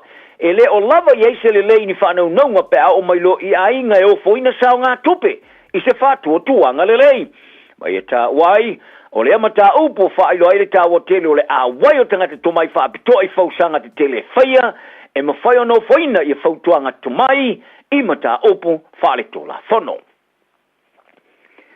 Ua mana na ole maloni usila e avegi leo mapulenga whaatonu tonu po regulators i le tele ato le marasi angai sa ilia whaatapito ai le whela awa ia ma le whali le wino tupere lea po le money laundering. Sa whaia le tamata i min starong lango whaamasnonga Nicole McKee i le forfulanga vasanei. O se vaenga leo le toi whaatulanga na atoa le malo tula whanu te tei whela o ingo tupele lea ma le whaafto ai o whaatupenga o whainga whaatup whaarav level anti-money laundering, countering financing terrorism regime. O le toi whaatulanga na atoa o tilkilo ai e whawaina. Se whaatinonga ata mai toi te le atu le mataalia. Se whaatinonga e taula i ai lele leo tangata so tula whanu e whelawa i ai tupele lea. A o mawhailawa na whaatamo ele lea pisini si New Zealand.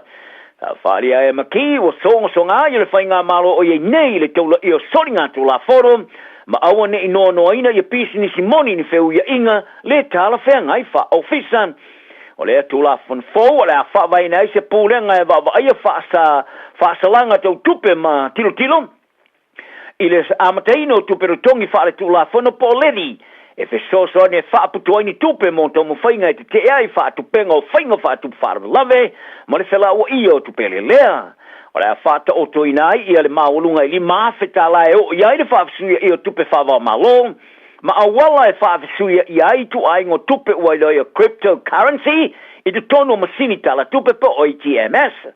O le a whaasai nai, ia ma whaawhainga ta atu, mō tanga te sotu la fono, o na whaafsuia ia tino i tupe, i a seti e maulunga atu le lamatia, e pe o na iei tu ai ngō tupe, cryptocurrencies. O tangata Pasifika whaapitoi whaamaumaunga wala pata ia, o le toi whaatulangana i wala e au ina i le malo, ia whaamaumaunga mai tangata lau kele, o le a lea mō tangata Pasifika, sa fola e matanga luang, o foi numero whaamaumauina masino tuana e tunei le solo ia, o le tusinga ingoa le tunu e te ilima tu sanga mawhai, a sifi le taula e mate tuina i sa ili ngola ngona po surveys, e whaatumua ia whaamaumaunga e le o mawhai o na maua mai ofisa. Ai uilea, o le ngā ruenga so whaatasi mo le tūma o te o whaamaumaunga le Pasifika, le Pacific Data Sovereignty Network, bo le PDSN, se komiti o tangata to mai whaapitoa, tai o business maisi tangata to mai wala to whalia. O lea ngā yoinga o le alamatia, i le leva ai ai o whaamaumaunga mo tangata Pasifika, pe a whai, ai le fo ia whaatinongo whaamaumaunga o ienei, o lo tilo i le malo e whaatino tu singa i ngoi o wala whaona ponei, i se taula inga e whaawawai o na whaatpaina. Mo le whaasawino tupe o le a turi ai le malo i le walo le a wino whaamaumaunga mo e officer po le administrative data. Mani sa ili lingo la ngona la iti ese ta ito sanga ma whaia.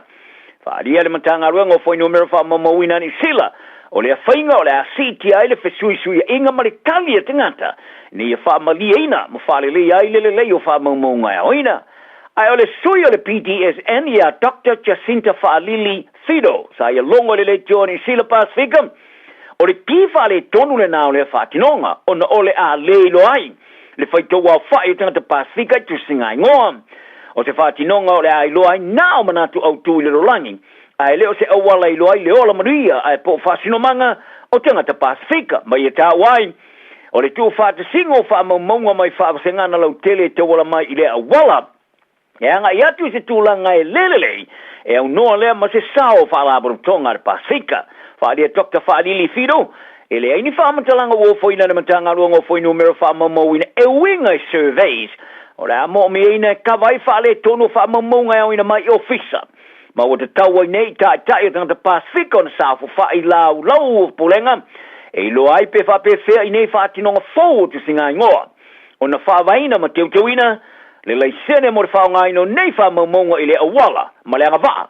e whaatino i sa ili lingo la ngona tala whengai e whaatumo i whaamaumaunga e leo maua. Tā alonga, i le tala anga le tāmarasanga whaastete Australia le lakapiliki po le State of Origin, o Josh Papali ua mautinoa le awhia i tamai Peter Sili atu ona le leile e tāmarasanga, i lana toi tā alonga mo Queensland i lo ngati tonu le vasalei. Ai whafta iailo nā tali i a noa, i le suanga Champino le Serisi ma New South Wales, le pōra solulo le vasanea, le pōra pido sili atu na mo mi ai a inga, e a fi ai masana wha mawa inga mātungu fie. E whaiere ta alonga lona tolu le pōra solulo, tai tasi manu malo nei au e lua, Queenselani sa manu malo le ta alonga lona tolu, le lusu whale, le sulma le lua, ma Champino le lo le Serisi o le ruafi mara le fulima. Sa mo mi ar faya o nga Queenselani Billy Slater, yala na tamata alo level sa alata alfatis foi, e feso soani mor faton tunuino lona line luma. Sa ma foi na toi telefoni a papari wali taya, mata alo nga ti telefapea. O papari sa ia misia le olo lon tolua ile la tamalo na fai na ia ta alo ila na kala por Canberra Raiders, sa manu malo ilusuma le lua suma valu ile Knights, ma sitia ilunga ili tulanga numero mo muar fasolonga au ili teminei. Le sa whawhitai e le whai a onga Ricky Stewart i le osi taulanga o papari, ma whawhitai e lo na to lua i a me sepa i le wha amatuko o i e taalo. I ne mai ai o le taalonga sa tuena nati ai lo Canberra ma futa malon to lua ma le la pepefo. Ai kei, ua maua atu le telefonia Slater, ma whai ai fo ilana whai unga vave to e tuolo na to lua le sa e whari ai, o se whaane ne enga tele ia te ia le whai masui o lana stete matango fio Queenselani. A whari ai e paparina ua mai ane taalonga i pola solulu, sa le tilo e te taliu e taalo i taalonga whastete. Ai o se wha amalo si awalon to lua e te taum whaitasi. Ma ia ta wai o se me bidu silo na fia ia o le manu malo i le taalonga i lumolo na tali matua ia noa, sa mata matani malai. Ai ui lea o le tali mata ngo fia noa sa mauti noa e ma whanawhana i loto matua uma, i so se mea i novi siningeina. Au ia uina le limo lon ta mama solo na loi mata sa i whari ai. e paule me mana o ai o le toe taliu Canberra ina ia mawhai ai alona tamā o na wawai ilona uso pepe lai titi fatu a whanau ia Jeremiah ina ia mawhai ai alona tamā o na tilo iai mawai ai mafosi a teia mana i tele o Timothy tava na wai o le amau nei le amano e ta alo ai lana ta alonga whaitaulia mo le All Blacks le po atai o Wellington wa fili nele no fo le fale o le swinga e tolu o fai onga mo le ausa fato i loina frani tanin fai unga le vaso o no le to le to ava no le kapteni a Scott Barrett mo ta alonga o to no sa fia ngai de masolo no vai o sa o Patrick Duiplot o sui tula ngai nele loka ari sevea o la ia kapteni na le au o tava no wai mai fiti sa ia falia ina o fili All Blacks o te no le la miti malona tama ai de maliu o le ofuina le toringa lani ruli a New Zealand o le isi swinga o Caleb Clark o le ata mo i le wingianga vale i lana ruai talonga o momota alo ai ia Rieko Ione o le asifi i le wingi taumatau tala nal ne yaso vava ai le iani na infana witi ma tausi le i le lofa manuela so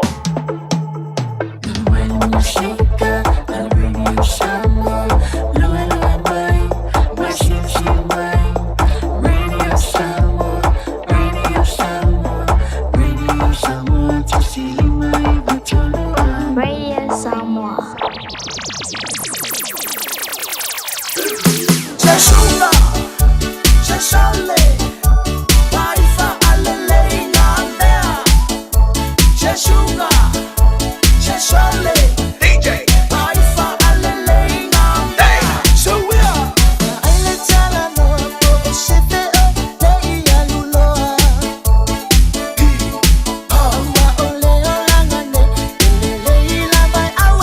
E ala leile na ua whaafonga le tātou wa tunu le toi whasalawino tātou tala ia le nei au a teimo le tai au. I lau nangama le tautua le whionga se uli umalau. Na ua e si le fiei me ua tupu i tono lo whanua o te roa. Tātou tala i tālonga ma tātou tala mai ima o la langi meo lo ngā lo tupu fo i le tu ma le tua kelope. Tu whaatisia le tautua ma lau nanga le whionga se uli umalau. Tau lunga le tautua le tamari o le tātou wa tunu umaneiva yaso. Lato lato e mole si fa pongo tatu tala ia mai I vai fanua I le tali tu la iva le vas fodo na so fua le lo fo malanga le leo tatu matei si le lang vai si malu lu o le tau tele mai mati munga la alu tatu fa marstino nei tai au e la kako se e ma fai singa kako fa mingoi fu de le tai au les falaile tau alu ngai fe au manga luenga mal nei vai yaso ya e basi sina fa marstino mo tatu umala vale ma futa mai tono mo to malawa Ole mo fada fatasi mai le sunga fa fenga wa pa au mo tatou le nei tai au. Ono nisi fo to tuangia pe ona yai nga luenga I ai fai tatou fa malstino. Fai tatou fa malstino mo tatou. Lono winga tau a tele lea bolu se fo maloloina mo tatou umalava le mafuta mai tono fa fenga luenga o to tono le fale ia fai le tatou fa malstino nei tai au. Ya ta pena I tatou. Tau le fai o le fa malstino tono lo fale. Ia fa mingoi ma nga yoi siva yai mani tele nei po kala me tiro foi au lunga o penga tfai langi lunga Facebook pin kau vanga mingoi kau vanga siva a ole me lai mana yo nga yoi ai lo tino a e mai bo mai lai ma e sila mai nei tai au ia tatou tamam tina ma tua le la fal tatou fa marstino ma tatou uma ele fa penga ko inga malu mako ni makako uma la barela fal tatou fa marstino nei tai au Ava pena tono lo a whawhinga luenga, tono lau ta vale, ia. Ongo leua kimu, ai mingoi e kongal pas, ngoi kongal pas. Pa mingoi a tatou tono le pas. Ia, le la whaltatu whamarstino, ia. Lelei. Kulai lunga. Le la vese ngo foa, ongo wale whatasi marififi au. O lea la wale tatou whamarstino nei tai au. Whamanga ia kako whamarstino, whamingoi ia kingo la kou. Ia patalo fatu so ia tango ve ese para alo fatu malo ngalu malo fota wa tai tu ngalu ngal nei tai au fa malo fot fa malosi ia oi mar fatua bala ngal tatu Einstein papa kio fa penal ma futa nei tai au ia le lei manga fa lo ko ka fa si musika le fa lu kai au ia fa lo loi lima le yo me fa lo loi lima le ba ka ko supa lunga lalo afa lalo lunga lalo ngaya Luma, kafa. Luma, kafa. Luma, heya. Haya. Lunga. Lea. Lunga. Haya. Sale luma. Kas. Lua. Kas. Lua. Kas. Lua. Kas. Lua. Makaya. Kaufi. Bilo kafa. Bilo kafa. Kas. Lua. Tolu. Luma. Komu. Lua. Tas. Lua. Tas. Lua. Lunga. Aloi kua. Sas. Lua. Tolu. Pa. Lalo. Tas. Lua. Tolu. Pa. Lunga. Tas. Lua. Tolu. Pa. Tas. Lua. Tolu. Pa. Makaya. Makaya. Olo lima. Tas. Lua. Tolu. Pa. Sui. Tas. Lua. Tolu. Pa. Seki. Tas. Lua. Tas. Lua. Tas. Lunga. Tas. Aya. Lunga. Tas. Lunga. Tas. Lunga. Tas. Aya. An vai a. Vai. Valoro vasol vai. Valoro vasol vai. Vai kapakau. Tas. Lua. Tolu. Pa. Tua. Tas. Lua. Tolu. Pa. Sui. Valoruma. Tas. Lua. Tolu. Pa. Tas. Lua. Tolu. Pa. Aya. Falo. Falo. Falo. Tas. Lua. Tolu. Pa. Tas. Lua. Tolu. Pa. Aya. Okafa. Tas. Lua. Tolu. Pa. Tas. Lua. Tolu. Pa. Tas. Lua. Tolu. Pa. Luma. Tas. Lua. Tolu. Pa. Lunga. Tas. Lua. Tolu. Pa. Tas. Lua. Tolu. Kua. Tas. Lua. Tolu. Pa. Aya. Aya. Aya. Kalau dua vai. Tas. Lua. Tolu. Pa. Kafa. Tas. Lua. Tolu. Ikua. Tas. Lua. Tolu. Pa. Aya. Lunga. Tas. Lua. Tolu. Pa. Tas. Lua. Tolu. Pa. Aya. Lalo. Tas. Lua. Tolu. Pa. Tas. Lua. Tolu. Pa. Tas. Lua. Tolu. Pa. Ya. Sawi, sawi. Alolo vai. Alolo. Tafa. Tafa. Alukua. Tas. Lua. Tolu. Pa. Aya. Aya. Alolo. Tas. Lua. Tolu. Lunga. Tas. Lua. Tolu. Luma. Tas. Lua. Tolu. Pa. Lunga. Tas. Lua. Tolu. Pa. Luma. Tas. Lua. Tolu. Pa. Liu. Tas. Lua. Tolu. Pa. Tafa. Tas. Lua. Tolu. Pa. Liu. Ngabali. Tas. Lua. Tolu. Pa. Ngabali. Utau. Tas. Lua. Tolu. Pa. Ngaya. Tafa. Tas. Lua. Tolu. Pa. Tas. Lua. Tolu. Pa. Tas. Lua. Tolu. Pa. Aya. Ya. Nila lakwa. Nila kupia. Nila kupia kakau. Ya. Lei. Tau ni mai. Tau mai. Tau mai. Ya. Luma. Tas. Tas. Lua. Tolu. Pa. Tas. Lua. Tolu. Pa. Tas. Lua. Tolu. Pa. Tas. Lua. Tolu. Pa. Tau luma. Tas. Lua. Tolu. Pa. Tas. Lua. Tolu. Pa. Kak. Tas. Lua. Tolu. Pa. Tas. Lua. Tolu. Pa. Haya. Ah. Haya. Ya. Tahu rumah. Fa fo ya. Tas. Lua. Tolu. Pa. Tas. Lua. Tolu. Pa. Tas. Lua. Tolu. Pa. Tas. Lua. Tolu. Pa. Hook. Tas. Lua. Tolu. Pa. Tas. Lua. Tolu. Pa. Haya. Ya. Seki. Haya. Rumah. Ayo rumah. Fa vela. Seki doa ya mahaya doa. Rumah. Tas.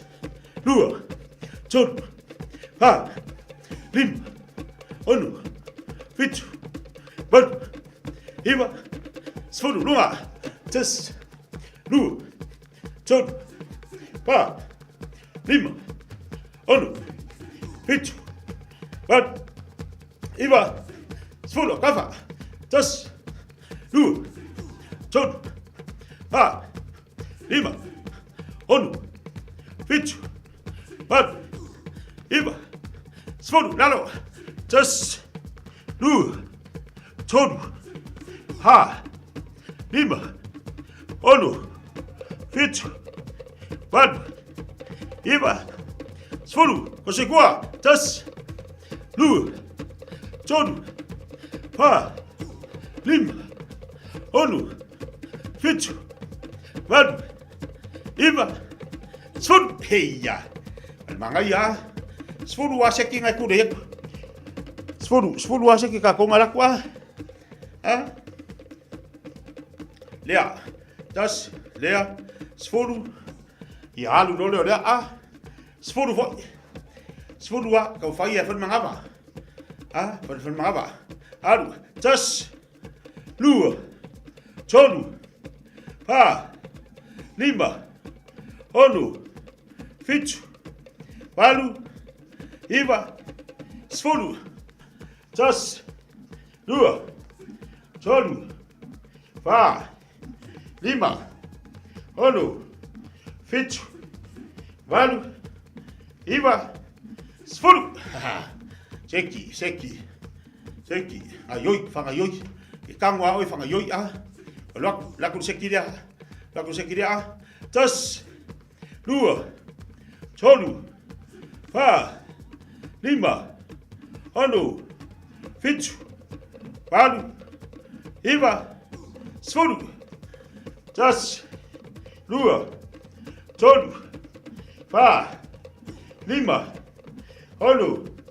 Fitu. Balu. Hiva.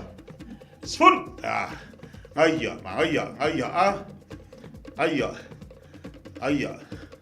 Aui. Vai ladua.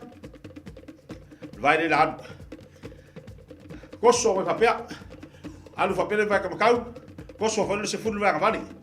Fulu ka makau, fulu ka vani. Ia, saui. Tas. Lua. Tolu. Pa. Lima. Onu. Fitu. Balu. Hiva. Sfuru. Alu numa, koso numa vai koso numa mangapa ah. Anga yoi a kausami koso numa mangapa. Hawi. Tas. Lua.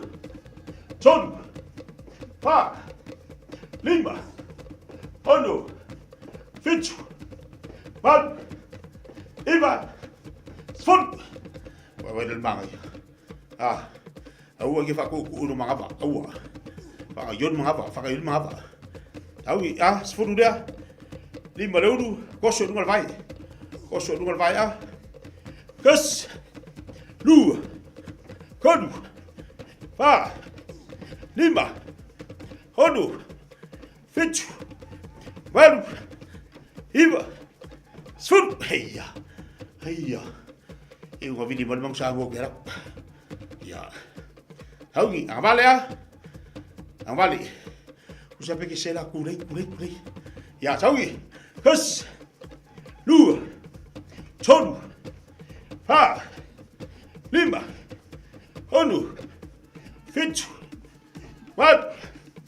Iva. Sfut. Allah, seki. Sawi ya. Ana betonu. Ya, seki baka kopese. Maya, ingu singa vai.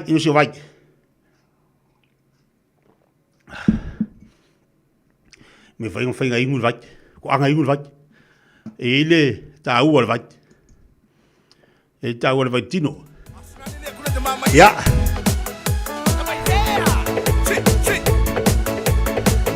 Au ya.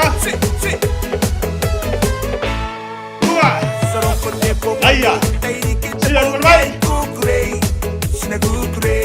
Adi ai.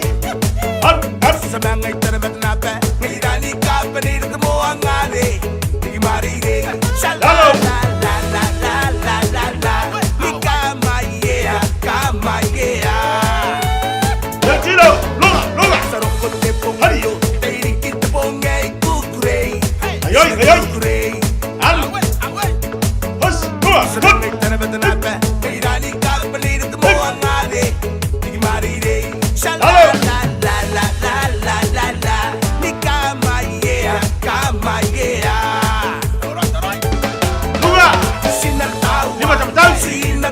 Haya. Sina tawa.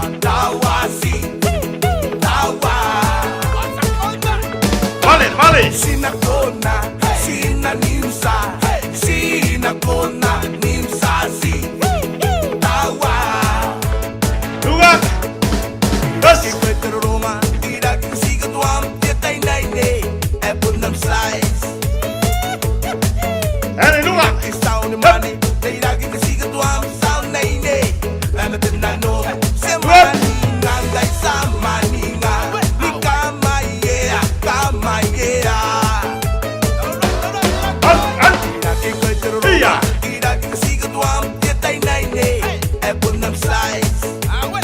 Ayoy.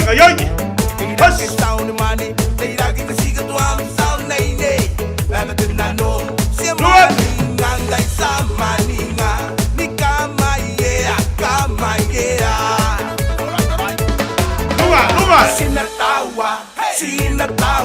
Haya. Sina tawa si. Tawa. Vale. Sina kona. Ayoy, quiero. Sina nimsa. Ay. Sina kona, nimsa si. Tawa. Lugar. Haya. Nalo. Soa. Lugar. Yes. Sali lugar. Vamos. Sina tawa, si. Tawa.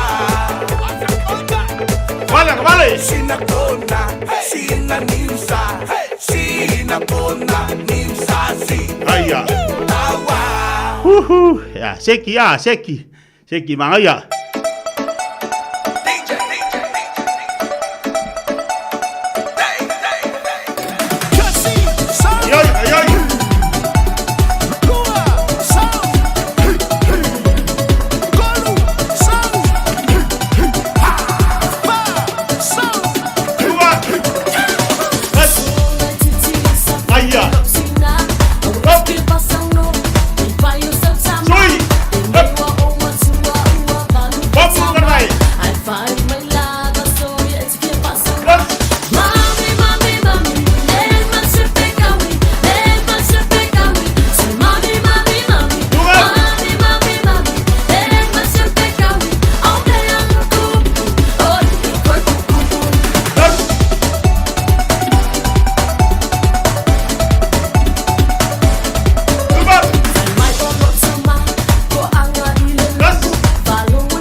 tāua le mingoi.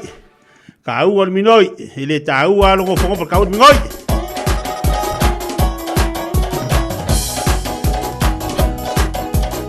Kāunga le a whaunga. Pa tāua. Hello. Yes. Sas. Aia. Sas. Ari ai anwai.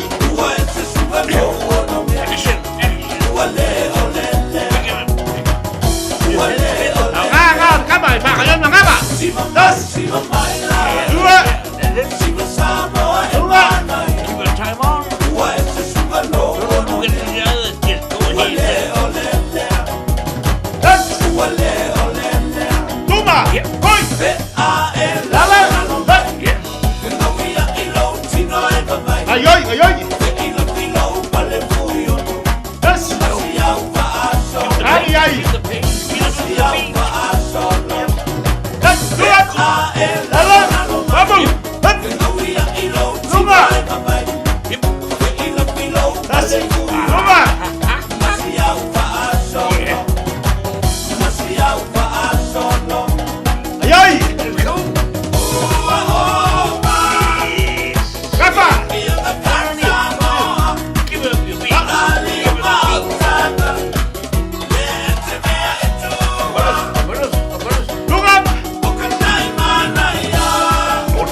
Ia, malo, ia, kako pese le kasia?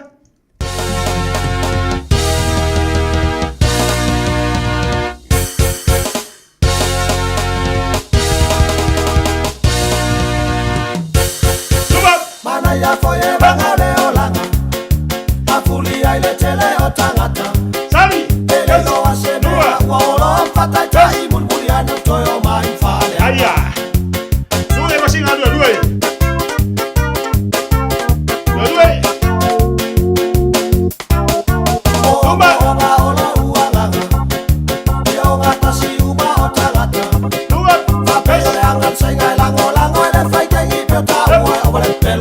Aya.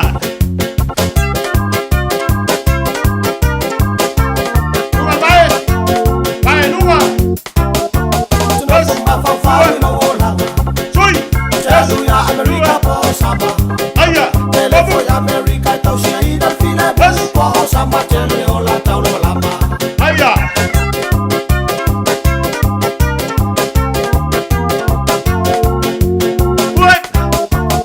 Vale fai euros taulanga. Sorry ato te lupiam to ayava. Ele lo lo pele ti wa e ba war fa tanga ale la. Ay. Babu.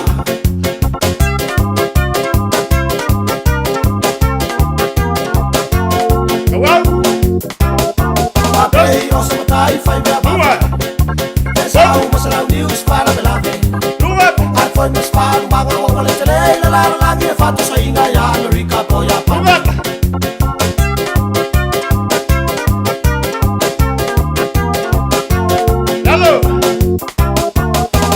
Au fa me ati pili tua. So ma ia fata watu ma watu. Alu. To sia yo la fa na wo lo ai nga lo to lu a wo la o ye le fi fi ma ya ile. Aya. To sia yo la fa na wo lo ai nga lo to lu a wo la o fa ya wo la fa. Ai lo wisu I bali me. Ya malo. Ya seki. Alaya, maya. Ta to wa nga yo ya. La upele. Ya. Fai ngocha la ile tama fucha. Dula lo lima. Dula lima tau. Na o lima ngavani. Toso lunga. Selili sama yo batafa. Lua. Tolu. Avale lunga lima tau. Fai le ma Das. Lua. Ole lofa. Tolu. Aya, ya. Das. Lua. Tolu. Tas. Lua. Tolu lunga tas. Lua. Tolu. Aya. As.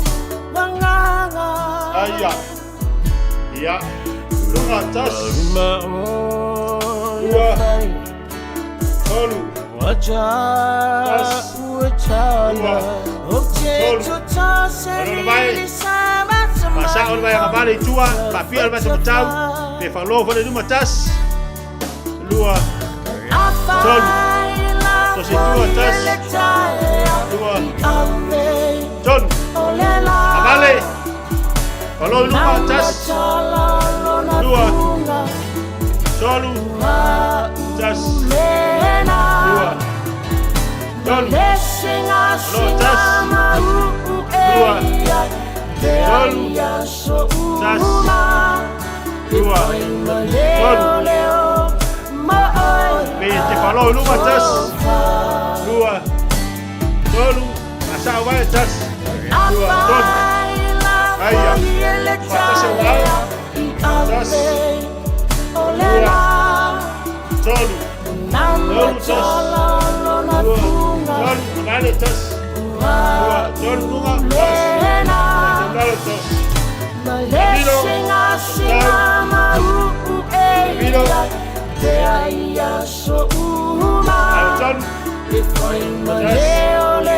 John. John. Ya, tahu. Iya.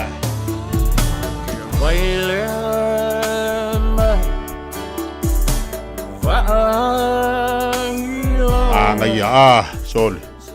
Sekia. Sekia le sawa lafu. Naya ya bialele. Tai le tua. Bawa fo ile fa marstino mo tato le tai au. Sa pat pat bialele. Mai le tua mo tato me tau na faile aso mo le aso. Tau sami. Ia tato ti ai. Ese ale le leo le li. Ia mai fa le tua le poto ia ti tato e tau si le leo tato tino. Leanga o tatu tino fa mele taulanga ole pa ia mamali. Tahua o tatu tino fa tahua. Pa tahua o tatu tino. Leanga o lo se fua mal uola o lo yo ao o lo yo ulima. O lo yo ao o lo yo ulima I o tatu wola. Lo na winga tau ona tatu tausi ma fa pele pele o tatu tino. Le me ton tatu fai le fa malstino. E pokala me tahua mo tatu. o luanga foi ese o tu nga o I tu tono tatu tino e ai nga o I tu tono se tu load fa fonga le tu le tu tono tatu tino va ve a fi ai tatu I mai va ve a fi ai tatu I mai lono winga a fa pe na te pa pe o te la po a foi tatu te la po a tatu te pa ai nga o yo tatu tino fa mai le tala le si fo mai ma fu anga nai ma fu ai ona e me ta o le visual fat o le body fat mo o me le o me la tu fu o tatu tino no winga la ye mo me ono a fia va ve a fia tatu tino o le taua la e fai se ngaluenga mo tatu le ari ngaluenga fai lo fa marstino lua to anga te mafa le vai tau mafa le vai tolu wa ai au tau maftanga ai au tau maftanga ia lono winga tau si le lelo soi fo malo loin a papia e mana ia yo lo le vai se pokala me fo ile le fa marstino e ila la tu wa pokala me na me fai ona fu ele nga ole tino na e alu de ia fa ile fa mala ma ia o ele tu langa e tau ona e si le fia mo uloa ia tu ainga tino tatu ti ai ia si akia kula wanga ilunga ia kelele nga olu tino la me tonu fa fese nga luenga ina ia awane I va ve afio tatu fatu yo fa pea o ia ne te malo si fa pea fo ia u lu te malo se finga luenga ai le wa tiong ai sea fa me wa polo kalfa va ve afia le soifua vai lo fa marstino le tau longo fo na pokalame le fifia mai mo tantou le asonga fua ma las falaile bolo soifua malo loina ma so fo iola tau ona faile le tatu fa marstino e te iwa tatu va bio o le manga ia la langi ka fa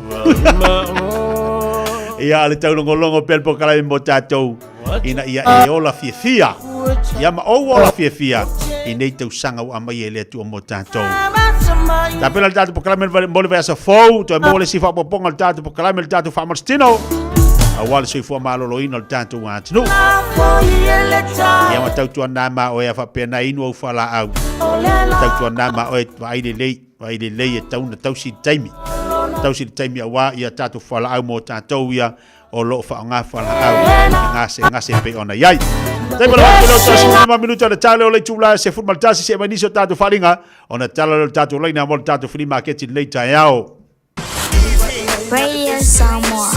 Taslima Ivatolu. Amo.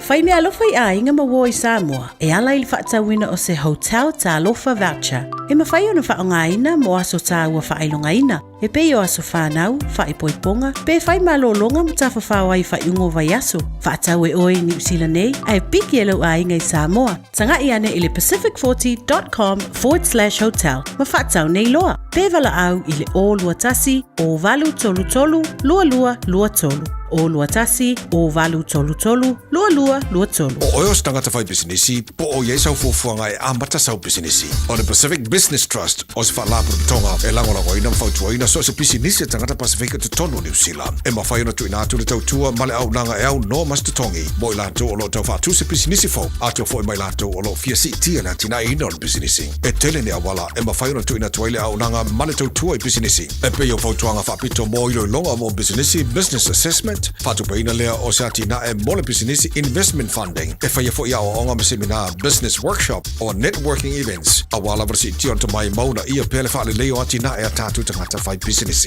A whai o lo tau sa Elisef Soswani e ori tangata whai business. A wala lono whai. A wala aule fionga ia tuala Victor Maoni Mosef Soswani. Ile telefoni o lua tasi fitu whaatoro lua whavalu. Pole telefoni le eise tongi o Varselau lua waru fitu fitu lima lua ono. Pe te hanga ilunga o lo pengata whailangi website ile www.pacificbusiness.co.nz. Maresi talai. Tatu ngadu lua fatasi e ati na e business mose luma na e maruio tatu tangata. Au tātou folau I teimi whaingatā o le soifuanga. O le ka for you, o le awhiso soani mo oe malou ainga I se sā tau maualalo. I le teminei o loo maua le SUV a mata mai le valu se fulu tala i le vaiaso. Piki apu a mata mai le na o le se lau lima se fulu tala i le vaiaso. Mātou te fesoasoani atu ia te oe malau paketi. Susu mai loa, talia so se laisene, New Zealand po o Samoa, ia iai se ngaluenga tu mau. Vili mai loa i le Car for You o vau se lau lua fitu wha iwa ono malu. O vau se lau lua fitu wha iwa ono malu. Pole tuatusi o le tol se lau Great South Road, Manurewa. Le Decor Cakes, ua ono sfulu tausanga talu o na tatala whaitutoa, ma tautua i whaipoiponga, aso soifua, whauunga, ma so o se whaamoemoe. O keke uma, e tuu whaitasia ma le whaamahoni. Mātou te au na atu i au mana o ngā whaapitoa, a wale tu ai ngā keke molo whaamoemoe. Vili mai e tala noa ma le au whaingaluenga lau fofonga fia, e le ai se mea mātou te le mawhaia. Susu mai i le Decor Cakes, se fulu wha Queen Street, o Tahu, pe vili mai i le lua fitu ono fitu ono, lua fitu ono fitu ono. Radio Samoa, tasilima i batolu, amo. Radio Samoa. Tasilima i batolu, amo.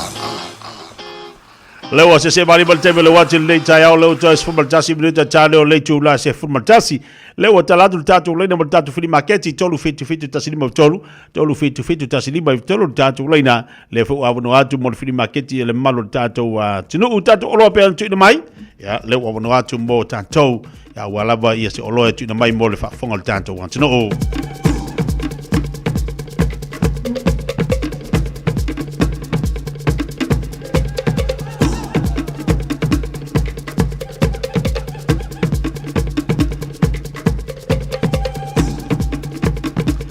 Tali stato valao woni ngali ya ol tato sumpa le falia so taiao tato famrestino masani tato falia ina i manukau ile tao le tu lai valu ile taiao tale tu lai valu taiao fa i fo tato famrestino pen masani ya sto nai ya le tato bukal tato salasi ya tala fu ile mal tato vaile tala ina i tosen ya ile aso taiao le tali tu lai va lo binga au te pole bo le vono te sumpa ile aso taiao langi lei lo binga pe te o fale tonu tau fa tau al tatu sumpa ia te tawana la tu tau tatu te sumpai ile aso ata yao avano pel tatu leina tolu fit taslimo tolu fit taslimo tolu tatu leina avano atu mo tatu fili mageti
Ya, talbel tato laina mo tato fili marketi leita yao lo avanoa na minute yo lo tsoe. Tolu fiti tasilima tolu fiti tasilima tolu ya fa pele na wa ma lili leita yao. Ya, mole tato fili marketi talo litula smaltansi ona watu lo tato telefoni ngana Britania. Amdo pel tato laina. Abalo jone a vitavale umala lo mafuto bodungo la tele malon tawa tai malon fa manolosi. Tiu tu manga luengo le fu yaso. Malole on sail ni vaya so anto inga luenga. Ya palolo fo tatu watunu sa pedana uswa inga luenga. O la tole na wa malolo atu mai fo inga luenga mole ne yaso. Sa venga manga luenga sifi po. Ni so la tole o tapedatu bo nga luenga le uri la tu se pa e fo istai mole po nane.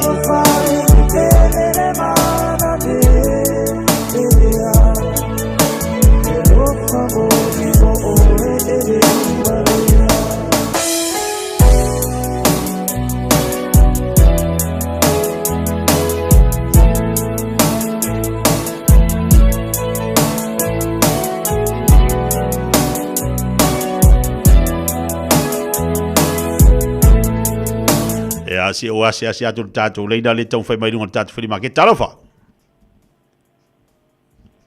Fo manuia la sunga titia fa mole. Ia. E lo fili marketi. A fia ma wor so swani va mole. Ia vala wane lua no lua tasi lima tolu, lua no lua tasi lima iwa tolu. E te vala wane pe fa pesi mata upu ti fia mana wise fiso swani fa mole lava. A ole tatu fili marketi ole tolu fiti tasi lima tolu fiti tasi lima tolu ta upu tau so swani vala wane ile lua no lua tasi lima iwa tolu malenganga fa alo.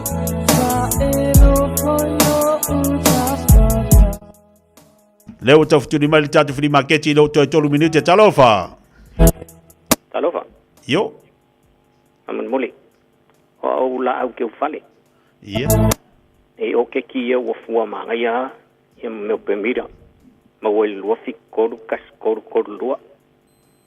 Lua fikolu kas kolu lua. Aftai. Aftai mo dia tayau. Fili marketi sa do mai. Tetia, malo se fua. Si fo mo dia li tayau.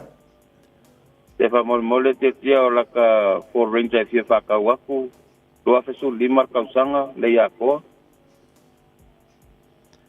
Ia. E fa so kai mai ngumela leo le. Oro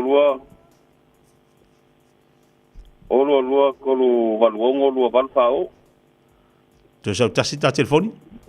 Oro lua kolu valwongo lua valfao. Mauan. Ia, lele mau mo dia fili tayau, fili marketi sa no mai. Talo kia. Ia. Ia ola ufima kia o upusa tayo slai le maua I do pali. Ia esa warka nga kilo ai ole ale ka nga ki nga fakia ia ai kele e lufu lima pusa la popo ai ka I fa tayo si de pusa. Ai foi ia la iki ia sa warka nga ka si mga mia ia sa wa ai mo kilo ai. Pasai lava molo o vangoa ola ngumela ole olua o pakolu iva o kasifiku kolu. Olua o pakolu iva o kasifiku kolu. Pasai tole avanoa. Tai mo dia fili tayau, fili marketi talofa. Talofa titia. Ia, sa do mai. Ole yofi eki fa mole o vile fa mole ole ye ila u la mix le I fi fa tau venga le o se lau. Eki le mix. O le mix le leia le lotu laua o poi fa tau fonga leia. Ai pe o se lau ia. Amon mole.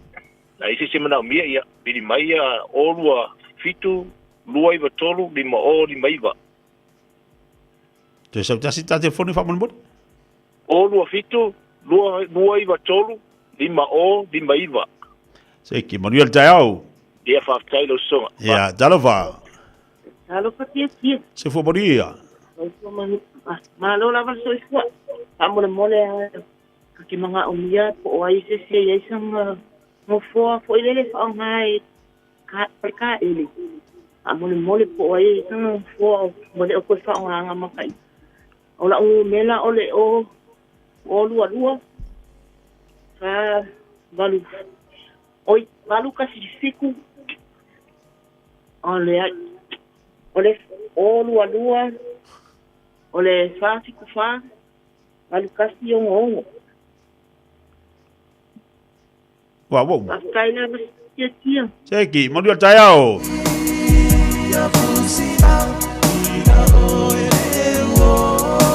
Olo ngol tatu fili maketi, tarofa. Tia. Palo se foburia? Video famol mori oi se kanga ko. Se mga umia se lau papa foi tai. Yang vini mi mai lewa olo ngumela o lua tasi.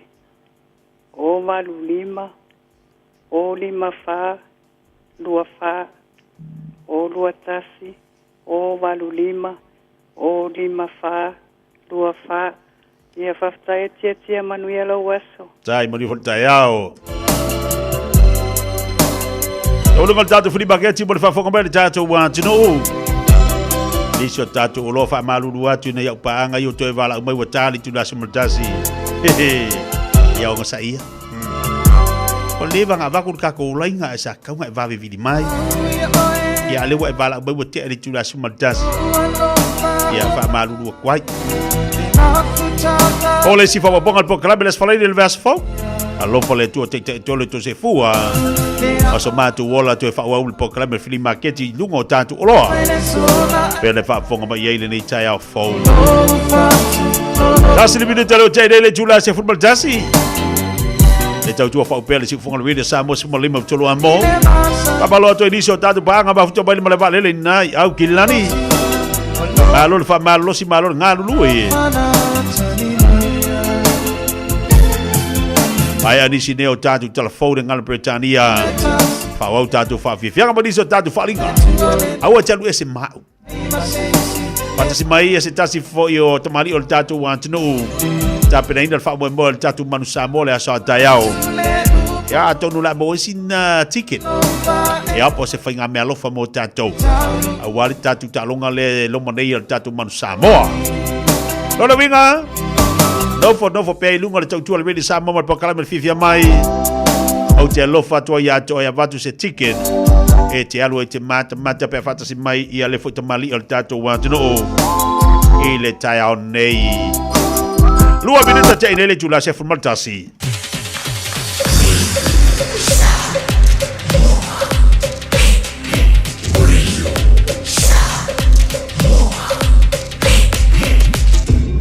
Moi betul.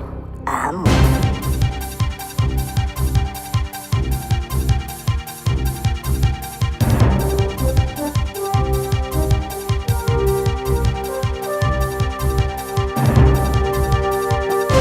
In this update, Tasman's bracing for life-threatening weather. Met Service has issued a red heavy rain warning for the Tasman district as a third week of rain hits the region. Nelson Tasman's under a state of emergency and has activated its Emergency Operations Centre. Mayor Tim King says there's a sense of nervousness. Even if the water doesn't impact on a property as much as perhaps anticipated, the roading network's really compromised after previous events. Might not take much to close roads again. Meanwhile, orange heavy rain warnings are also in place for Marlborough, Mount Taranaki, east of Kawerau, Waikato, the Coromandel, Auckland and Northland. The Greens won't be contesting the upcoming by-election in the Māori seat of Tamaki Makaurau. Party co-leader Marama Davidson says the decision was made as they're looking to save money ahead of next year's election.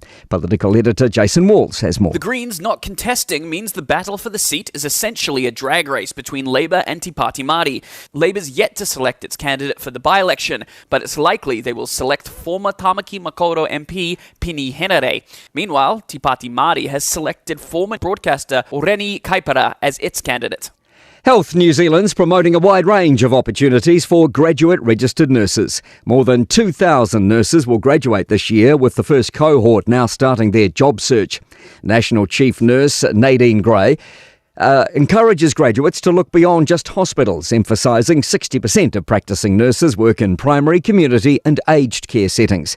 She says the service is also working towards providing part-time graduate roles.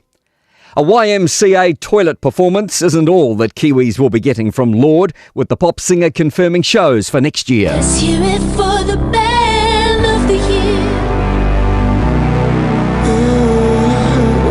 She's bringing her Ultrasound World Tour to Auckland and Christchurch in mid-February with shows at Spark Arena and Wolfbrook Arena. Lord hosted a pop-up listening party of her new album Virgin in an Auckland toilet block in May. These will be her first official New Zealand shows since 2023. That's news. In sport, satisfaction with the result rather than how it was acquired for Ryan Fox on the opening day of golf's Scottish Open. He's 2 shots off the lead in a tie for 9th, courtesy of a 4-under par 66 that included just 5 pars. Fox describes his day out at the Renaissance Club. Hit 3 fairways, but I only missed 3 greens. I had a couple of 3-putts and missed a couple of short ones, but I also felt like from 30 feet, everything had a chance of going in. It was just a strange day, a lot of bogeys, a lot of birdies and an eagle in there. It was very happy with the score, but would like it a little less colourful. Silver Ferns physiotherapist Sharon Kearney claims they're working hard to ensure that netballers are equipped to deal with an increasingly physical ANZ Premiership. Injury replacements have been a mainstay of this year's competition. That's sport. I'm Malcolm Jordan. Radio Samoa. Taslima Ivatolu. Amo. Talofa o au o leilani. Mātou tena nofo whaatasi malau to o lua, le mawha naumana i o mātua. O te pala au I le Healthline pe a whaia langona le tino mai, e se tasi o I mātou. E le ai se totongi o le nei au o nanga, mai ma whai ona o tala no e se tausima I mō whautuanga, tau soifua malonoina, ma whaamatalanga I mea te tau ona whai. O te pala au iai ai le tinga ina seisi o I mātou. E awa noi teimi uma, lua sul whai tu lao le aso, mo aso uma o le vai aso. E maua fo I le fesosoani mo se whaamatala upu, pe a whai o e fia tala noa I lau lawanga ngana, e le ai fo I se tutongi. Mala au loa le Healthline I le o valu se lau, ono tasi tasi ono. O fia maua sau ta avale po sau piki apu, ai tongi ta I vai aso, lua vai aso, pe ta I masina, o le Sleek Cars o le a maua ai le fesosoani. Ua ta pena le au whainga luenga a le Sleek Cars, mo oi malo a inga. Aua e te popole I se mea e tasi, te tala fitu aso, mai le sifulu I le tai au, angai le afo le ono le afiafi. Tele la lai au kilani I saute, vili mai loa, I le o lua tasi fa, fitu lua selau, po le o lua o, fa lima, tasi lima tasi. O esi la fia e iwa tesi ma le tolu wha miliona tala le se leni a le UTOS ua toe whaasafua atu I ona sui whai unite I le lua o lua wha. Whai sau teo ngā tupe e teo wha whainga luenga ai lau se leni ina ia vave whautau nuu se wha moe ta ua a lau a inga wha pe e ka le sia. Wha o ngā au nanga le ANZ po le talofa voucher, le M tala, ma le My Cash e ala I le Click X. Wha afsota I mai le ono valulima lua ono iwa wha iwa, le www.utos.ws, po le emaili o le info@utos.ws, po le Facebook, le UTOS, le wha aputu ngā tupe teo wha whainga luenga o le mawaenga tau sia Samoa, teo whaawhainga luenga e mātou lau seleni, ai sele e oe le manuia. Mātou te whaia ni fo aroi le aso lava e te whio mai ai I le Shine Dental, ai e iai inga whaapitoa. Mātou te salia le Afterpay, Zip, Q-Cards whaapea Wins Quote I le Shine Dental. E whaia fua whaatalanoanga ma le ACC I le Shine Dental. Le aise tongi mo whanau I le bao le se furulua I le se furuwalu tusanga I le Shine Dental. Talanoa mai le tongi ino le whainga o nifo I whaunga ai le Zip, Smile Now, Pay Later. Le aise tului I le Shine Dental. A whio mai le 575 Great South Road manukau pe wala au le lua fitu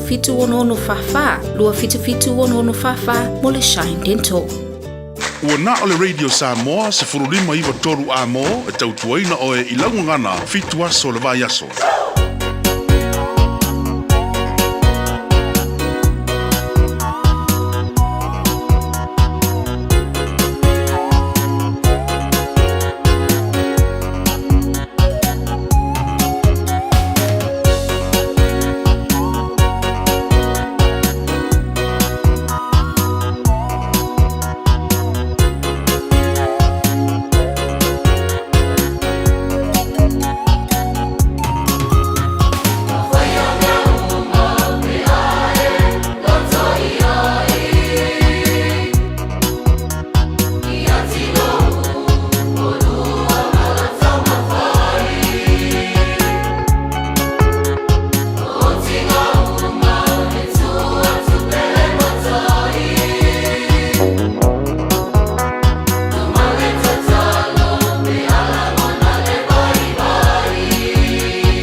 Samoa.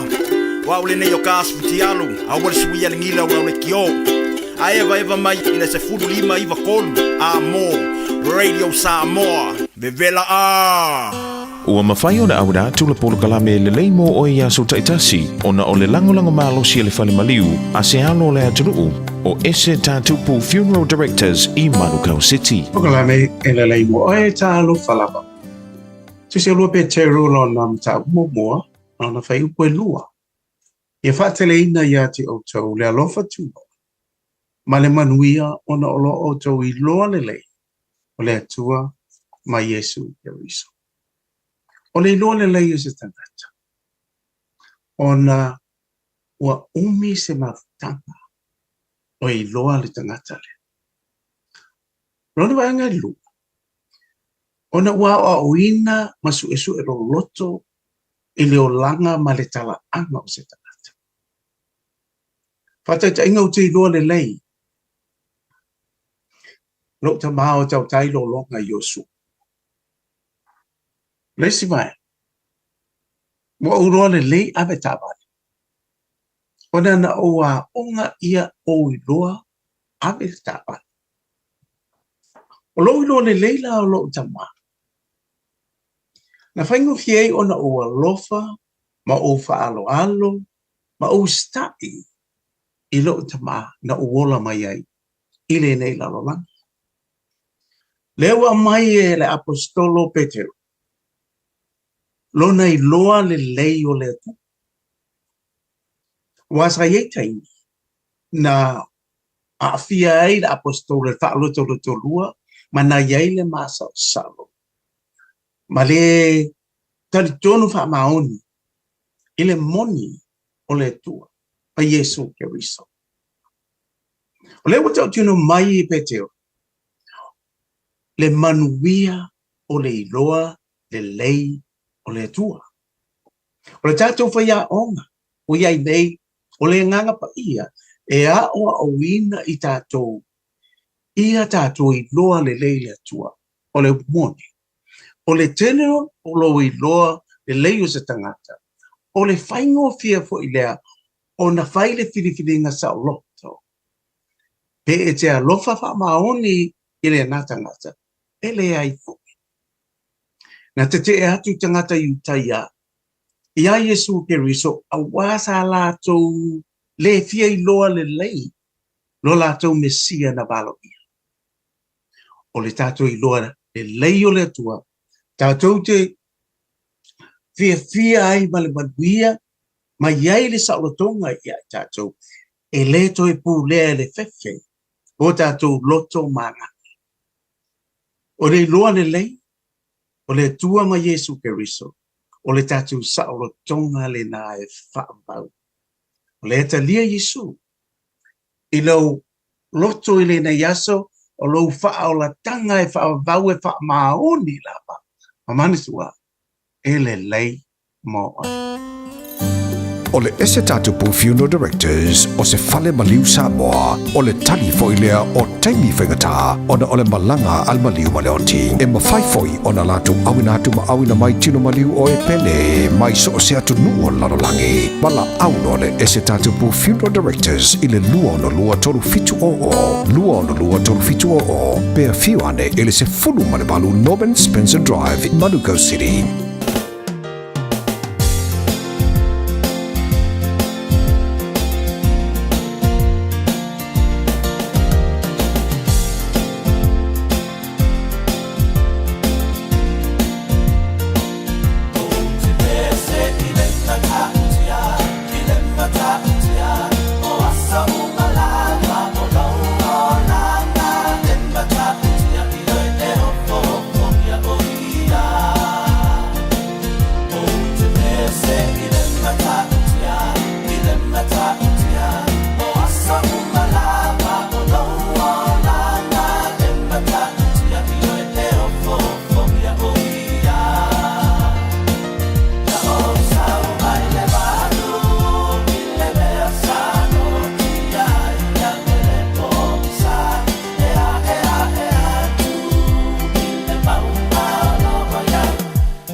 Talofa lava, mai le tanika kas. Afio mai e fili sau piki apu, dapper cap, okomeki, pe suikia, to e leda onon foa. E lua se furu lea e mawa i le teminei, mai le lua se furu afe tala, iwa se lau iwa se furu mali, mai le tausanga lua afe se furu maliwa, e o i le lua o lua tolu. Bahala au mai misa i le lua fitu o, pe afio mai i le tanika kas, i le fitu tasi fitu, Great South Road i Papa Toitoi. Wala au mai misa i le lua fitu o.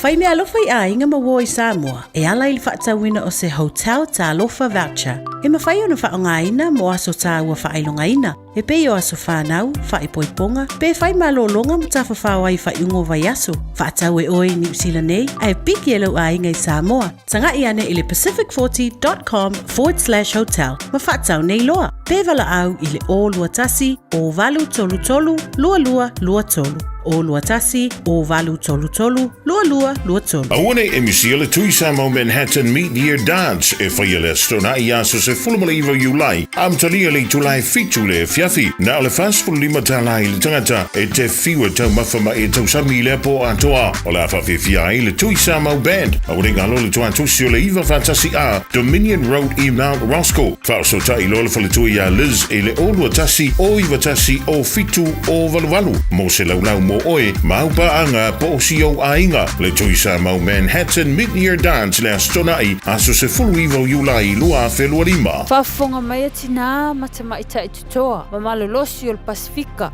wala tau lavea ina lalang. Whaftai moa o tau ngaluenga lelei uma wa whaia mo ainga matangata lautele. Ae petai tu salava pe tutoa ma malolosi tina matama ita. E la tau te moomia lava na whaia la tau siaki whafoma. A whai ua fast lima I le onos fuluiva tausanga le matua o lo soifua.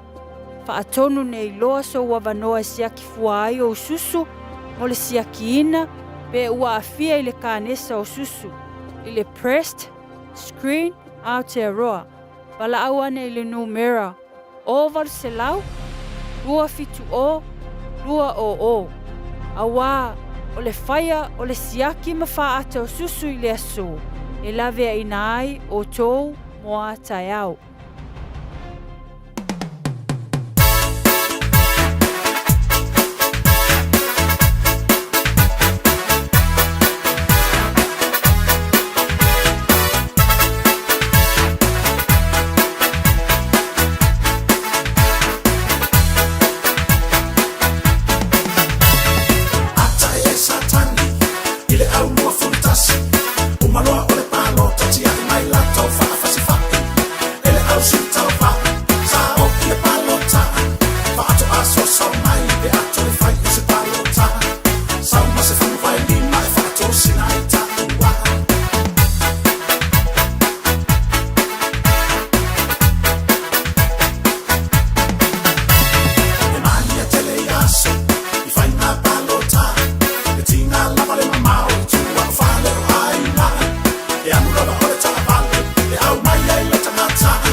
Wale kau kala mai fuai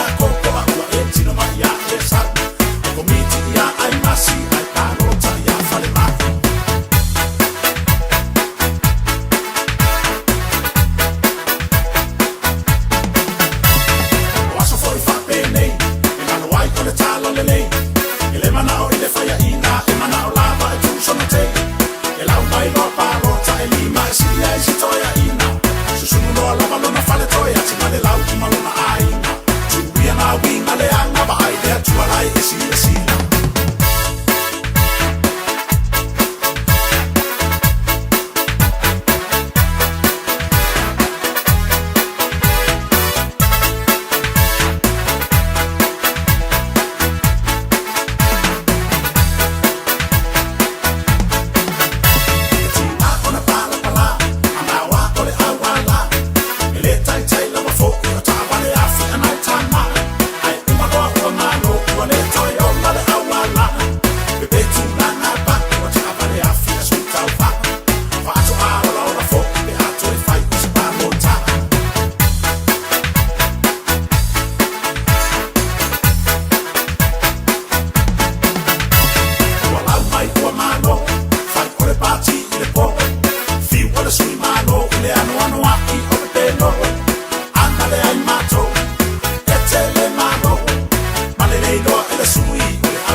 Luas fruando minuto lo te nei le giula se fu batasi e giula mu bu lo tato po kala le tembe le taia ya lo te mama fatasi mai foi la ia lea o le tato po kala le taia ya wa fo le fala roino ni so tato fo fanga mal tato po kala le so taia mal tato ban Samoa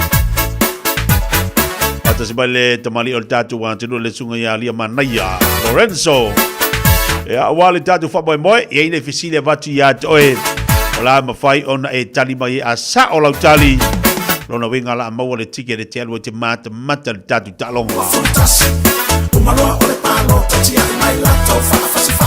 tau ala le sa o le lei o lau tali ia si fatasi mai le tatu fai pokalame ia pola le tublanga whaanga solongo la ia le tatu tali ngā visiri le so ia ingu maari angera ui po kofe Sasa masinga susu kau fa ma di la kiki ai. Fai le mu le si bela so nga kopi ari ia so. Le vai si do lo wa le tau to mai dai ti bunga. Ia ole ongo sa ia. Ole ongo sa ila batato. Awari ngalo tatu fa mo na le aso tayao le fe tatu fa mo na o tara la vi fa la tele tamani o tatu wa tu pe fa tsi mai dungo tatu to tua ya mo fo le mo la no o le am fai ona mo le ticket te mata tatu talonga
Ya, lelei mana ya disio tatu fa fifianga tu ina tu mal fa fonga tatu wa tunu le nei fa taya mal mana tu lo solo ngale ma manuia ne yaso ina lo fa male anga le yo tatu tapa usi de langi vi ia le li lo manuia me o mai le lo fo le tua ia fa malo la fo lau malo fo lo sai tu te manga duenga pe ona fe ngai ma tatu a pe fo le tapo inga ma ne tatu tamam tina ma tua malo mo tapo inga de so lo seki me o mai le yo le li Maraya lewa tatu se mai nei tai ola tatu tari watu mo tatu pokala masani pe fa ilo mo tatu le tai nei ola ma fa no fata si mai se tasi fa tamari o tatu watu ya e fa ilo ma fa manino le tulanga o tatu fa mo moile le aso tai au ai mai se tatu tickets ia mo fai on tu na mai mo le tatu talonga ya ola fa lo tele ma tatu tano ma fa so tai nei le fa tasi mai ia le sunga ya Lorenzo ya wa ia tatu pokala le tai nei ya dia mana ya Malo se fo manuia malo langi mal ni tai fo.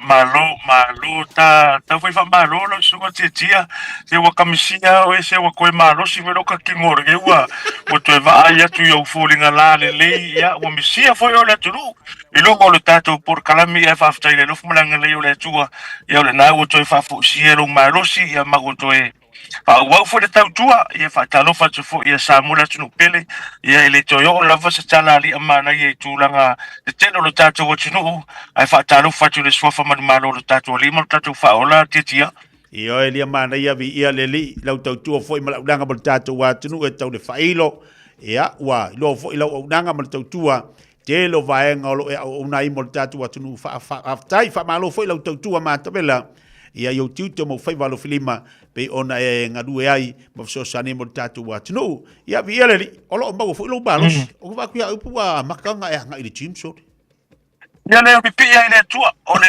ta ko ina le falsa do ga le lotu e pe tu langa na ya wa e se lo marka marna tia ya makalo fo ya nga pi o so ngai me mo ngai lu ngai a makanga u fa pena e tu longo folinga na mai me o le fi lo no vinga ola e fai tau tu spa ia li amana ia tia ia ele o mamao ala li amana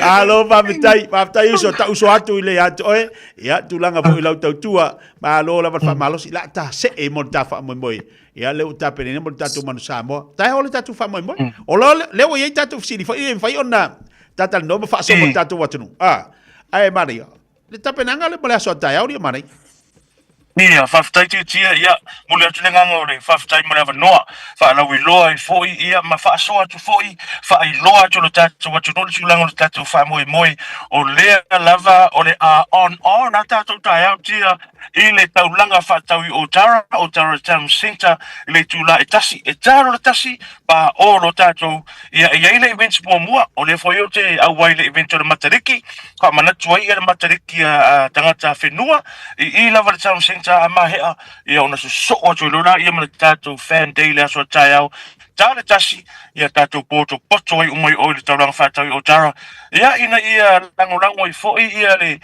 fa nga tama mai so le alo tu mo penanga o le tatu o man Samoa mo la to talo fa tau ia las for radio was for il malai Eden Park tia mana ia le wa mai tonu fa mai moele mo tatu manusa mo o tara o le taulanga fa tau lea au kilani o tara fa e kaulo o tara le ia sisi kaulanga I kongo au kilangi pe o tara fa ia au le o kangaka a le o ami o kangaka le fa ila wa mai il ka ko tatu manusa mo le so tali tu la tasi fa fonga ba tatu watinu o fa soa ia ri amana ia mo le tatu fa mo le so tayo le la vatu tatu fsili mo mua le la kongi ka fsili ri amana ia ya bon fa mole tatu watunu tala tatu leina tolu fiti tasili ba tolu fiti tasili ba tolu fsili le asa tala mai le fa mo le tatu fentei le so tayo o fsili na fsili mo mua nga o le a se tala mai ile fa mo o le tatu fentei le so tayo ila ngobolo ya o fsili mo mua nga wala mo bai dia mana ya le wa alu tatu sili mabua au esa no ali tulanga o ia ta penanga mole aso ata yao matango fie fo ia le tatu fa mo le tatu man Samoa le tu va ia tu tatu au le mo fai ona tape na tu mo tatu e fena tu fai mo la tu la so foi le tatu ta longa le fa mo le ari mana e tsalonga leo le o le tali malo tatou tia e mo ila va o leo lo fai mai nei sila tsalonga ai o tsalonga lo tali malo ia ona o tulanga lava fo i le tulanga le lei o le tatou malai apia pa kia marka le na lava ia o tsalonga le tatou manusa mo rakpisa mo le ala lo tali malo i le park ia ma o se tsalonga o mate ia ia mavalo ia tau ona tumu tau ona fa tumu ia le tapua inga lo tātou watu no. Mana tua tia. Tātou nei au kilani tamaki makauro dea o lo to tele ia le atu no. O lo lalampa pa au iai. So wa tala feunga lava la tali malo au kilani le talonga mua mansa mone. Ni tau sanga. Le mai ai o le Pacific Nations. Foi le Pacific Nations Cup. Au les faraila le vai aso fou. Ele o las to nai. Les faraila i o vai aso fou le vai le tatou talonga i le fiafi i le park. E tala malai fo ila ma le talonga le ta o le classics ia ma le Pacific Legends. Mana tua Pacific Legends i o tamatuai o le tatou manu Samoa ia ma au fiti, la au tonga le la tu fantasia la o le Pacific Legends. Ia o le ai ilo ai ma tamatuai no le pileki. Ia o te rao mautinoa po ele tonu au nei. Ai o te tala tonua o se talonga mata ina le talonga lea. Mana tua tamai tia o lea lava e marorosi. Lea lava o ele 11 na li taia. Ia o le lei lava le tūlanga o le whatinonga le talonga e le tau whesiringia na tūlanga. Ia ai o le talonga le mua mua. E good and raced. E tala malai. Ia o foli mai e ia le talonga peitau lia. Ia le tatu manu sa mua mala o Skotilane tia. Ale mare foi le aso le tai o lia mana yo o le to telefo yo o ala mta mafana o tatu watunu o le mo fai ona filfilia ai me se tatu fai anga fo le le wo ye le tatu man sa mo man tatu pulenga le tatu man sa mo o ava no le au ma le lia mana yo fai ona nga ia tu ia tatu matu ma tatu ainga me se tatu fana wa o le vaso mo muli le a tonu la mana foi le tawa lunga yo tu anga na tama tele vatu e fa filoai e ma fa ta lofa ni tatu tamo le man sa mo le so taiao. Nora masa ola bra na tia ya manatua. O le sa manatua le o le sa mai tato o to Samoa. Ya o le ala fato a to malanga mai tato manu Samoa. O le fan day mo le sa fa manu Samoa to sango tona. O le sa tali malo ya mangili. Manatua le sa fa to to lang fato mangili. Pechai. Ya o feutanga inga fo I male tata malanga le awal manu Samoa. Ya na mai fato sanga te tauna mai o tara. Ya mai ona ole taimi fa tapula ale wa mai man Samoa e ola wa uli paula va ile township ya va no mo tai fa pe ta la fa so ratua na otara e pe ona sa notia le bano le lenda va le mo tacho o tinu o to telo tacho e ola va fu ia te o ia ia o tele I feilua I lava I tamo le man Samoa e o ka ku kapiteni o tele I fa ta no fa ia ai ole va no le lelia you know we are bringing the boys to the people. O lea ole au mai le tātou au e whailoai I tangata e whailoai no tātou o tunu e lea so tae au o lea wanoa lea tia ole a te tala e umano le tātou sau ni ngalo te tala loa tamai a nga I laro le tunu ia whailoai ia fusi o le lima whata alofa o le ata tu on Facebook tu langa mo whapena e se tāua langa ele ngata tāua mo le tātou o tunu ina ia whailoai le au e tāua fo I lo tātou au. Ia o le tūlanga fo I lea mana o mio le lango. O le mana o mio le support. O le wha pisa. Ia aoanga ia le tātou au le lato malanga atu I le mpaka wala lato tālonga tia. Mana ia. Le aso atai o se aso tele lea mo tātou. O se aso tele lea mo tātou o se aso tāua le mo le manu le tātou watinu. E mawhai o nanga ia tua ia mai moa. Iha ma whaatalofa lulu lima ma le tātou au le aso atai au. E ni whawhiwhianga le aso atai au lia mana ia. O le makoa plenty tia ele whasiringia le tūlanga manatua. So se wha moe anu tātou watunu e whai. Ale aini tātou whawhiwhianga. Ia ele ma whai foi ona tapisa ma pisa o wha moe. O lo iai ia tātou whawhiwhianga ia lo pesa lo tātou watunu. O mori atu le nganga o le whawhitai le mapu tinga band. Ia le sunga ia mo le pola Wayne se au. O le uso ia stau. Ya mo le tu mai foi o le tau au e lango le nei fa moi o la fa fia i foi ia le a DJ no money ia po o kamalo mo kware ia se kupe wa sa o le ngo DJ le sunga ya liki ia kamalo DJ no money ia wai over jona la ia county kamiu Tala tatu leina. Ia sano.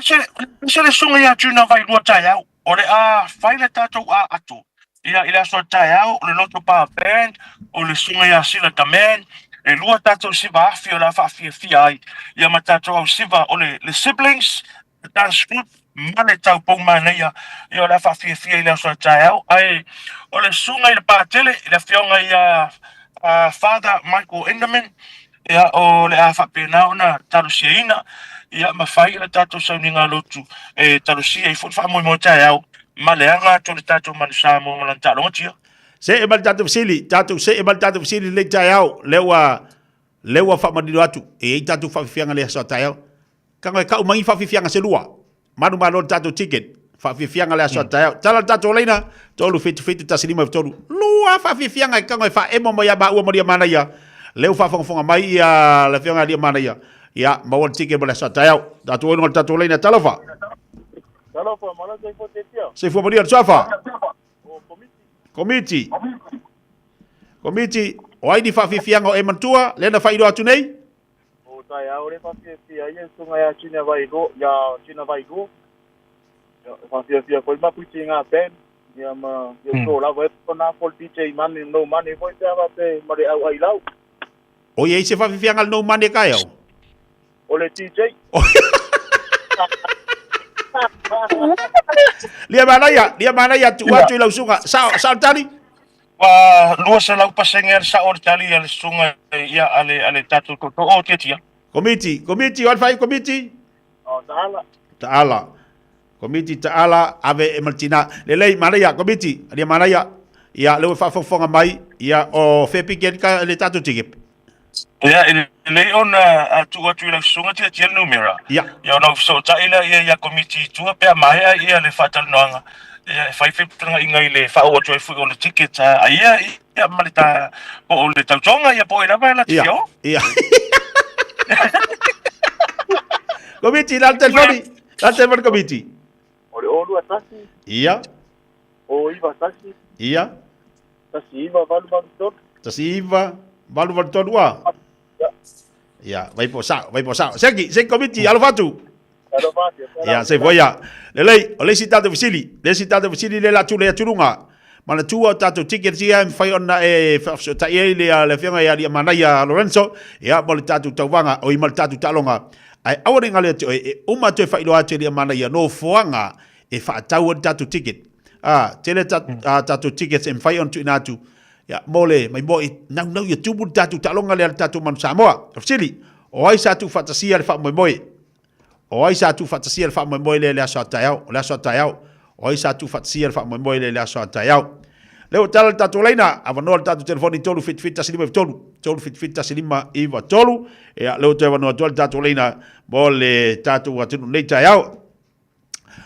O le ase sa una ngalo fionga lia mana yo tal tatu leina mo fa fonga tatu watu. O le ase ta u o le nei fa moi i le tatu manu Samoa ai misi o tatu tangata mana ia fa tia mo le fa sili o le ta u pe ona fa lo mai le tata malanga ia tia to sila Samoa i le tapenanga le tatu to Samoa le sa ia to le World Cup o mai ai misi o le au tonga o te fai atu e a matatu lava tapenanga au ia le to Samoa ma le matematonga ai le yo italunga e ala le i fan days ia le ngata ile o le fa pisa foi le la tunu mobilize le tatu community. Ina ia mauti noa foi le tatu au.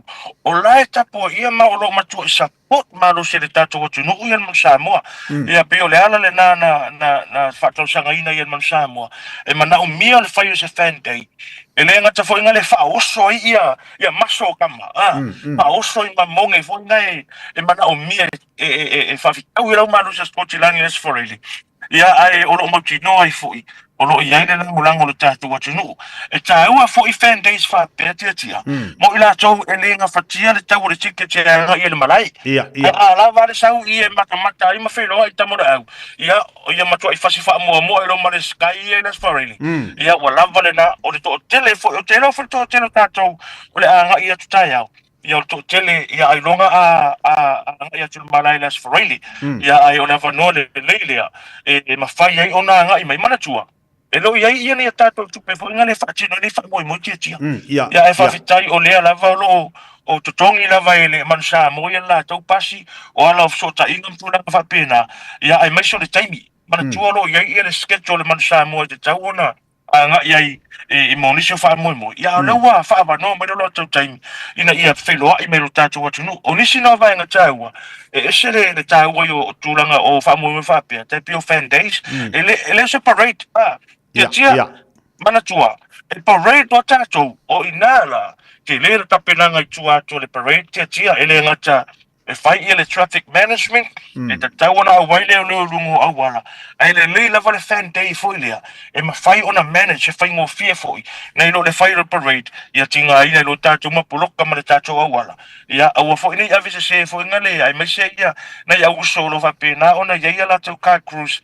A fai lava fia parade la to ia I te tala o le aia te taule na tato car cruise. Ai mo tato lava ia o le fan day. Le ia paka le lau tavale. Ia ona ia nga ia tuli tono tato tam senta tia. Mana ia. Dia mana o ile tu fatasia fa mo bode le haso ta fa mo mole. Ia o lo ia inisi o le fa mo lava ia o lo tu fatasia ele ngata o lo ni ngata. Ia male ata te malanga le tato man Samoa ia le sunga ia sua hese Jeremia ia fa pe ai fo ila ma ia tato sponsor ia wa mai.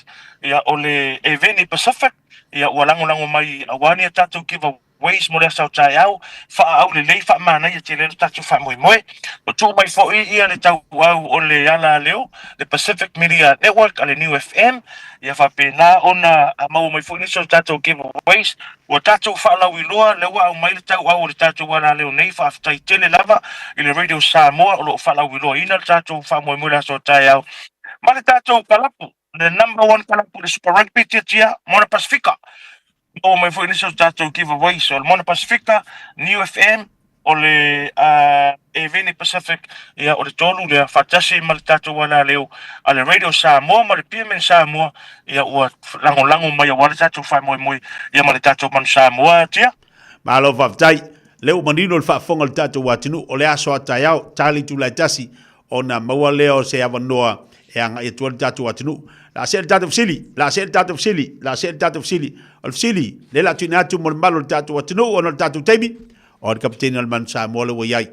O ai le kapteni ale Manu Samoa. Tolu fiti tasi lima tolu. Tolu fiti tasi lima iwa tolu tato wanunga leida. Malofa. Malo se fo mo dia tina.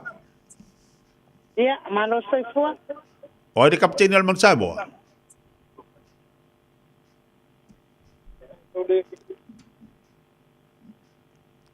Ya Cina.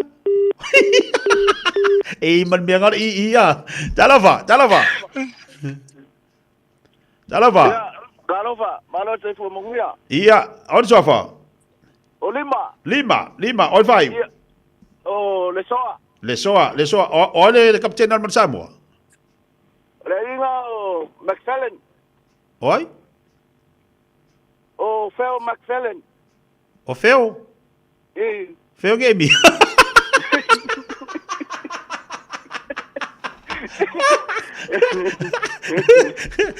Se kwaku yo ya dia mana ya? Se kwaku ya dia mana ya? Ya, dia mana ya? Ya, fa tai. E o ngai sa o le fa ai o le kama. E ma nei ya le ta o ma mai o le sua fa mua toa. O ro fia mau ala ngai kele feo. Kele feo ia. Ma nei ya le ta o mai o sua mua toa. Ya ro na wa mau mai o McFallen fa ai. Ya fa tai. Longa winga la e le bol fisili, e le bol karia. Ele morkani. On sai bai lima. E ka kaua ka sa o ma mai le go. Talofa, fiona. Ia, sofa. Pati. Oi? Pati. Oti. Pia. Saki. Pia. E una va vea ia la cope mai ole mai. Ia, tau whare nei mai lo suafa. O suafa? Pati. Ia, wai de manga ia. Pati, o whai pati? Pati. Pati ta eu. Ia, manga ia. Wai de mangi ngor ka walo makua. Ia, o salutari. Ole ngor kap kengyo Theodore McFarland. Oi? Theodore McFarland. Ia, tuatu alfamasido, alfamasido, di mana ya? Tia men makua i fere mau. Ngala. Ia, o kesa o le nei. O Theodore McFarland i le swafol tatu kapteni tia. Ai ke doa di manga yo. Ya. Ku sole ngole sau yo ngor ka ba ai fa le berkinga.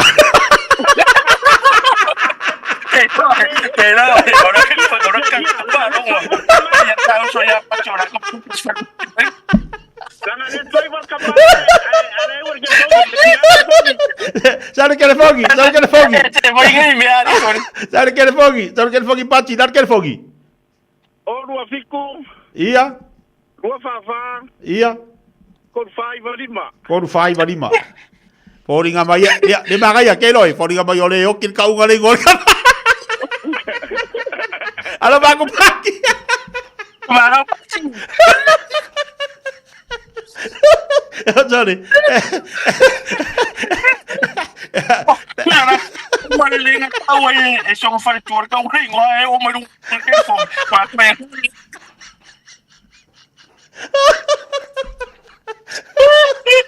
Ai, mara pati. Kuwa ko ela sugo alfa basigo wai. O alfa basigo ke werkani. Wala ko pa yak. Or suafar ka ba fa le o berkinga. Le se mo yai. Magaya. Va kwari al makwai fa le ko nga tia e ke le ya li yas fa la idea. Malaya. Ma wa tal fisili. O na le tatu taimi. Le si fisili le la watu. Le le fa fonga mai nei ia li manaya. Ia li manaya Lorenzo Kaisara mo le tatu pokalame mal fa mo le sa tayau. Le al fisili muri. Ta u mai tamali e to lua. Le nei fa fonga mai nei. Tu fa tasi el fa mo moi. Fa tasi e matatu company lang ina tatu fa mo le sa tayau. E lua suafa o ila uene fa fonga mai ai. Fa tasi e matatu company ta u mai la suafa e to lua. Lewa tala tatu laina, tolu fiti tasi lima tolu. Lunga tatu laina talofa. Alofa kikia. Se fo mani sofa. Ya, titei. Oi? Titei. PJ? Ya, titei lalmilo. PJ lalmilo, lelei malaya. Ya, lelei, oi sofa tolua. Ya? Oi sofa tolua. Lua sofa tamali ia ne fa fonga bina amata to le sa nuanga li amana ia Lorenzo. Ya, peia ole sunga di manga ia ma yese mbia ia malmoana malekio sa mo. Kali, ia la fa ya kule dua kala sa umale. Oi va sa de me bok mas sponsor. Pero uma batama lo pinche que me chile me ali. Ya, sa fa dua nga sa wai, le nga mai. Ya di manga ia. Ya ma yese mbia. Ma yese. Ya, es Jeremia. O sa.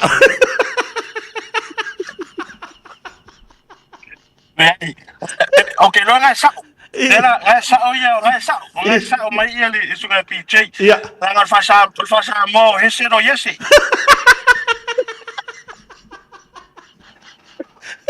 Salta telefoni PJ. Ole, o lua.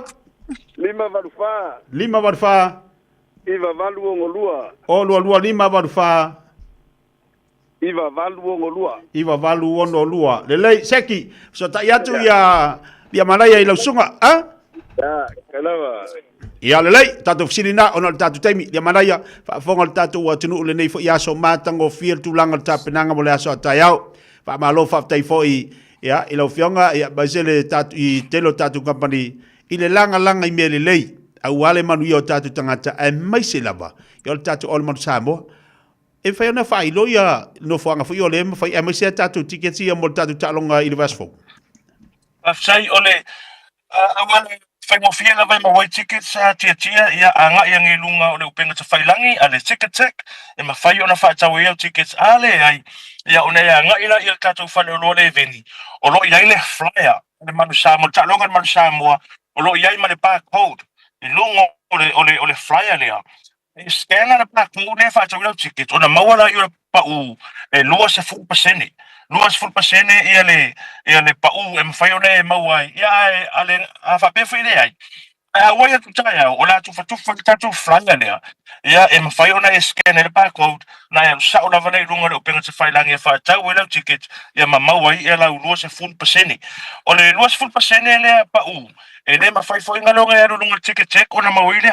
se lunga la vai scan le barcode le lunga tatu flyers le ola tam fai e vato tatu flyers ila so taia ia msalu ia le sunga foi ate tio la fa fi lunga tatu stage ia lango sua foi le sunga ia pali tele la flopeo le a fai mafongo le tatu watu no fa fi loai le tatu au ia fatase ma le ftalenga ia to el manino a capesos la tu a le pepe ia o ia le la fsoan ni fatase ma pali le MC le so taia ia o ta otia ia la state managers ia ma fa solo tatu fa fianga ia ma fa la wi loa tu le lalo lango le tatu fendei I miss you le proud of tatu watu no tatu o man sa motia ma lo fa tai tatu watu no lo fa fonga mai fe la vale te ma u mai le tau tuba le nanga ai ba se si fonga le fianga ia mana ia Lorenzo Kaisara aso ataiao inai o tara taulanga fa tau o tara au le lei o le atu mutumu mai ai tu e fio au kilani o le atu le tu sifo o le anga ia tu i saute fia lava nei te mafuta mai au le misia la soa taiao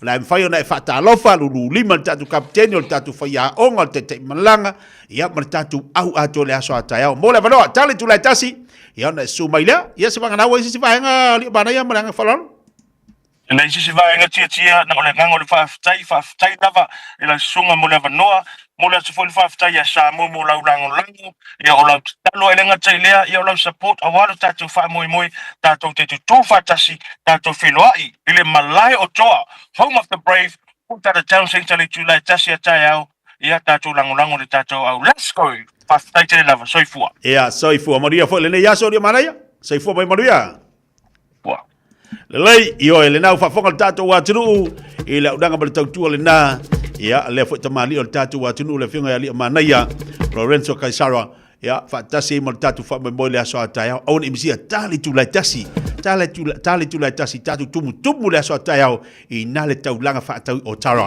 ba vela tu waifu di market taya io umala ia la fai ai so lo kapaka ka kumu le aso ataya io ya nga imai le aso ataya wa te wa tu ai mai manga ia lu so fu di market ki ka fa ola ia le mai va pa tau se me ai mona tabaiti ia mamau ai lo male vanua te vai la so ataiao tau lunga toi se tau tuba sa udanga te le vai ngala so fafte te sa mole tu pele mole tatu maftanga ia mole nei vai so atoa vi ia le li faftai mole tatu maftanga fafte fo talo ia mole tatu pokalame bi on tatu mafuta nei vai so ala se ngana te o le tau tamari la fa fonga ia tatu fata fi ia wa o tai e poto ale tau tai e sela natu ia malo atu lo titi faitama te mo sisi manatu mo sisi langona le vaso fo ia tu ai ma to fa wai tatu poklame amole yaso fa te te love sa mola tu pele alofa tu te soifu ma imanu ya Alofa, we're the Katinas, and you're listening to Radio Samoa on 1593 AM.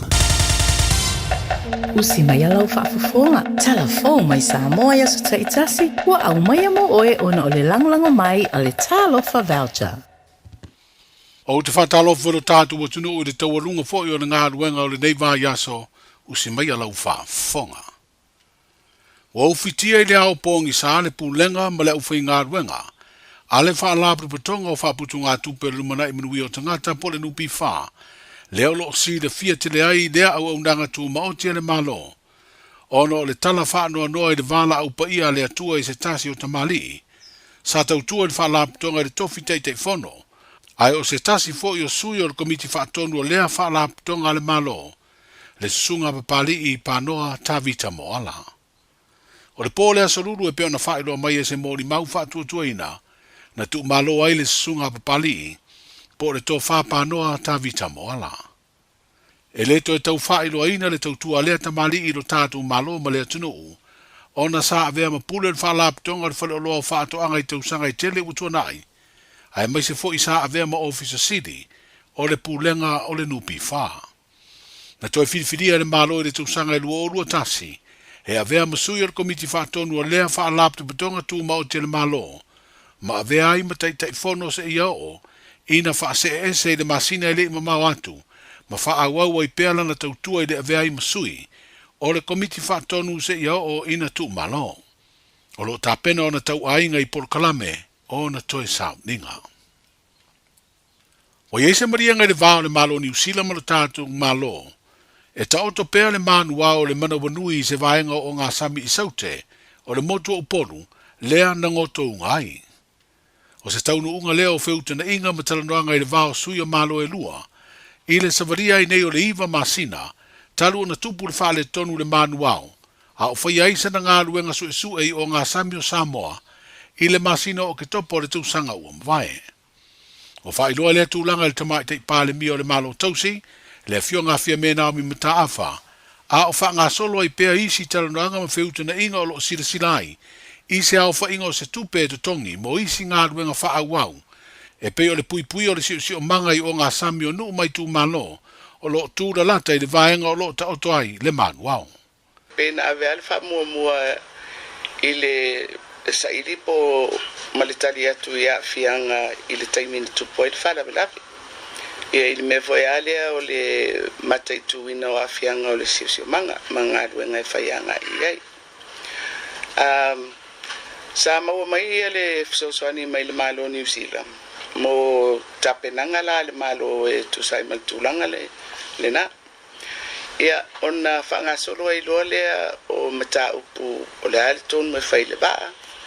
O ani tūlanga o ni tupe voi lea e tuina tu mo le tu malo se compensation. Ia tō manatua I lua malo ia au man talonole si malo talonole ia le tātou malo matulanga whapena e fituna ia. O le la o uloa ua I ngayo inga lava tātou officer ma ua whao mai le tūlanga ua mali e uma malo e lua e tātia pēr le ia le ba I le ilona no fuanga le wai ei nei ia ma le tūlanga lona lua o le whaanga solonga po le ase vai ngā tupe e whai o le taui mo ngā luenga lava whaawa ua le malo e tu sai ma le whala vlave lea ia ai mai se foi la mo I tu malo lo afia o le la e whamae ai e le tūlanga o le awhai o se selen ai o le mewa ilo e selen ai o le fia ilo po le ale ia le tonu mautu ia masalo foi ona o le taute ia I le taimi o malo tausi ia pe ona mea uma o la tatia se I mai el palota ma failo ese tonu mautu. O le fono lava le pāle mi o le malo tausi ma le autu sitala le asolulu o le vaia sonei. Sa fesiringi ai sona finangalo le fina uai o le teitai o le vaenga wha upu fai. E pui ai a te tau tangata. O le vaa fau mo pasese mauta, le ua wha tau e le malo mai Australia a wā malanga I le vaa uponu masavai e le o saonga le mu. E o te leilo pe insinia whapitoa I le teitai o le ituangai o le taitai o le HRPP. Ai o le o whamaumonga uma o le waa I le awala mua mai tono o le komiti foile o le CDC ma o mai e le kabineta ua whamalia ina I tūlanga I o lo iai. Ai o te manatua le amatanga o le mata upo lea. Peina amata mea mai le whapea mai. Na e le malanga nisi o sui o le HRPP no mai savai. I lunga o le waa foilea. Mai sa so ma ua mai vasa ia tangata. E na tuulola ia leo le whamatalanga I le waa le na mai vasa I tangata leo mai savai. Ai o so le whamatalanga I le saunga le mu o le waa lea. A le la o te fia tuli loa. Po le whaiti onga na amata mai whape le waa lea le no mai tangata ma ngase mai e tangata I lunga o le waa. Poi le ia te wai ele o wape tele taimi pe tele tali atu e me au te faita wa ye ele me foi le ole sota i manino famtalanga ye au mai o tele lo la pe lai faiti o le vale ye nei ia ma solo ni ai ma toi faiti o fo ile vale e fu le wa fai un au mai ia ole fa mo au tu ai ole tapena ina mai ole vale au nanga nei foi le fa le ai le au nanga mo le feo ai le va motu foi le ai mai se le anga ia tu se vai le fionga i pale mi o le malo tausi le fionga fia me na mi mata afa i le filo inga matu stale le solulu o le vaya so nei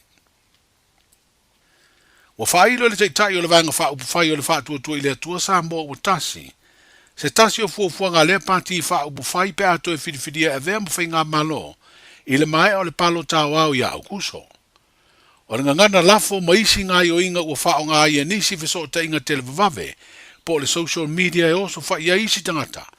Wa whalia le te tai le sunga la audi le mali atoa po la te Valfosi Smith o le awha tino iai se ngā duenga.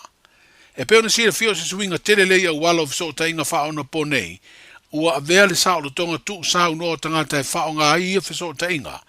Ma ava no ua wha tino ai maisi tu a inga o soli tu la fono e mafua le whao ngā ina o ia au wala o whasara launga. Le mātou la ta penanga whaare malo va ai po o whea tosi ele leina tua o i mea ia. I mea i tau whaitu e apo mai sa mo e te tonu e toe pui pui. Toe malu ma toe patu po le wheme e te tau na tu o le malo e tausi file mu. Ma tu le malo e tausi le awala e mau o mai tangata uma le compromise ina ia file mu tātou. E nei whai tātou file mua langa e tofu al tangata malona langona. Pea tātou o le mele ua mai nei o le ia te tau a tangata. E pea no whai atu sa moa ia o umana tofi. Mai lona inga, wai lona tama, wai lona whale uporu. Nā iai umātou pi tanga le atu. Tau te mala malama i la upu le whai atu. O le mātou la tā penanga, tā pena mo le mele ua. Le mai le usau le atu o le mai e tātou te toe o istu langa tātou te le mana mia. O malteimi o le mai atu i whafo mapule tātou. Colonial time is over. Alalmena over. Wa maliu o tātou matua. Na masa ai toto tātou matua le tulingo le mele teimi na. Ala tu e whai mai foila. La tātou tu e whiu wai la tātou ia tātou. Wa umale o mai o tangata mai whafo o mai e pule sea tātou. Ale la tātou tu e whiu wai ia tātou mo tātou. Tau whai tēnā ingo manatu malangona. O le winga o la utala le melea. O le ale mea le fast e whai melea. O tā penanga na mo mea umale tu te mori mawina. O se finangalo le sunga ia la auli le mali atoa pola te vao le ua tea Fosi Smith I lana fulasanga I lea o ngā tu sitala ma le au whaasara lau. E te pena ai a wā le whaasara lauina o le palo ta tele o lo ma Samoa. O le vaenga fo I leo lea o ngā tu sitala e te pena ai mo le lipo te ina o tau urumanga o le whainga palota na whero I aima le teitai o le vaenga I pui ai a te tau tangata le stofi le sunga tu I le epa lupe sori aisa I le maria le ngaoi. E le moa se avanoa o taitai o isi pati I wha uwhaina o iai le vala au whaalo ano. O leo mai a tālonga lai te le Pasifika sa tari malo ai le atunu o Palau, o leo toi fo I mai le au masi e Samoa ma se tala fia I lana tau mawhainga le sao whai ai nei le tūlanga tolu. I le au whainga ono sfutasi pine na manu malo ai. O fiti wa tūlanga lua ma tau whai tutusa tātou I le au whainga o pine aulo I tai lua sfutfitu. Pei tai e varu sfutasi le au whainga o pine a fiti, ai o le atunu o tahiti wa tūlanga mua. E se lau fast furulua le au whai o na pine, ai fitus fululua pine aulo na manu malo ai le auta alo le atunu. O Australia wa maua le tūlanga wha, Amerika Samoa wa maua le tūlanga valu ma New Zealand lua pine aulo a iwa le au whai o ana pine e na manu malo ai, ma ua sao whai le tūlanga sifuru mariwa. O le atunu o le tukuki le atani malo I tālonga lai te le Pasifika, I le tausanga e lua o duiva. O le au Samoa I le nei tausanga ia tālonga e lua sifuru fitu ana pine aulo, se furu wha pine siriva, ai tolu se fulu pine apa me mea. Manuia le whai ungo le vai aso I sio tātou mutunu o tātou wheroa I le nā vai aso fau, saifua. Tā lofa lava, o le si ufafonga le nei o Samoa, le le Radio Samoa. Posilia ma le luasful tausanga le tautua le Aro Memorials. E ngau sia lantou maafa amanantou I o loa anangata. Maua maa e fua I lau whaasoa. Ma whaifoi ona lei bai, fausia I lo manao, malafoina I Samoa. Tatala mai le asunga fua I le asfarei le mai leiva le taiao I le lima I le afiafi. Ma le astona I mai leiva le taiao I le tasi le awauli. Awhia o ne loa I le lualua o Massey Road I Mangele, tolu tasi tolu Great North Road I New Lynn, po le tasi fan tolu Cavendish Drive I Marukau, Petra Yane e le arrowmemorials.co.nz. Le Arrow Memorials wasilia ma le luasful tausanga o lana tautua. Talofa Samoa, whaalau I loa whaapitoa ele ai se tutongi. Whaia fuale sia ki no lo fale pe fia leo whae ua iai nei I lungo le maketi. Mala au mai mo lea au nanga I le masina o Yulai. E tuina lo sua whai tutono le sei, e te ona manu malo ai I le se fulu.